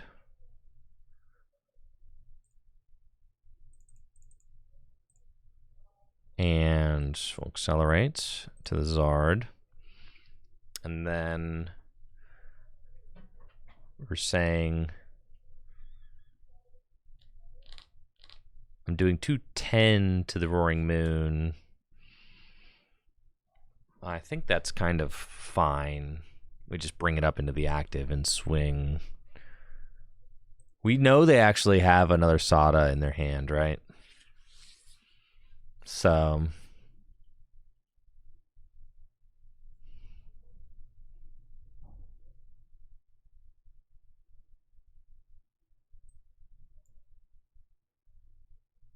Knockout Ninja is good still. Iono is not necessarily what I want to do. That's fine.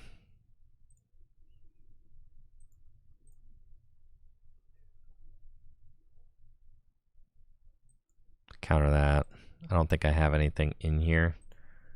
I don't want to Iono them to 5. So I think I'm chilling. 1 rare candy.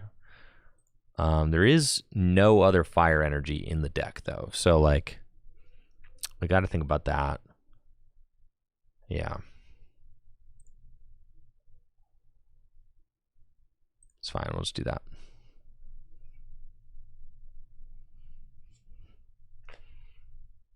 Take our prize. And we find a Pidgey finally.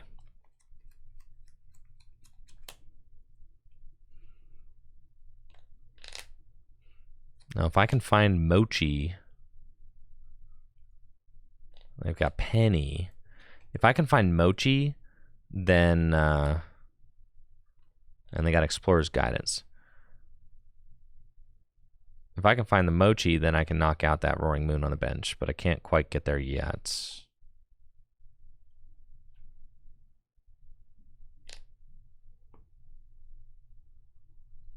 It looks like they're not attacking with the Roaring Moon EX yet, so they have to attack with the Roaring Moon, which is good. And they should miss this knockout. Should. Yeah, they should not even be close. 1, 2, 3, 4, 5, 6, 7. Yeah. 150. They had 8. Rotom. Don't need that.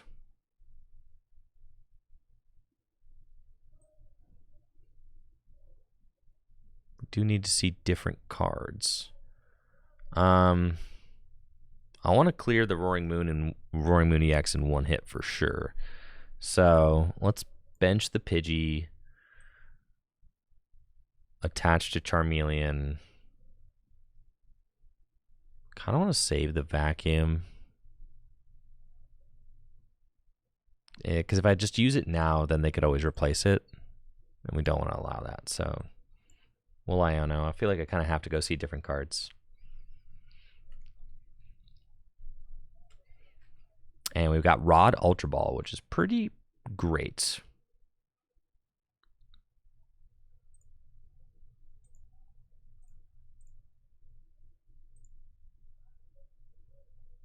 Okay. I don't think they play any hand disruption, though, so I can kind of wait on that. We'll swing for 210 in the knockout.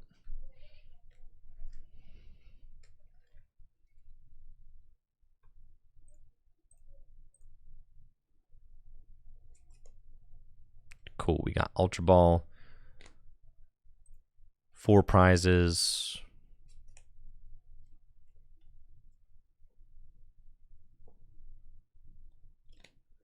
That's a pretty solid Pokestop, honestly.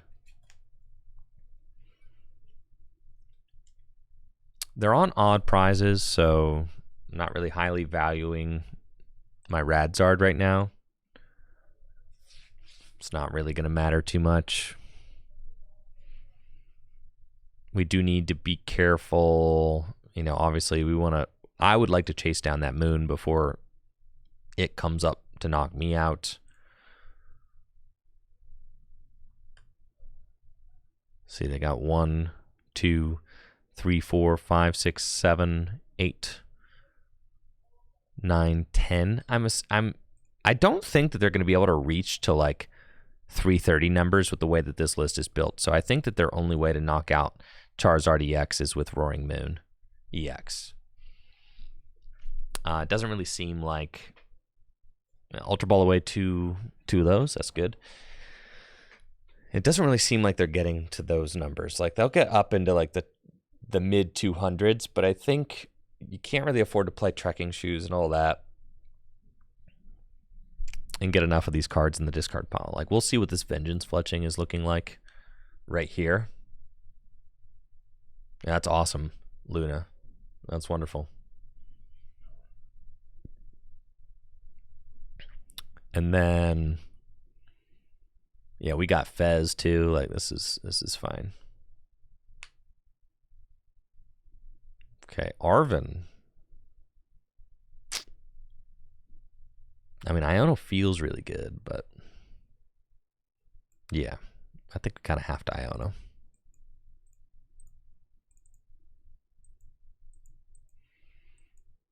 Those fellows back into the deck. Counter catcher. Because I'm doing 369. It's 270. It's not a knockout on the Moon EX yet.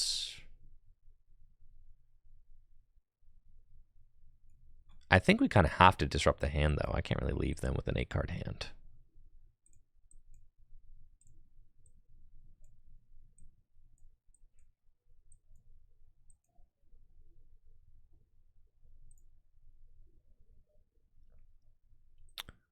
Okay, we'll evolve here.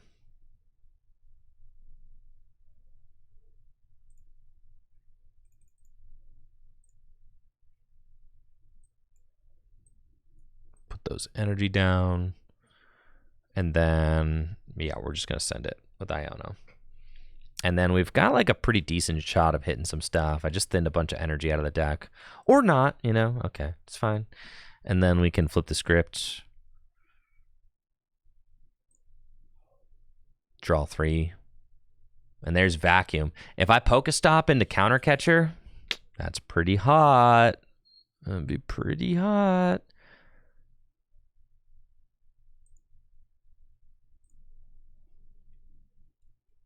See? Pretty hot. All right, then we go Vacuum. Send you away. Counter Catcher.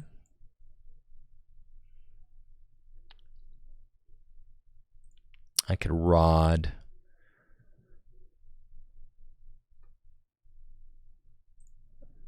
Got my other Charizard right here. I can Rod back in Pidgeots and 2 fire.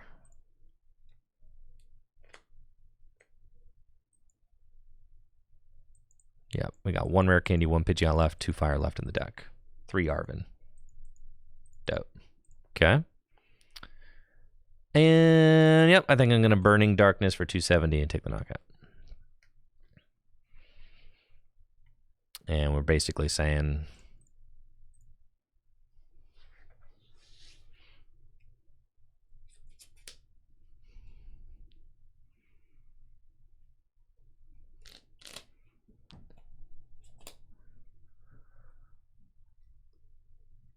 don't need to Rod. Well, if I play the Rod now, there's a chance that I top deck Pidgeot. I probably don't need to play the Rod preemptively, but I could top deck Pidgeot now, which I could not have done before. That's pretty good.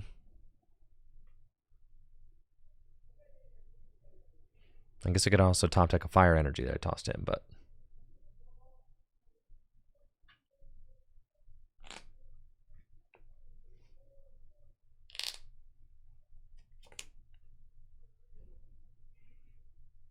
so in order to compete in this game, they have to basically Counter Catcher and take a single prize, and then they have to cook up a Roaring Moon EX to win, right? But they're at the bottom of their deck. No. Dank Pepe, no, I'm not playing at this year's World Championships. I wasn't planning on playing all year because my firstborn child is due in just a matter of weeks. But I will be attending the World Championships for just 48 hours to participate in a panel on Sunday on stream, which I was not originally anticipating being a part of, but is something that came up last minute.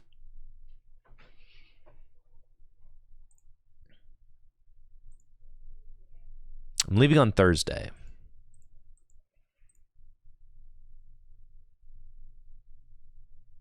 What, Gust Ninja and Pass? I mean, how much damage are they doing? 1, 2, 3, 4, 5, 6, 7, 8, 9, 10, 11, 12, 13, 14, 15, 16, 17, 18.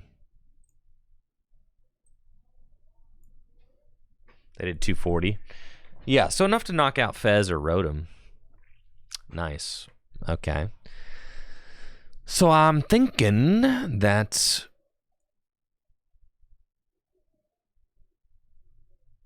we just go. Sure, Rare Candy Zard.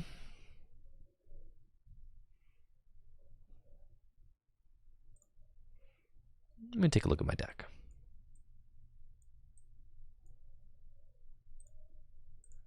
And I haven't seen an Ace spec yet. They probably have Prime Catcher for game. So I think we just lose, right?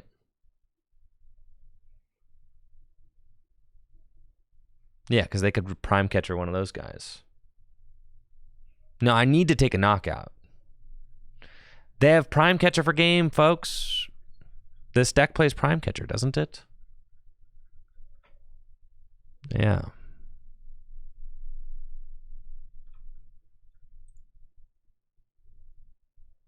Oh, they might play box. It's true. All right. I'll see if they just play box.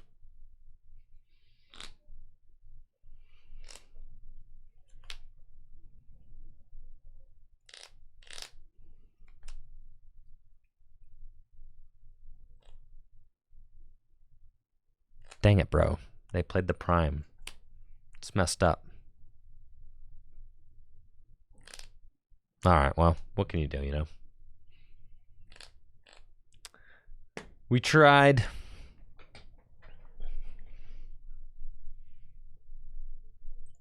Either way, they had Sada in hand. I know they did, so, like, they just put 2 Sada back into the deck, so there was really no getting out of that. Unless I was going to be able to penny or collapsed away my 2 prize liabilities. And I couldn't get rid of both of them there. Thank you, Midnight Rogue, for that Prime sub. Yo, welcome to the channel. Thank you so much for the sub and the support.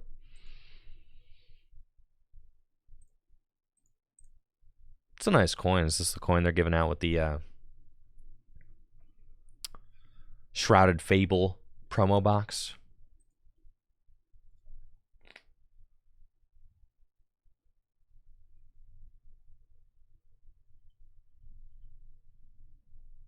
You know, broken Rotom start. Let's go.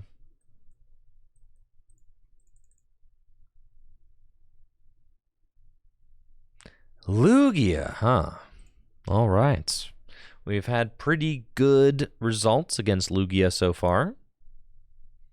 Gotta say, it has been quite solid. And I'm expecting similar results this time around. We've got Arven. Great supporter there. Fire Energy. I can even retreat my Rotom. I do have Minccino, though. All right. That is a little bit scary.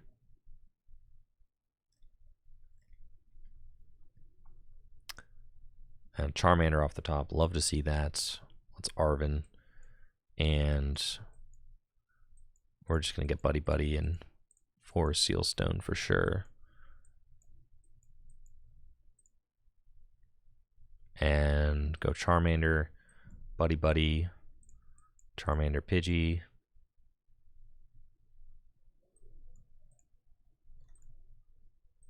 retreat into Charmander. 4 Seal Stone down. Instant charge. Draw 3. Dang, bro. I'm a born Charizard player. I was meant to play this deck.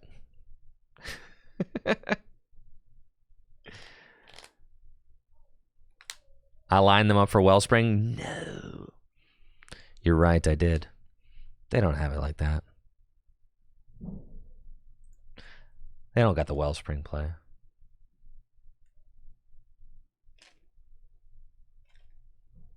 Come on. Nah, they're about to like Iono and Read the Wind or something. Life just feels breezy playing Charizard? I guess so.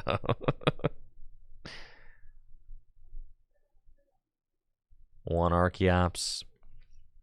Nah, they ain't gonna have it. Yeah, they're gonna Read the Wind. Every time. Every dang time here. They Read the Wind. They have no bench Lugia.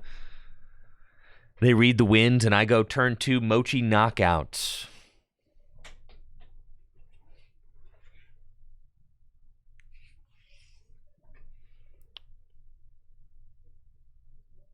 Oh, man, they've got 2 chops down. Okay.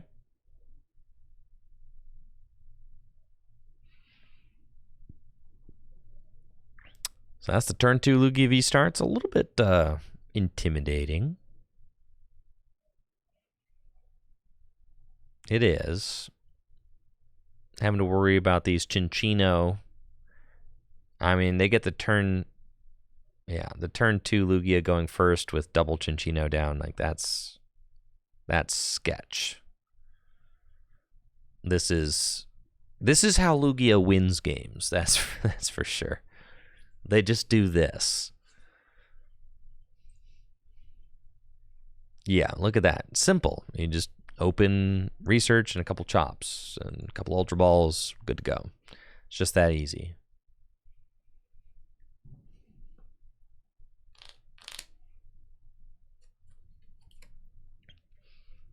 So here, it does definitely feel like I lose.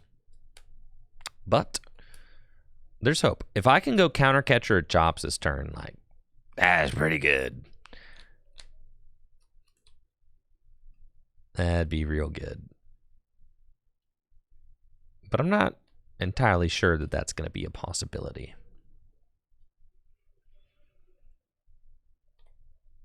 They're only taking 1 prize. I've got my 4 Seal Stone. Yeah, they are kind of preloading the Minchino, so they're kind of, you know, aware of what my win condition is. Not great, if I'm being honest. Not the best. So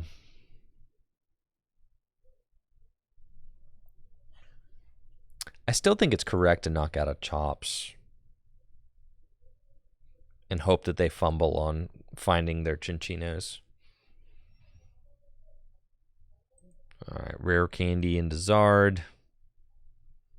Probably should have played Artisan first and like thinned the extra energy out of the deck to put onto a Charmander or something, but it's all good. Okay, do that.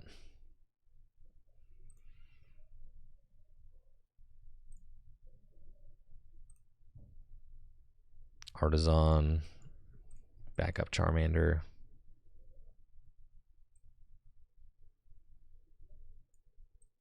And then we're going to let it rip with Iono. See what we can do.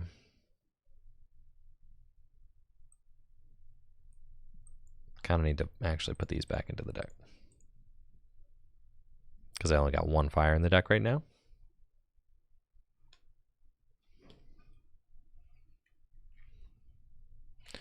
Why not bump the Stadium and V-Star for Pidgeot and then Candy Zard? Because now, as you can see from this hand that I drew, I can make a much stronger play.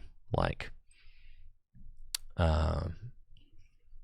go chase down an Archeops with my V-Star and get, like, you know, I've got just cooler stuff I can do now. Okay, we're going to go.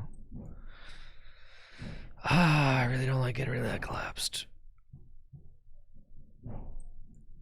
But am I going to be able to use collapsed if they... I don't even think I'm going to be able to... Mochi... They're on odd prizes. Yeah, I would like to get rid of that Rotom eventually. Okay, we'll do that. Oh, my counter catcher is prized. That's unfortunate, but I could unfair stamp here.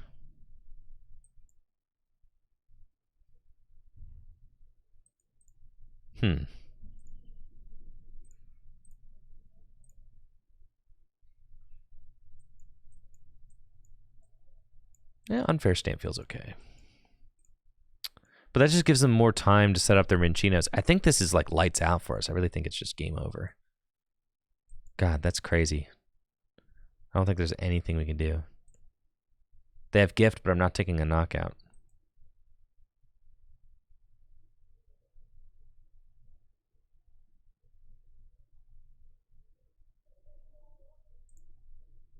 Okay, so we just swing. And then... yeah, I don't think that there's like anything I could do, because they could just preload both those Minchino now. Yeah, Kobachi, I put all the lists in the Tricky Gym Discord after stream.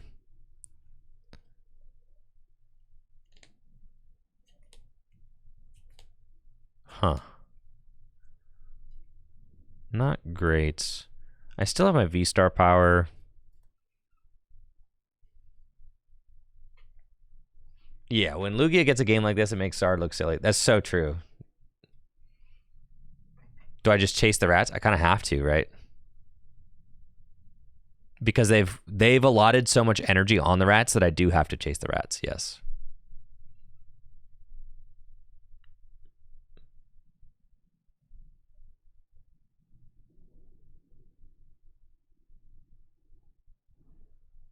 All right, so they just have to Tempest Dive. That's pretty much best case scenario for us.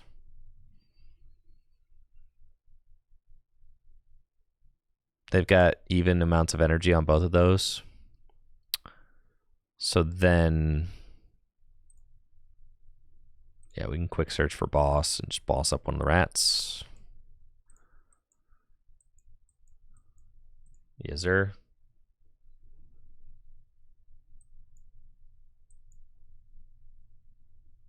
And then we got our V-Star power, which we'll use to go get a rare candy, I think, or Charmeleon. Rare candy's good. Rare candy into Charizard. And yeah, we'll do that.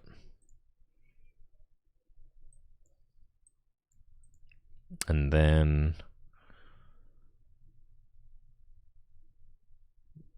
not perfect, but it's fine. I can Ultra Ball away these.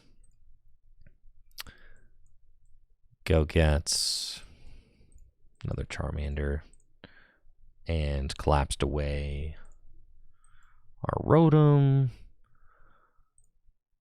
Decrease liabilities and knock out the rat. And then just kind of hope that they have to go through 3 Charizard and that they cannot do that. That's the hope. That's our very special cope.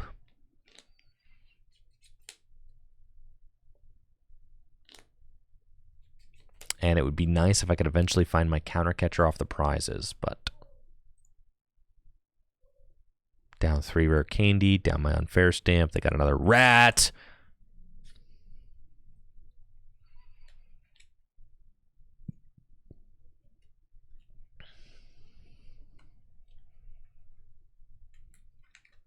Maybe they're going to feed Lugia this turn.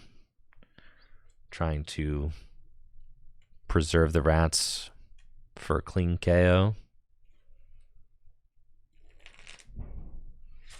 This matchup feels terrible when Lugia sets up. Like, absolutely horrendous.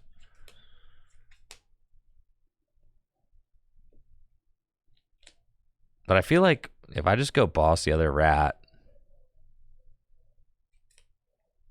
it still feels bad. But I think if I go boss the other rat, like, they could run out of energy. Probably not.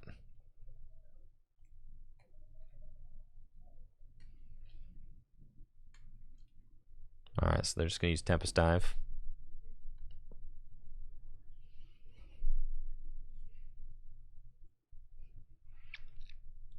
And then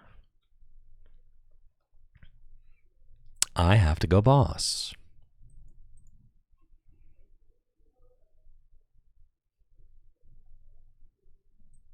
Super Rod. Put back in you guys. Nest Ball.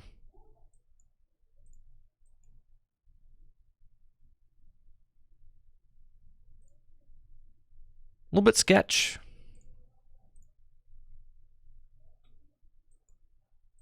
That's what we got to do.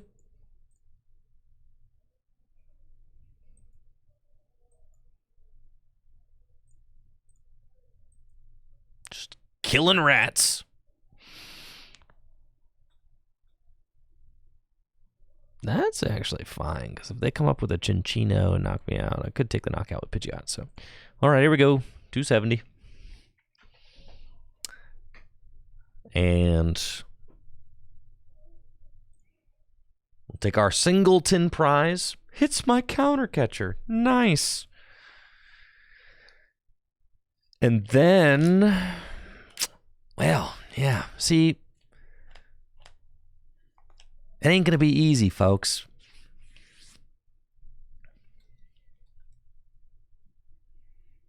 Ain't going to be easy. Is it possible to run Lugia out of energy? Of course it is.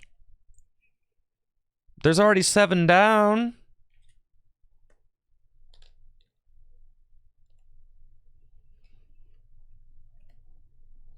Seven, 8, 9, 10, 11, 12. There's 12 in play right now. Maybe you prize one. You have too many in your hand, and then you can't charge them. Yeah, they have what, 12 accounted for? 7, 8, 9, 10, 11, 12. Yeah, 12 accounted for. They probably play like 17. So that's like 5 left. Like, what if they prize 1 or 2? Then that's 4 left. Then if they have 2 or 3 in hand, then that's 2 left, right? Like, so it's possible. It's certainly possible. Especially with the gift energies proccing all the time. They could just draw into all their energy.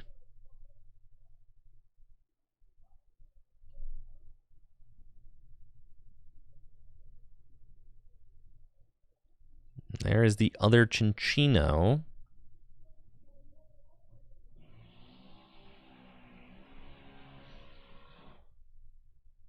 Temple of Sinnoh would be kind of cool. Don't got Temple of Sinnoh in the list right now.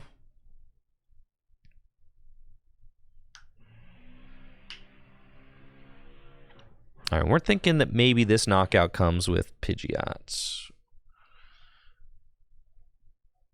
Yes. Are they going to knock out my Pidgeot? Really? Yeah. Well, nice knowing you, Pidgeot.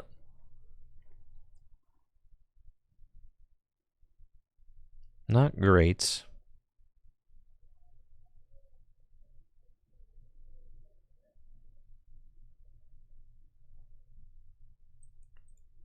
So they got 1 prize left. Goodness.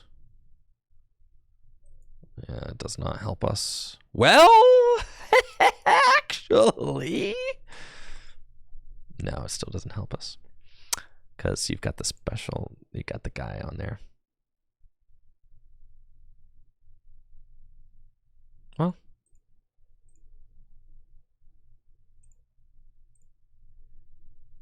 thank you, Bagel Blue, for that sub. Appreciate you. Burning Darkness.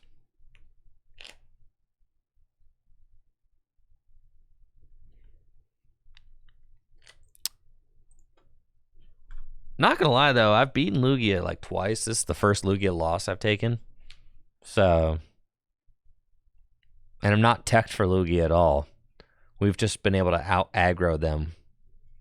But this game, Lugia got like the perfect start and kind of had exactly what they needed.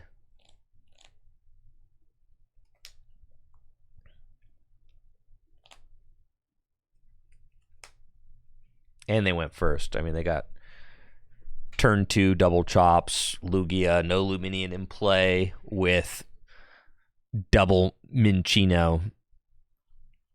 It was pretty intimidating.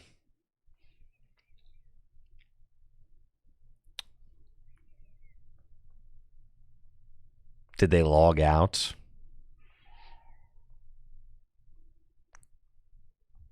Did you have to close your phone because your boss walked in? Oh no, you're still here. No, not the 5th energy on Lugia with the boss's orders. No. No, they had it, folks. They just had to like answer whatever question their boss had when he walked in and minimize the game real quick, and then they brought the game back and were able to get the dub. Another one.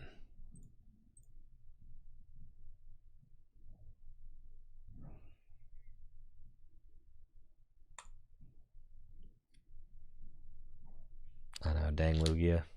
Lugia decks. It's fine. They don't draw like that.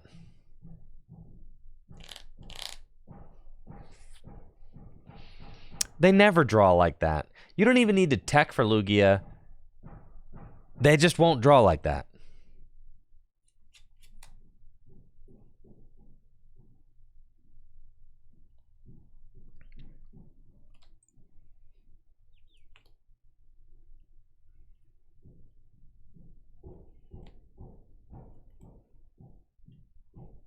Dang. Couldn't have given me a basic Pokemon? What's my current favorite deck? It's a tough question.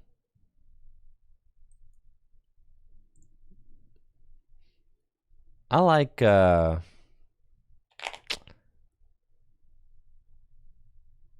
gosh, this is free. We literally can't lose. I like Miraidon. I like Dialga V-Star. I don't know, maybe I kind of like Charizard. Maybe I'm a Charizard truther now. Charizard's kind of dope. Why did nobody tell me that Charizard was a cool deck? All right, what do we got going on here? I really don't know what my favorite deck is now. My favorite deck used to be Chen Pao. It was, but like Chen Pao I feel like is in a pretty compromising position right now in the meta, so.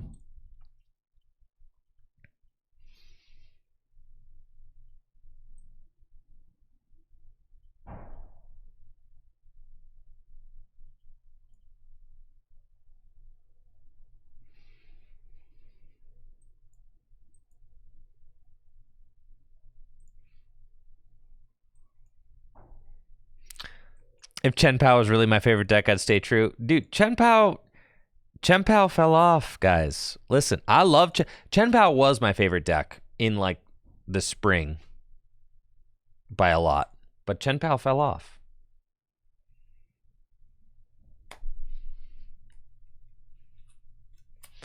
I became one with the Chen Pao deck. I became a Chen Pao truther. Just in time, too, because it fell off right around the time that I was playing it.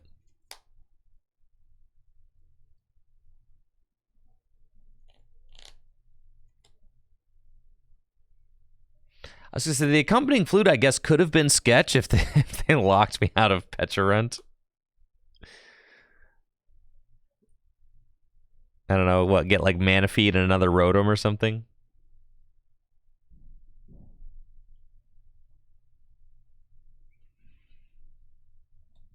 How's this hand stink so bad? What the heck?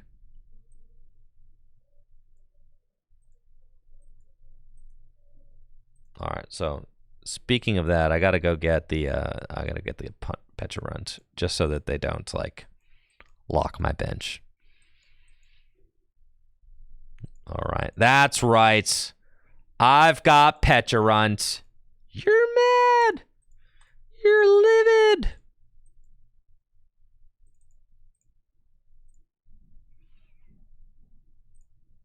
That's right.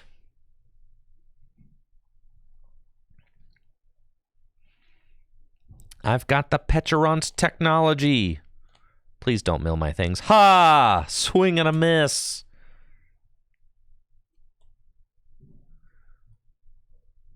All right, it's game time, folks. Time to start gaming. Sheesh. With the broken top deck.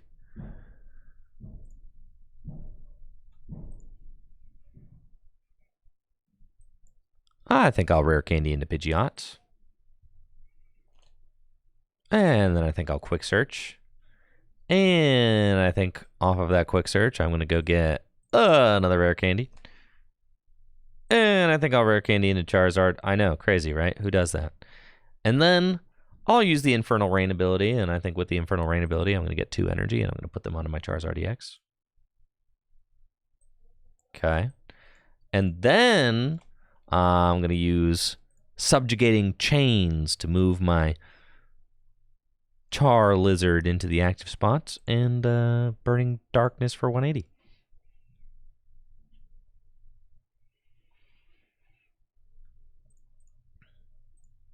Cool. And now you just lose. And you may think you don't lose. But you do lose. You may think that you've got saucy plays. Is my 1 Cologne my only way around Mimikyu? No, I play 4 Cologne.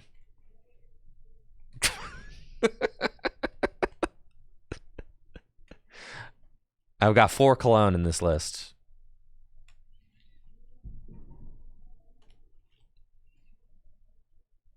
That's a joke, by the way. There's 2.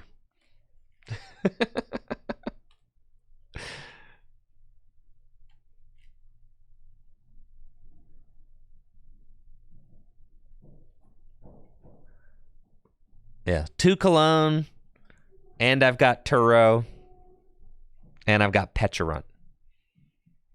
If I don't win the control matchup with 2 Cologne, it ain't worth it, dog.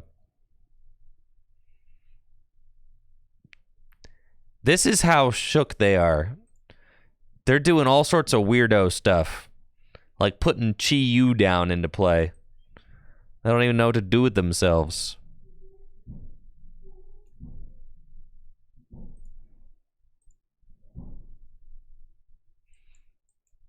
I got a quick search for boss and probably also my Mochi.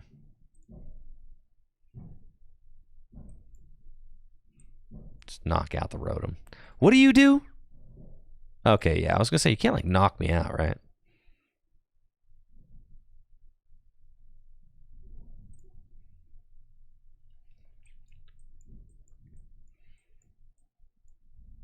Oh, I'm not doing enough damage. So, oh, I'm not doing nearly enough damage because they haven't taken a knockout. That's right. I'm doing only 220. Oh, I'm such a fool for this. Yes. Anyways, like I said, wet noodle Charizard gaming, okay? Absolute wet noodle stuff right here. That's fine.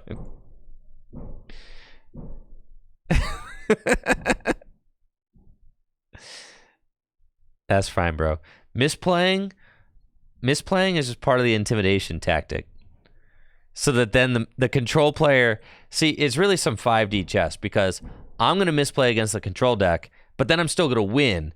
And then that's going to make them not want to play control anymore because they lost to a terrible Charizard player. You know, and when the control player still can't beat the bad Charizard player, they know it's time to call it quits. Which the end result means less Charizard on the ladder. Or less control on the ladder. You see what I'm saying?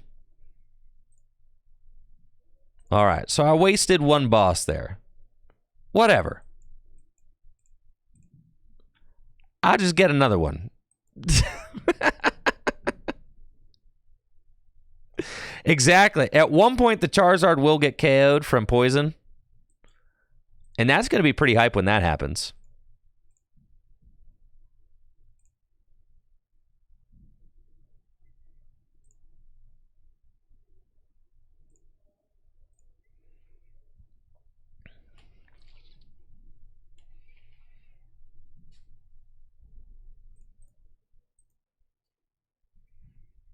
Because then my Charizard is going to be doing more damage.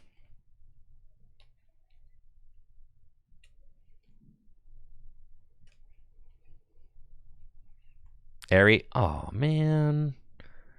You're not supposed to airy away my good cards. What the heck? Where's my vacuum? Did I play that already? No. My vacuum's prized. That's fine.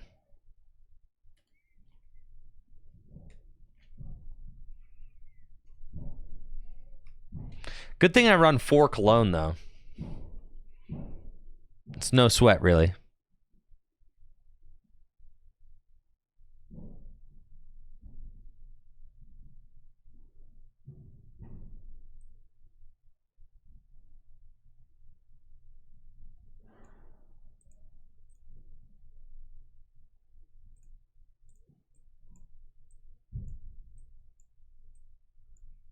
I'll play a Turo, get another cologne.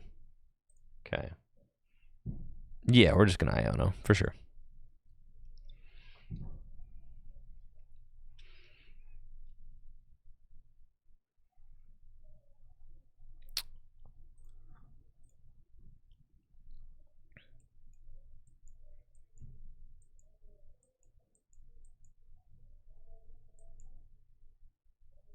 It's like, do you even want to quick search? I can quick search for an Arvin, sure.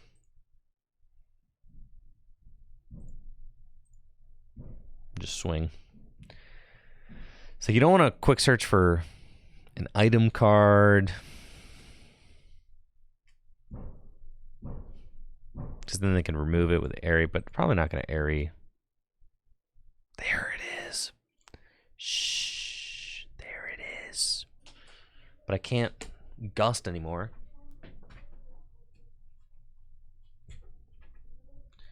Because I wasted a boss for no reason. Because I'm a wet noodle Charizard player. Making wet noodle plays. But that's okay. Like I said, I've never played this deck. We're learning. Oh, they've got Devo. That's crazy. What you gonna do? You gonna knock out my Charmander? That's nuts.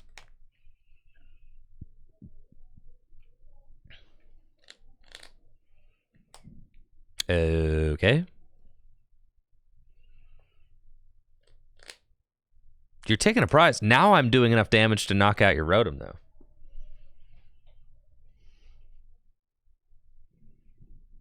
If I have the Mochi, but I can't ever knock out the Rotom because, yeah, anyways. That's why we got the Arvin, folks.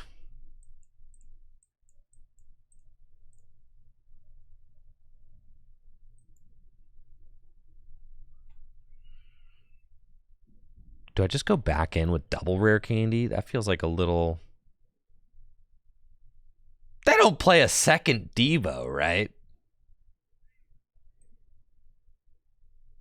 No, that'd be ridiculous.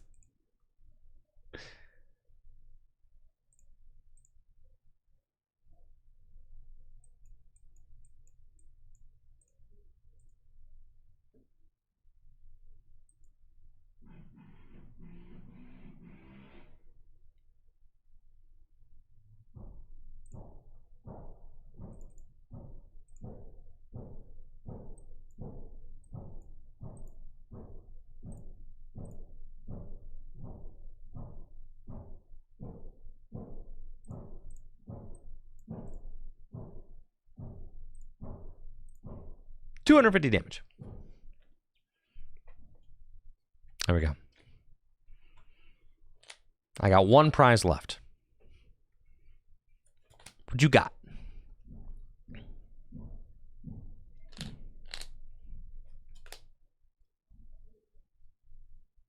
I'm cooked? How could I possibly be cooked?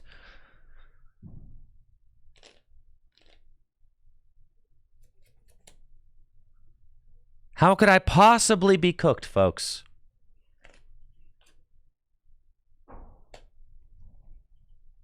What about Cornerstone? I play 4 canceling colognes. I've been trying to tell you guys.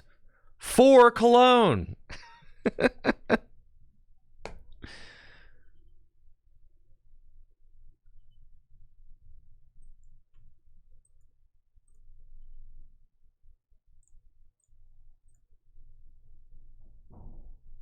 GG's.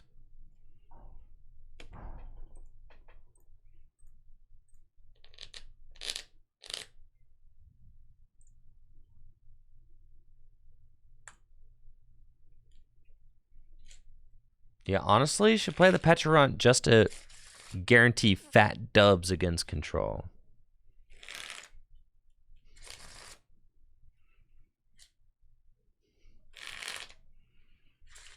You miss Miraidon? I miss Miraidon too. Miraidon, that's a good deck right there. But honestly, Charizard feels better. if I'm being honest, Charizard feels like a better deck. After playing a little bit of Miraidon and playing a little bit of Charizard, Charizard feels like the far superior deck. Miraidon's fun, and it's a rush. But like Charizard's actually a good deck.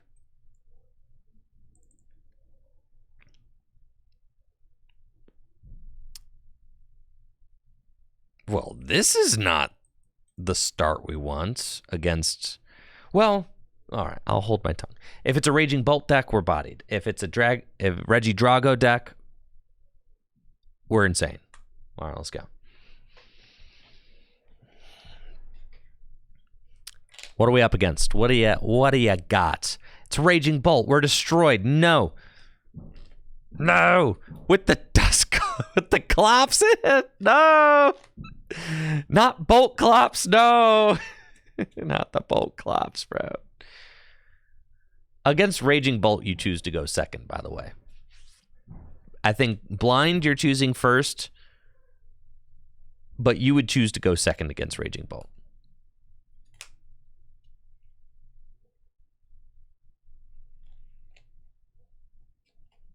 All right, no Radiant Greninja down, though.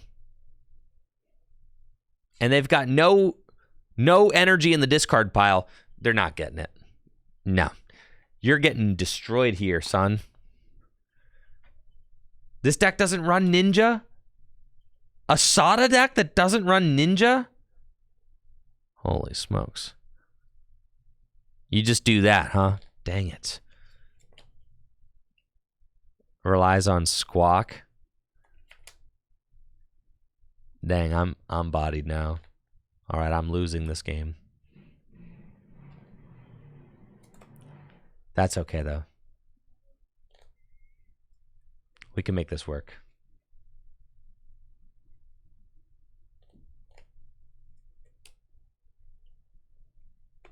Yep, there's the turn 1 Sada, knockout on Charmander. This is most unfortunate.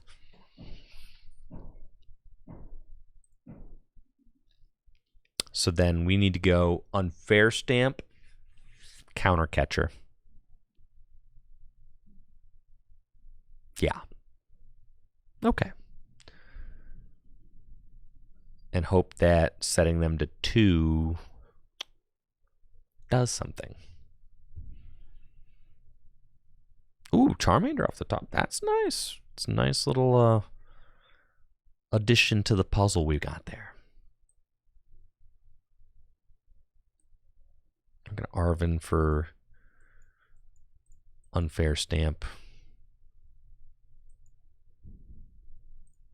Yeah, just Unfair Stamp.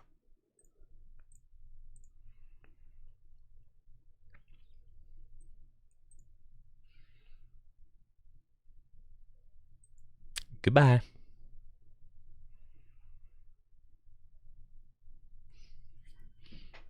Okay.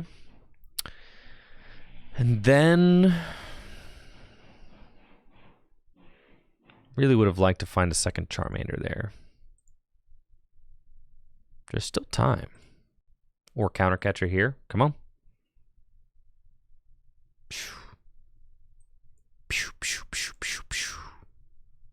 Quick search.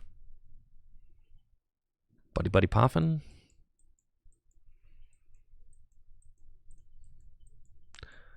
And then with 2 Charmander down, I can Blazing Destruction to discard their Stadium. Okay. So we do that. Buddy Buddy. Got the fire. Got that. Stop it. Retreat. Bop their Stadium. And then say like, okay. Hopefully you got stuck for a turn. That'd be nice. Please. Just pass the ball over to me. So no can do, huh? Yeah.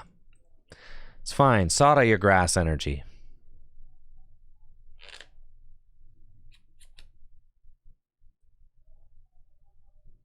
Go ahead.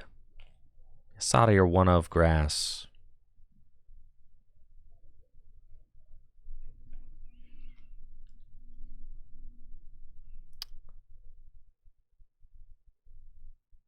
And they hard retreat. Oh, yeah, we're in.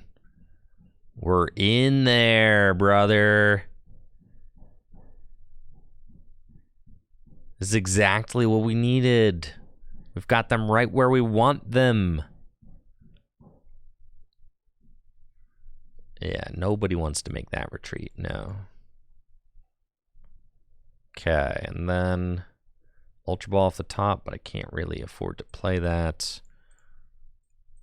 Rod those 3 back in. Iono.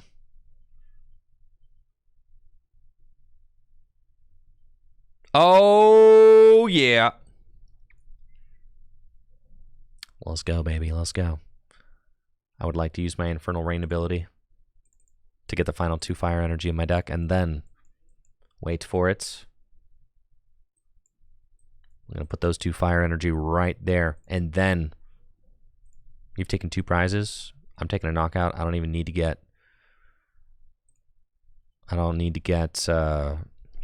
anything too crazy. I need to get 1 more Charmander down. So quick search. I don't need to poison. We don't need that for the knockouts. So we need to get this.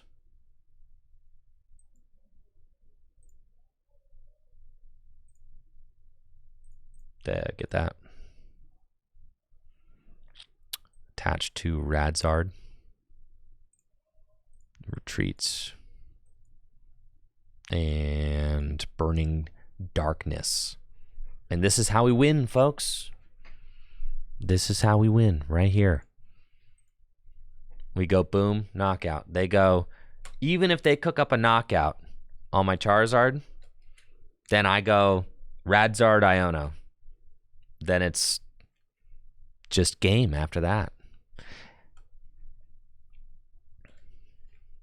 Free matchup, bro.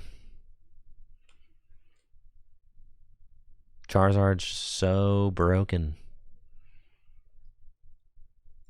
How come nobody plays Guardy on the ladder anymore?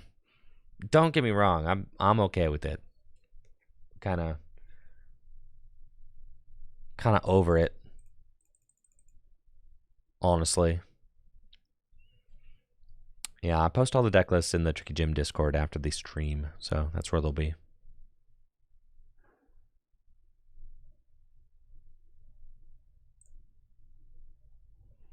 Too scared of Drago? Really?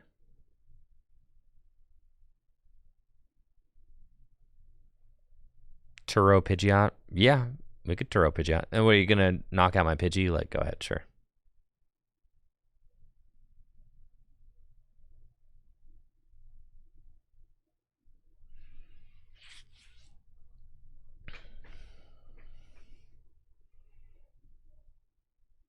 Like, I get what the thought process is, but...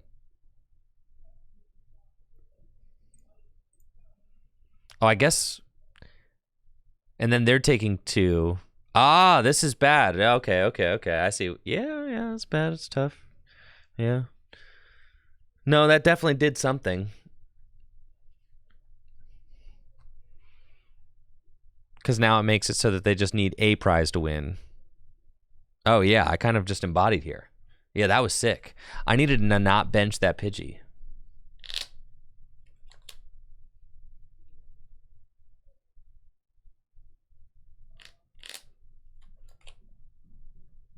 Huh. Yeah, it's pretty terrible. I think it's basically checkmate now. Dang, that was terrible. Yeah, I need to not play the 50 hit point Pidgeys. Live and learn. Tough way to learn that one, but that's okay.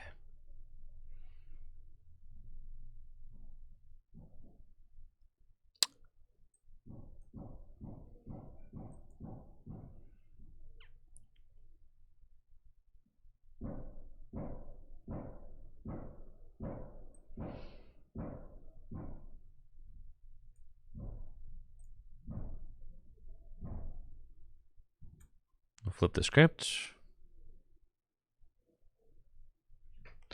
I think it is slightly better to go in with Charizard EX here.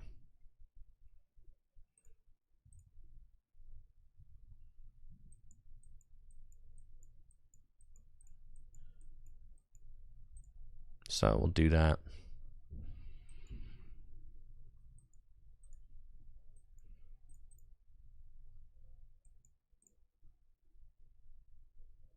What if they get 1, 2, 3, 4, 5? 5. Yeah, dude, it doesn't matter. I mean, they're gonna have it regardless. If they saw it, they just win.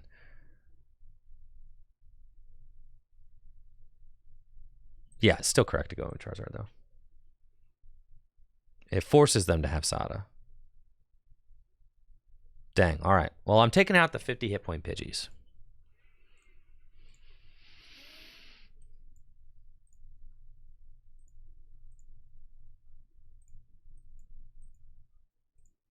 $50 hit point Pidgey has got to go, folks.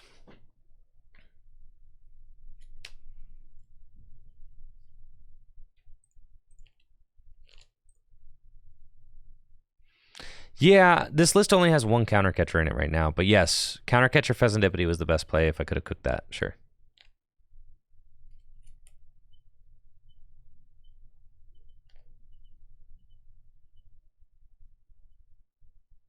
Vessel for double grass does it. Yeah.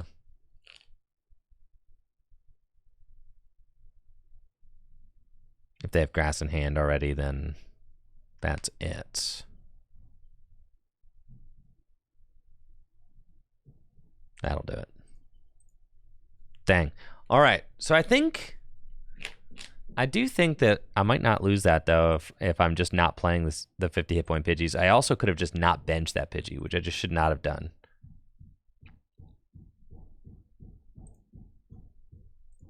So I'll switch that out right now.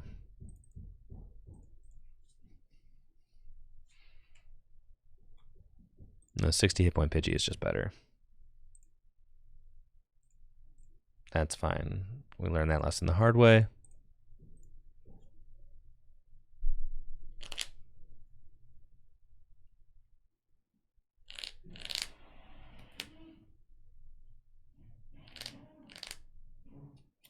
But at the end, then we force them to have like a 2 prize knockout for game. Yeah, that Pidgey was unforgivable. Should not have given them that.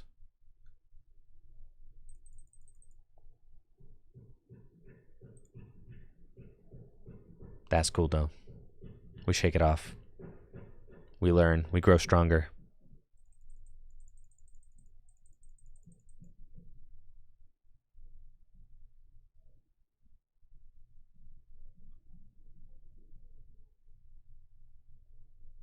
Okay.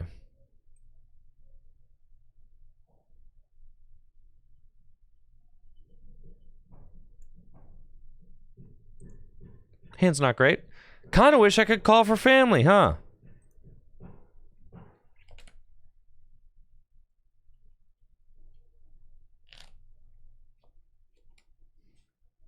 I'll take my 2 mulligans. Easy.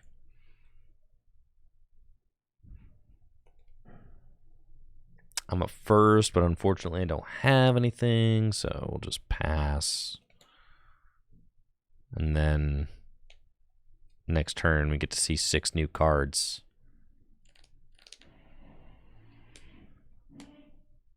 Which is great. Not to. Dragapult. Cool. A little instant charge. I'm a little bit nervous about like starting a turn back against this deck. I got a lot of Pokemon that get picked off by Dragapult. Arven is just the better play here. Yeah, so we'll do that. Arven, because this hand is massive. So we would like to keep a lot of it. Rare Candy into Pidgeot. And then quick search for Buddy Buddy Poffin.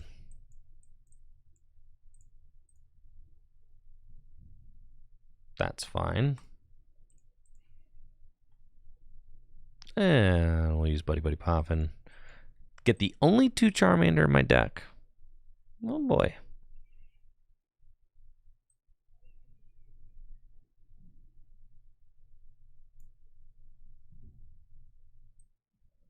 And I'll pass.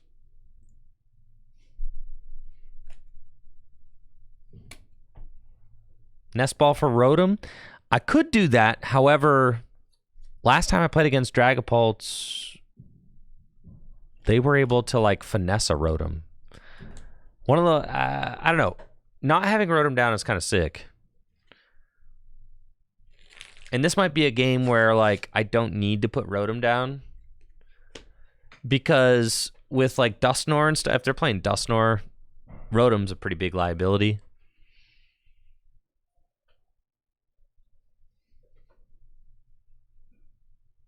So it's one of those situations where I just like don't think it.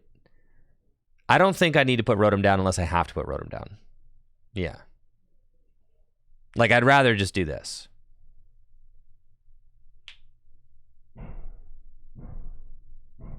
All right, all I got is Jet Headbutt. That's cool with me. And we've got quick search for Rare Candy.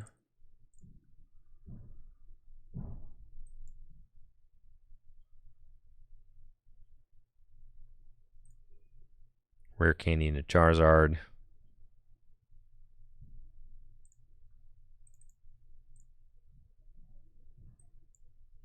Do that. And then do I want to Iono? It didn't really do a whole lot. So I'm saying, like, no. I'll play that. Ha, you're canceled. Then yeah, we'll just swing for 180.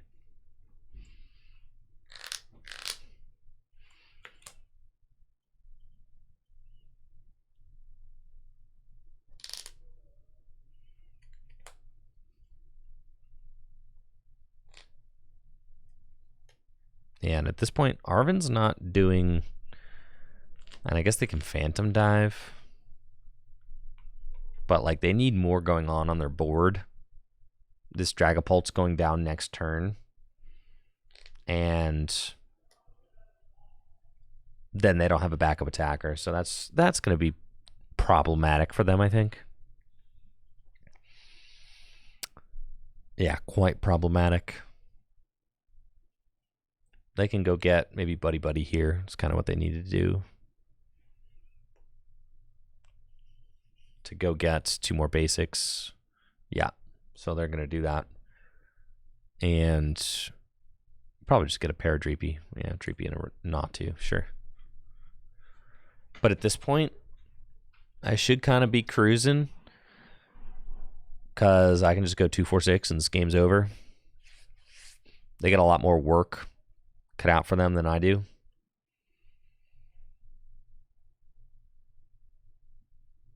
they're going to have to hope to go with like a devolution play later, I think. Yet another Arven, huh?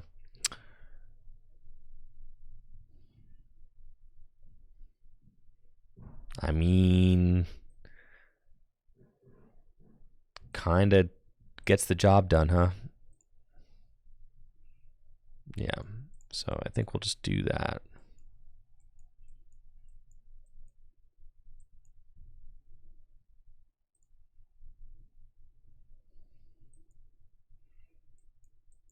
It's fine. I did prize a bunch of Charmander.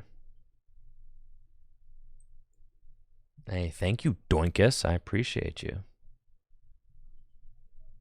Yeah, Charmeleon be fine. I'm okay with this. Just Burning Darkness.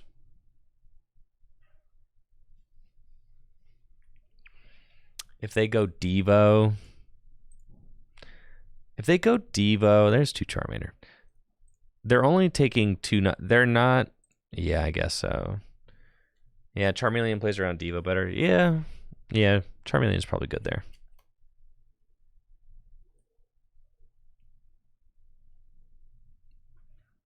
Play around potential devolution, because they could take 2 prizes on devolution. And then I'm down, what, 3 rare candy? Yeah, it's kind of sketch, yeah.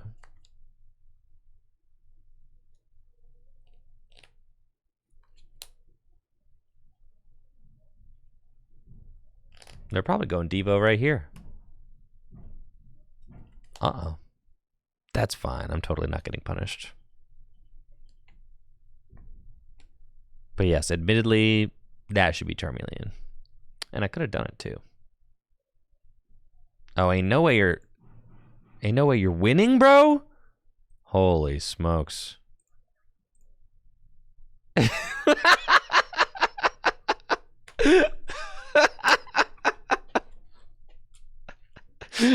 Oh, God.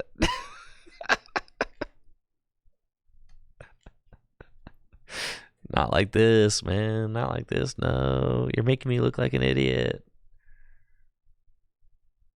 I should have got the Charmeleon. All right, live and learn. See, now on that turn, folks, you want to get the Charmeleon so that doesn't happen. Yeah, like I said, wet noodle Charizard gameplay. I prefaced this. All right, well, I can't go out like that.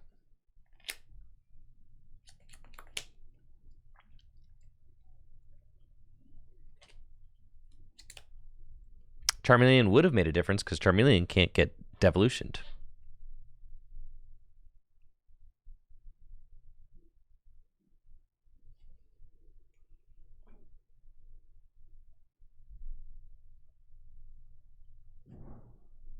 Yeah, so there. That's why you go Charmeleon. Oh, okay. Got it. Yeah. Yeah, thankfully I got to see firsthand why you go Charmeleon there. That way the lesson can really stick, you know?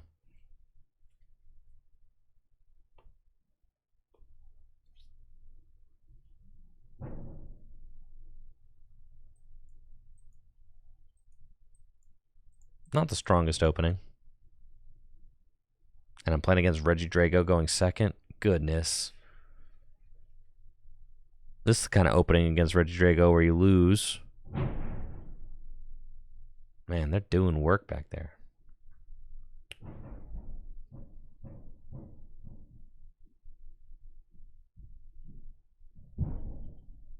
Doesn't feel great.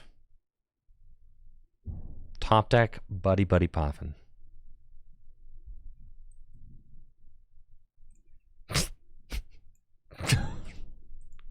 Goodness. Not exactly what we want.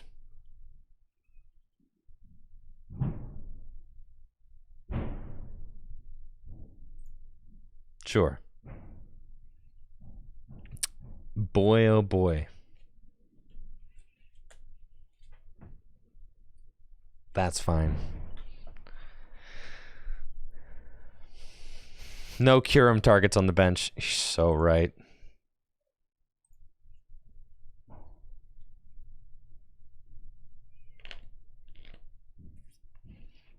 Maybe they don't find like a grass energy and an energy switch.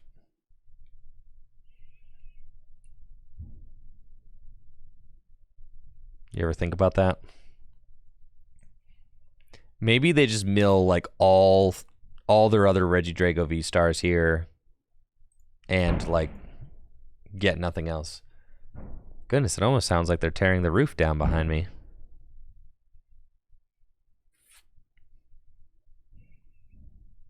Almost.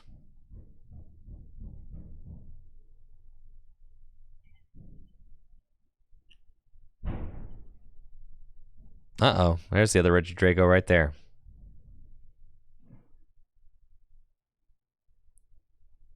Oh, my goose is cooked for sure.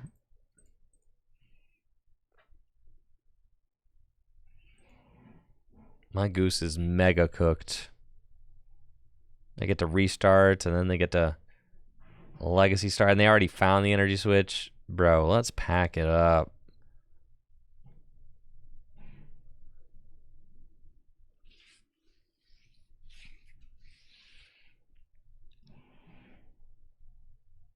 Is it possible to win from this juncture here? It does not feel like it.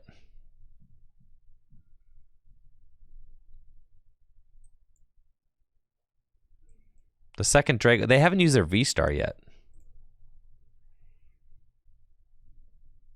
I don't even think I can afford to put down... Oh, thank goodness I'm allowed to click 2 Charmander. That would be a really cool feature of TCG Live if they let me go get 2 Charmander. I don't even think I can afford to put down this Pidgey here, but...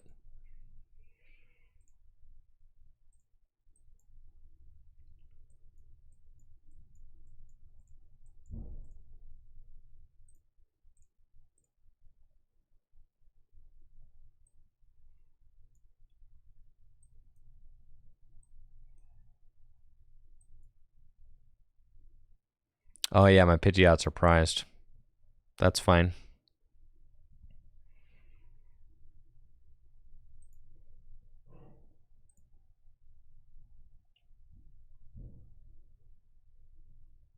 And they could just cure him this next turn. Oh, man.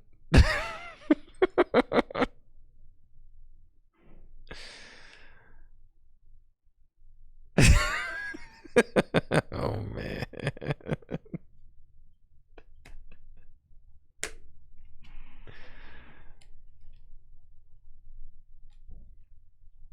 Yeah, all I have to do is get cure him in the discard pile.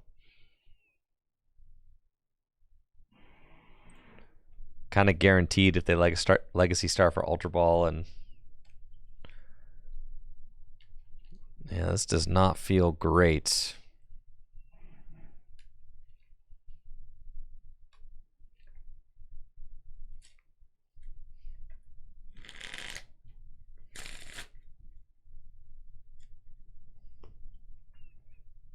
Pretty pathetic, actually.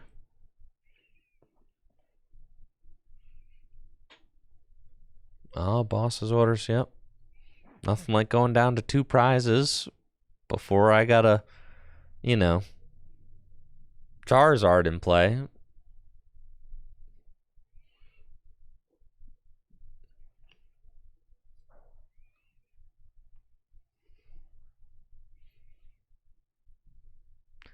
You think I'm getting Curumed here? I think so. Oh, yeah. Oh, baby. All right, this is how I can still win. You guys just ain't believing. You're not believing hard enough. Right. Then I Iono them to 1. Yeah, this is how we win, bro. That's fine. I didn't need any of those guys.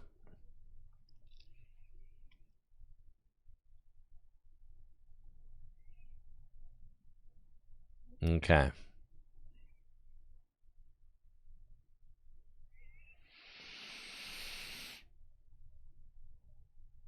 I can't even attack with Radzard. That's so insulting.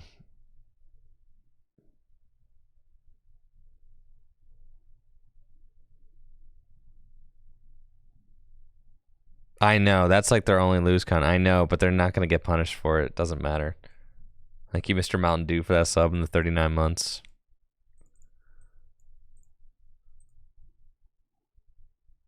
Okay.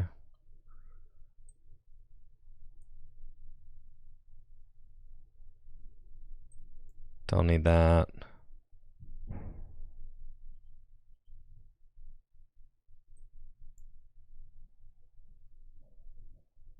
How many E-switches are they down? Like 1, 2.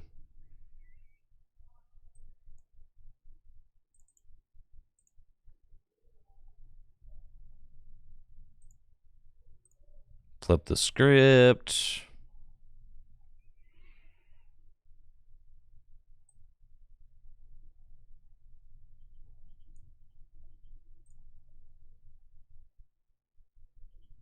Instant charge.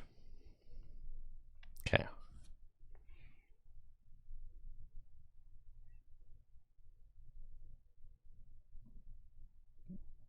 Please get punished for this. Night Stretcher. That's not great.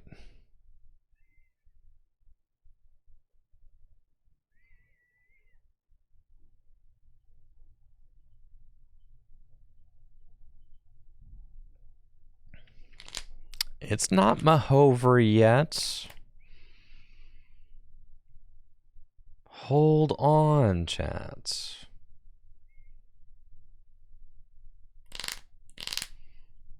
We could do this. The 6-1 comeback. Ogrepon with the energy. It's tough. Tough call.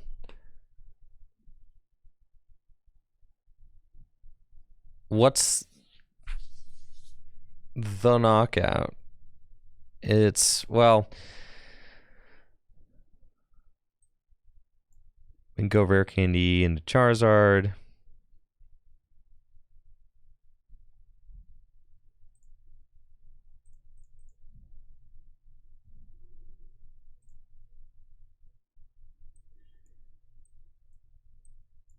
Okay. And then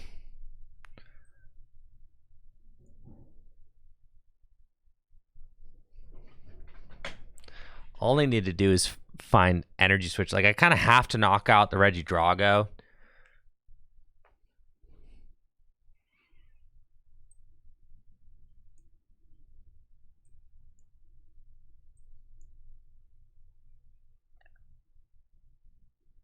But I also am like comfortable just knocking out the Fez and leaving their hand at 3.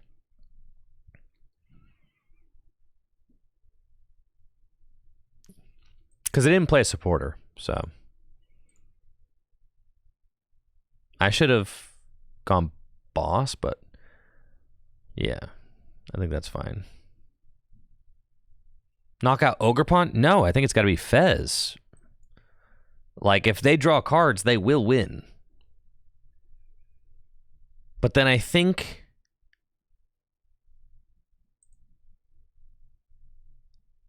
they're only down 2 grass. So, like, 3, 6, 9, 12, 15. Is it correct to knock out with Charizard or with Rad? Because I could knock out with Radzard here, which is like what I'm kind of thinking, right? And if I knock out with Radzard, then all they need is like 2 energy to win with Ogrepon. So I think it's correct to knock out with Radzard. Yeah. Because then they have to attack with Regidrago to win. How do I get Radzard out of the active? Well, I've got Pecha runs. I'm so thankful you asked.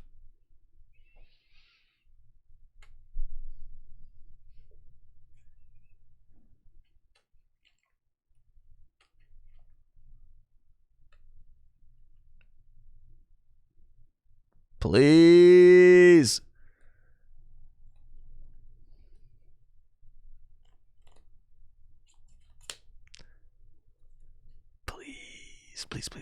Please.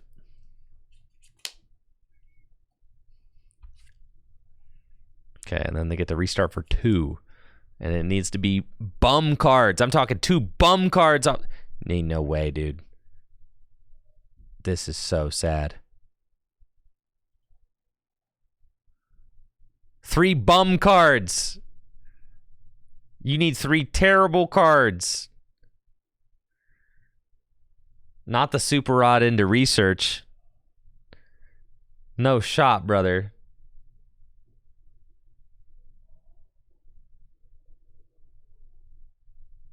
They're about to super rod and then research into it.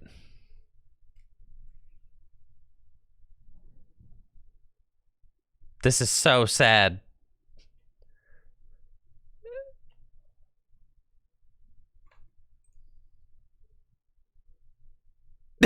No way you missed. You gotta be kidding me.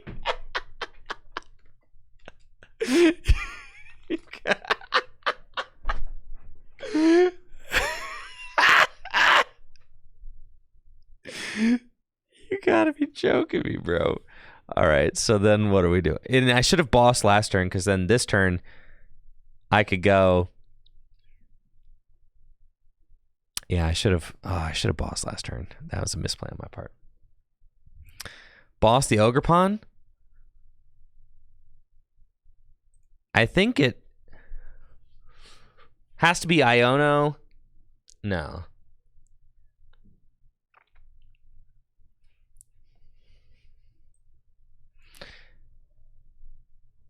I think it's...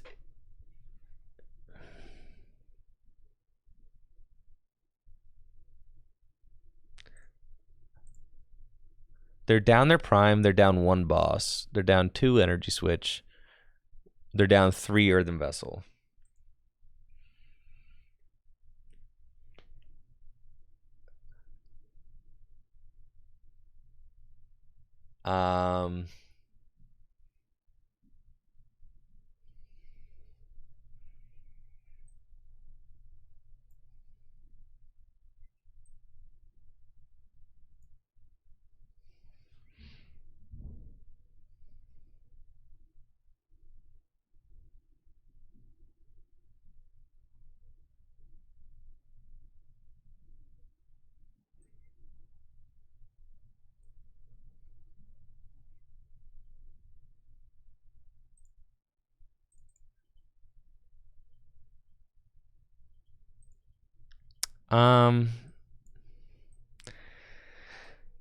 Now here's a question. It could be correct to just swing with Radzard. Like, what if we just swing with Radzard here? Or what if we just promote Radzard and pass? And then next turn I boss what I need. Because they're down Prime Catcher now. I used my... I think I'm going to instant charge here. I used my counter catcher in a spot I should not have.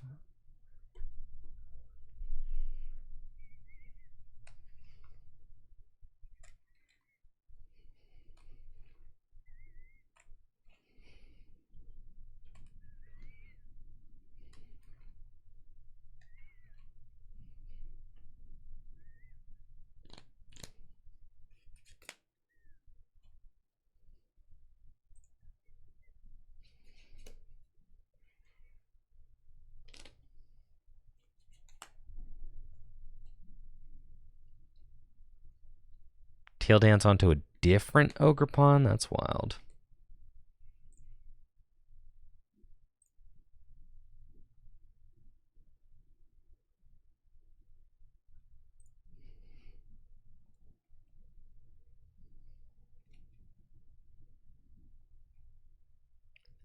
Gosh, yeah, this was going to go nuts if I had the counter catcher this turn. Ugh. It's fine. All right, maybe Charizard's slightly more difficult to play than Arctura. Fine, I'll give you that. Just like slightly. There is slightly more to it.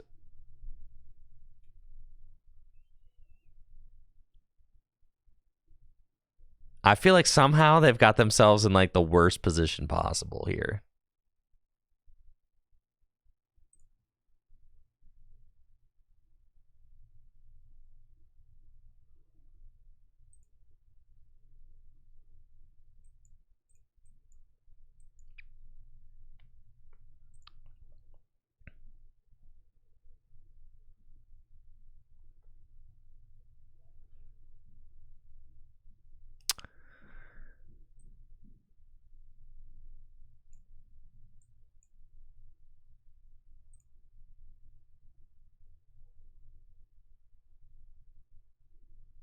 Yeah, that's it.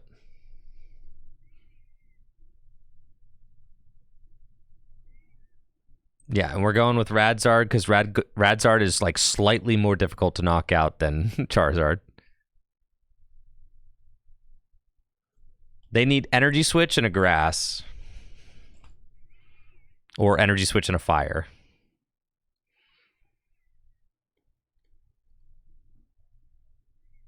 This is so sad, bro. This is so sad. Why leave the 160 body on the field? Dude, because Charizard's weak to grass.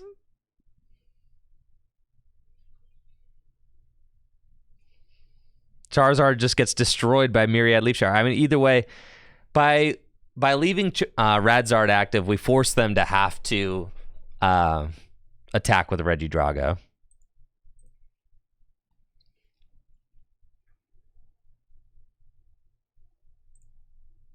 Dang. All right, I got another one in me. Let's go.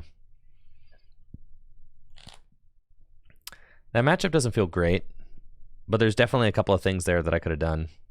However, we didn't even start a Charmander. I mean, that like opening sequence for us was miserable.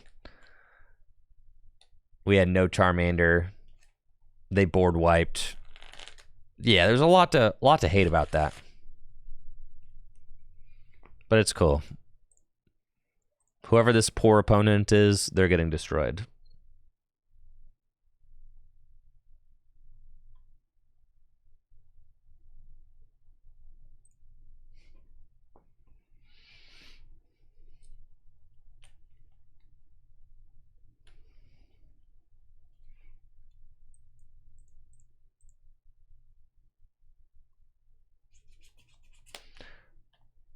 Now, attacking with no, it was correct to attack with the Radzard there because it forces them to have an energy switch where they could just have Vessel for double grass to attack and win with the Teal Mask Ogerpon. So, like, yeah, if I attack with Zard EX, all they need is 2 grass. But then if I attack with Radzard, it forces them to have an energy switch. So, like, and there's only 4 energies. There's only 2 energy switch left in the deck. So, like, it's slightly more difficult for them to have that win con. You know, Radiant, Hisuian, Sneasel are not what you see every day. Yeah, Zard does need to go first in this format because of the turn 2 threat.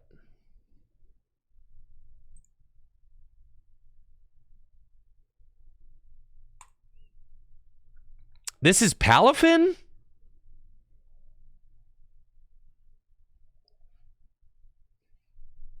Really? Oh. Oh, so you can Pecharunt the Sneasler into the... That's kind of broken, dude.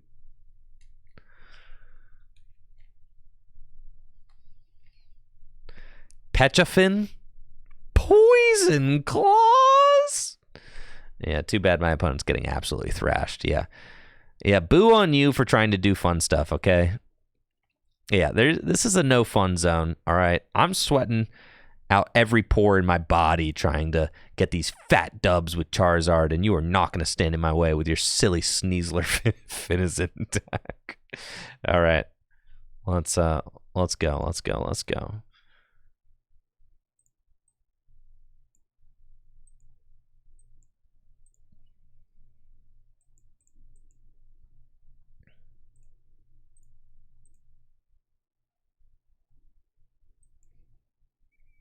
Yeah, so we're going boss your lone Finizen. That's the move. I love how the cards go back into the deck and then back out. That just really, it's nice. Okay, here we go. And we're going to quick search. And we're going to go boss's orders. And I'm going to boss your Finizen. I'm going to do that. Burning Darkness. Cool. And I will gladly select my prize card.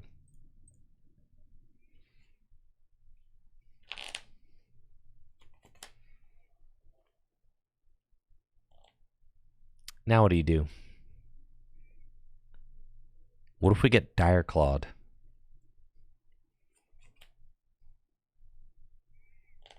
No fun allowed. Sweaty metadecks only.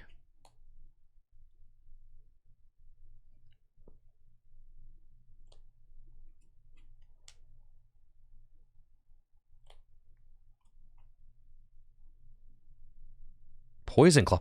You shouldn't have done that. Oh, you buffoon. You absolute buffoon. You poisoned me. You shouldn't have done that. Ha! Crazy.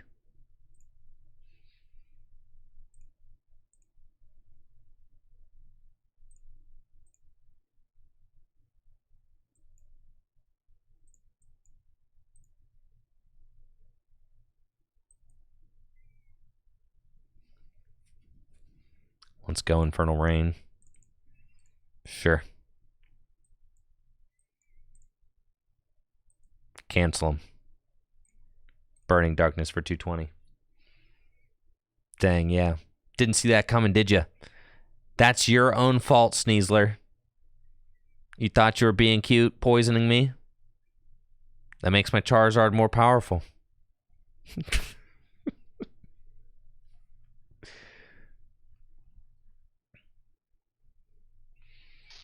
I guess, what's the benefit of playing Sneasler over Morpeko? It can wear a 4 Seal Stone, I guess.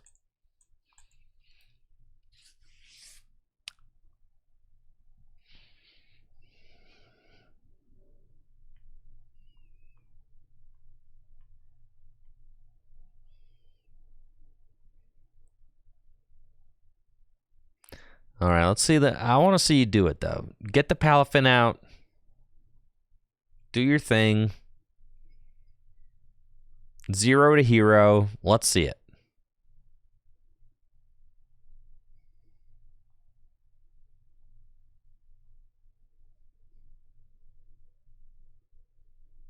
All right, here's Sneasler. Thank goodness we got another Sneasler. And then, oh, this is cool. Yeah, you subjugating change to Sneasler in the active spot. That activates 0 to hero. Sneasler's got free retreat. It's kind of cool. It's kind of cool. That's fun. And you retreat for free into Palafin. Just like that, baby. Giggity impact. 250 damage. All right.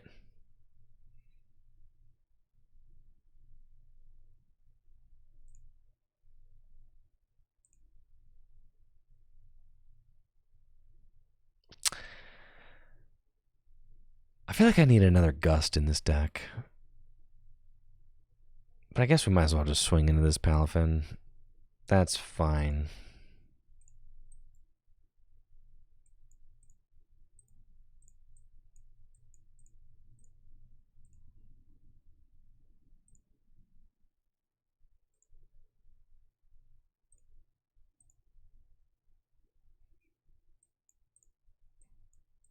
Actually need to get Rod for after this Charizard goes down.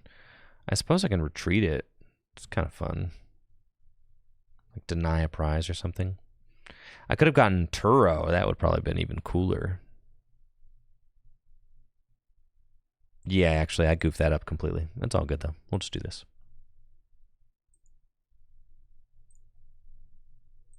I'll deal with that next turn.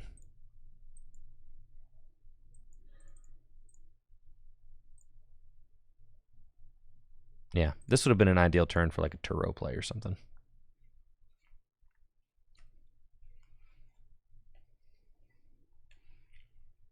Do I think this build of Zard is better than Dusknoir?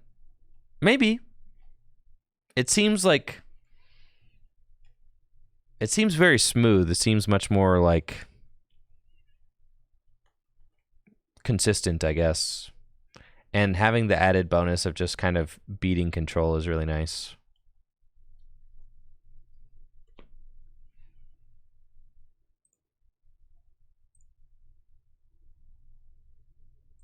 All right, pretty sure we just can't lose now.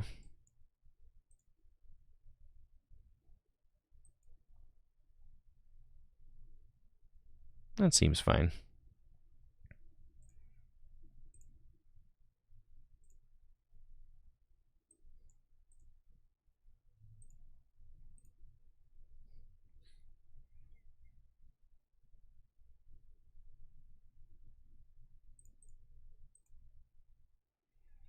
Watch TM Devo.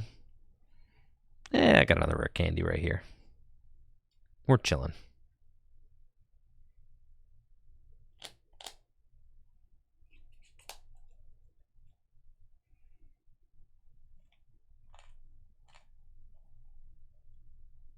The Mochi's cool because it allows you to like be a bully against some of your tough matchups.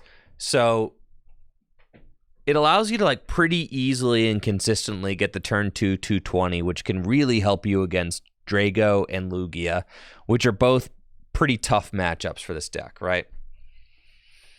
So I think that's the reason that I like this version, I think, better is because, I mean, yeah, you could get the turn 2 like Dusclops, sure, but that's not very likely.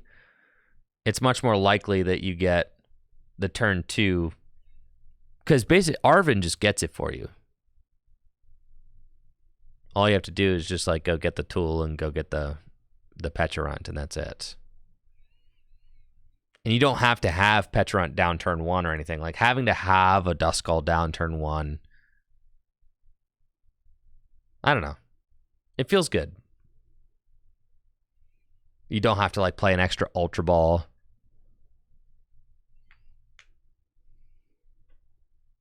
Dusknoir is good against Lugia too. That's true, because you can knock out their.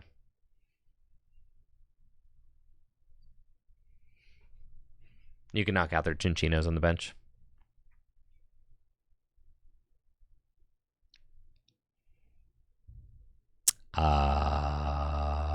Okay. Good game. Thank you for playing.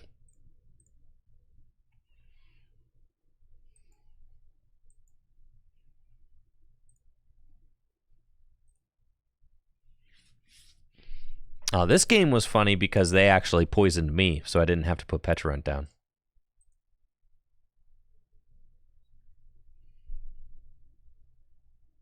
All right, y'all, that's going to do it for the stream today.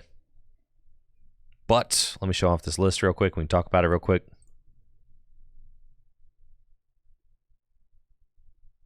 Forgot to copy it before I close the program. Yeah.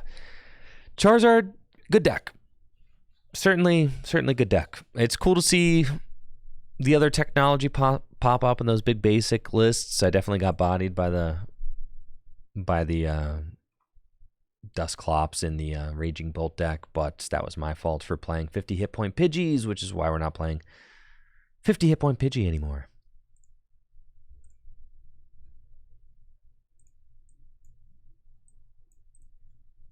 Miraidon was fun as well.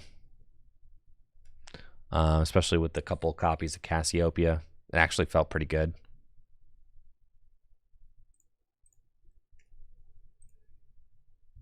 All right, this is the Charizard list we were playing.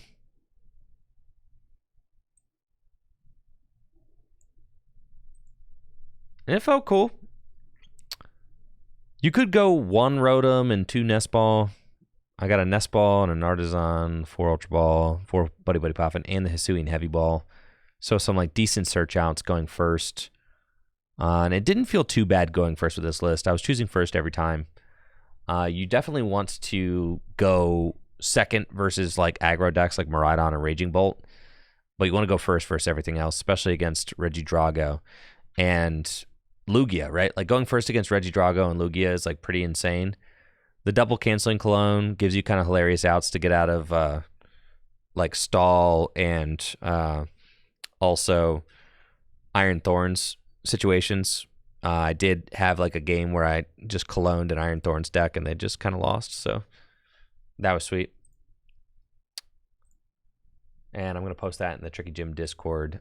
If this is one of your first times watching the stream, then you should join the Tricky Gym Discord. I post all of my deck lists in the Tricky Gym Discord for you to be able to see. And I'm going to post them there right now. We'll take a look at the Miraidon list as well. Sure.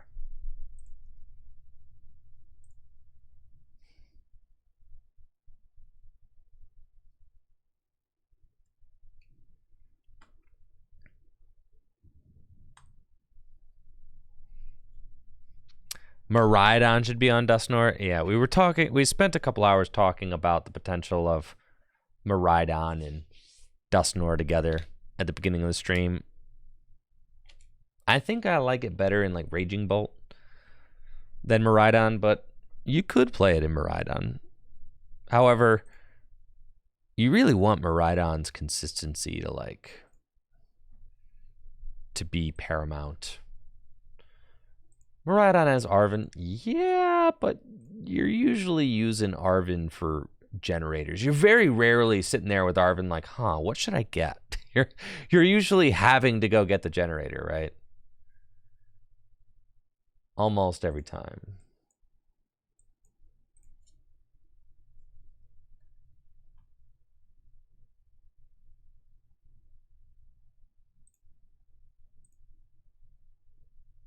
Come on.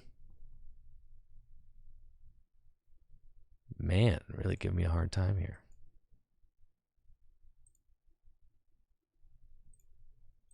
There we go. This was the Miraidon list I was playing at the end. It's just kind of a very streamlined list with a couple copies of Cassiopeia, which honestly felt really cool. Being able to just Ultra Ball for like Illuminian, Cassiopeia, go get whatever cards you want. Felt solid. I had the Knight Academy in here originally, but then I just never really found myself using it effectively. And you don't really need all of the cheese to make Cassiopeia work. It's just, does Cassiopeia work without Knight Academy? Oh yeah, 100%. All you have to do is just like Ultra Ball, and then you pretty much have the Cassiopeia play. It's pretty crazy how easy it is to make it work. So, yeah. Definitely enjoyed both those lists today. And I'll be back tomorrow with some more Pokemon TCG content. Again, those lists will be posted in the Tricky Gym Discord. Make sure to check out the stream sponsors, FullGripGames.com for all the best Pokemon trading card games, singles, and sealed product, as well as DragonShield.com for all the best Pokemon accessories.